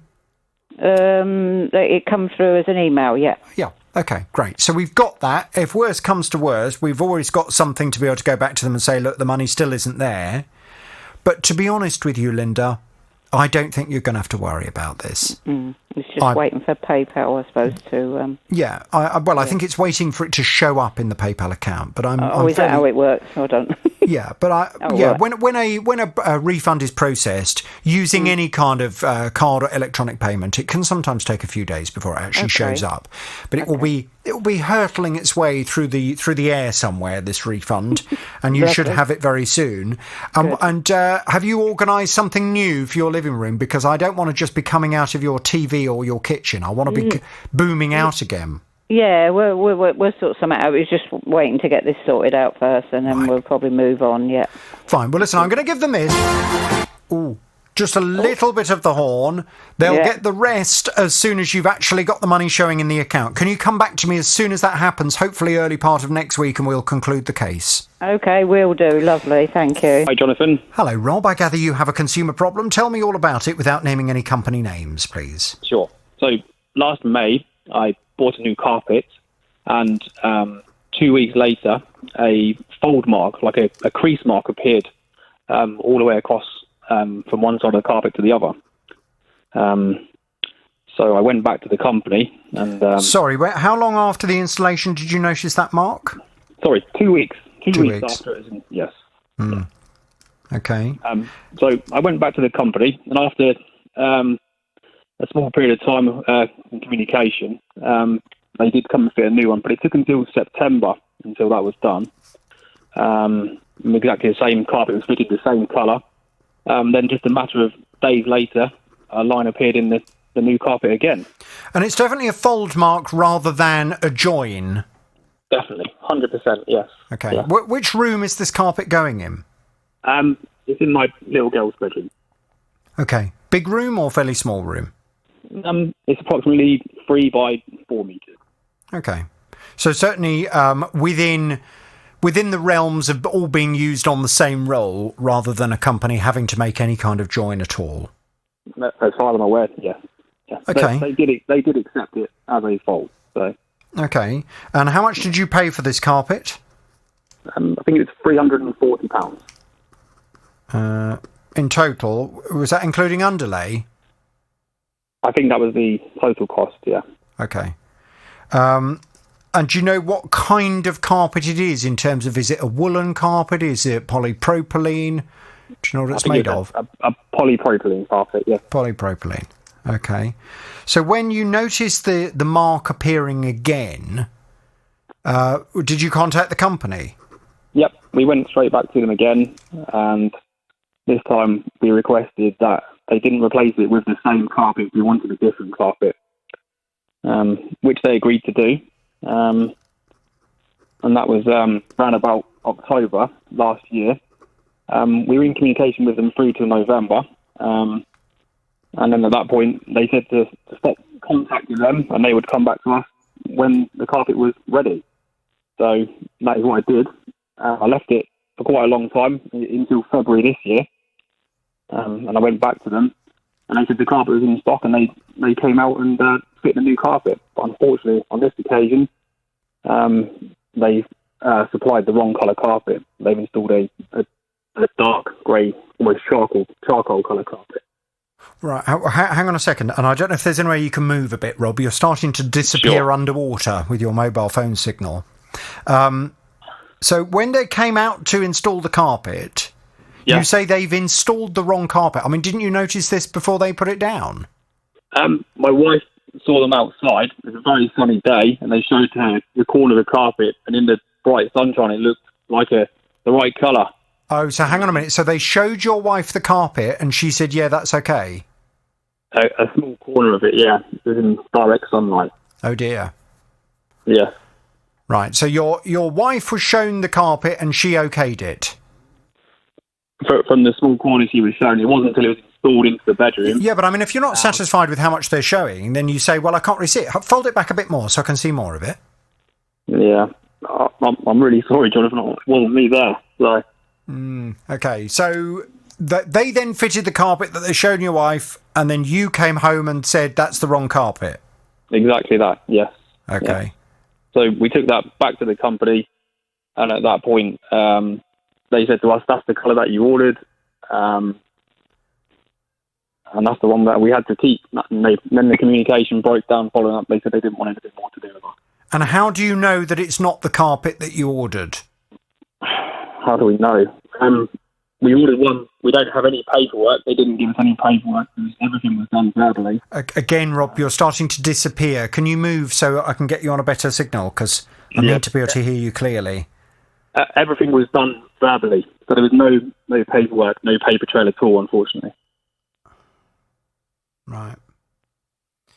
Well, I think you're on a bit of a hiding to nothing then, to be honest with you, because if you haven't got anything in writing to show the carpet that you'd actually ordered and were expecting them to come and install, if they've turned up and shown your wife the carpet outside and she's had a look at it and she said, yeah, that's okay, and they've then installed it, I'm struggling to find what they've actually done wrong. The carpet that we ordered was a light grey carpet by the name of Starfish, and the one that they supplied was a dark grey carpet by the name of Pirate. But have you got a written order showing that you'd ordered a carpet with Starfish as the name of it? No, they didn't provide that. No. Why didn't you request it? I didn't think this would happen, to be honest. I just assumed everything would have gone quite smoothly and we've got the carpet we wanted. Yeah, I mean, look. The problem that I have and I would be more than happy to go and speak to this company. The problem that I have is, what am I supposed to say to them? If they say to me, look, we turned up with what we thought was the right carpet. We thought that this was the carpet that the customer wanted. We showed the customer outside their house. She looked at the carpet and said, yeah, that's fine. We've installed it. What on earth are we supposed to do now? We have installed the carpet that we believed we were supposed to install. The customer okayed it, and we've installed the carpet. How am I supposed to say, well, that's not good enough? The owner's colleagues will even agree with me that he has ordered the wrong carpet, but that's all we've got to go on. So, have you got any answer phone messages or anything from the company where they mention the actual? Nothing. You've got nothing. The paper trail, the email just stopped back in around about October, November time. That was it. There was no more written communication from them. Okay, well, look, I mean, this is a massive lesson for you and for other people listening to the programme. You know, whenever you're ordering something from a company, always make sure that you get something in writing just to reconfirm what your understanding of what they're going to be installing matches their understanding. Because if you haven't got anything in writing, then after the event, it's very difficult. And I think it would have been different if, for example, when they turned up on the day, if you'd looked at the carpet outside and said, that's the wrong carpet, that's too dark, then they could have taken it away and you would be in a stronger position. But the fact that the carpet was then okayed and they installed it, I think, to be honest with you, has probably scuppered your chances of being able to do anything. Is the carpet, I mean, is it impossible for you to live with the carpet that's now been put down? It's not impossible to live with, but it just wasn't what we chose. No, it's not the one you chose, but only you can prove that because of what's going on in your head. I can't prove that because you're not going to be able to give me anything written down that says that. The only thing we've got at all is my wife messaged her mum on the same day we left that place, describing the exact carpet with the name on it. Then, but there's nothing from them at all. That's the only evidence we have. That's obviously time and date stamped by the message. I don't think you're going to have any luck at all. No. I'm happy to contact the company on your behalf. Yes. But if I was them, I would say to me, we came on the day with the carpet that we thought we were supposed to be installing. We checked with the customer outside. The customer said, yeah, that's the right carpet. We fitted the carpet, and then the customer comes back and says it's not the right carpet. What more were we supposed to do? Yeah. Do you see what I mean? I mean, that's what I would say if I was them. And it's quite difficult to really argue with that. I mean, let me call them just to see if there is some kind of solution. I'm not saying that this will be a free solution. Yeah. But let's see if there is, if you really don't like the carpet they've put down, is there any way that based on the circumstances they can come to some kind of arrangement with you where, for example, at cost price, they can come and replace the carpet with the one that you did want? Yeah, I would definitely prefer that. Okay, well, let's see if we can broker some kind of reasonable resolution. Tara, can I pass Rob back? Can we get some detail, please? Yeah, absolutely. Okay. Step this way. Rob, hang on there, please. I'm going to pass you back to Tara and we'll go and have a little word with the company. It's the JVS show. It's BBC Three Counties Radio. Now, in April 2019, Veronica purchased 2 rise and recliner chairs. They cost just over 750 quid. But 23 months later, she's got a problem. My husband and I are both disabled, and the last few weeks, one of them decided it would only recline now and again, and it would go da-da-da-da-da. It was one, and now both of them, the second one doesn't work at all. The first one, the back goes back, and that's all, but the second one doesn't work at all. And have you contacted the company you bought them from? Yes. What have they said? They're only guaranteed for a year. My husband's smaller than me. I'm about 16 stone now. And it says on here 18 stone was the maximum. He's only about 12 stone something. Well, of course, as a regular listener, Veronica knows that these chairs should last for a reasonable amount of time. Now, as I explained to Veronica, of course, 750 quid for 2 electric recliner chairs in leather is not necessarily going to buy you the best chairs in the world that are going to last you for a nice, good amount of time. However, the fact that they've only lasted for, well, less than 2 years really is not reasonable at all. And that's exactly what I've been off to explain to the company. Veronica's back on the JVS show now. Hello, Veronica.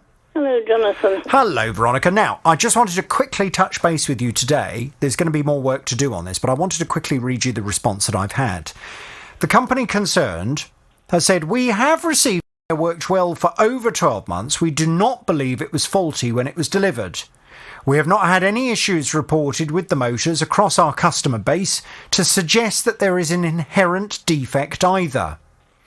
We do take customer complaints seriously, and as a gesture of goodwill, we are prepared to investigate the issue in order to try and reach a satisfactory conclusion with this customer.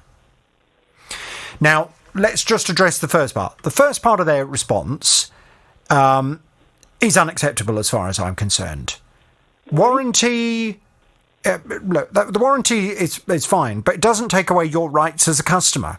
The product needs to last for a reasonable amount of time. If the motors haven't been manufactured to a reasonable standard and therefore they burn out after a year or just under 2 years, that's not okay.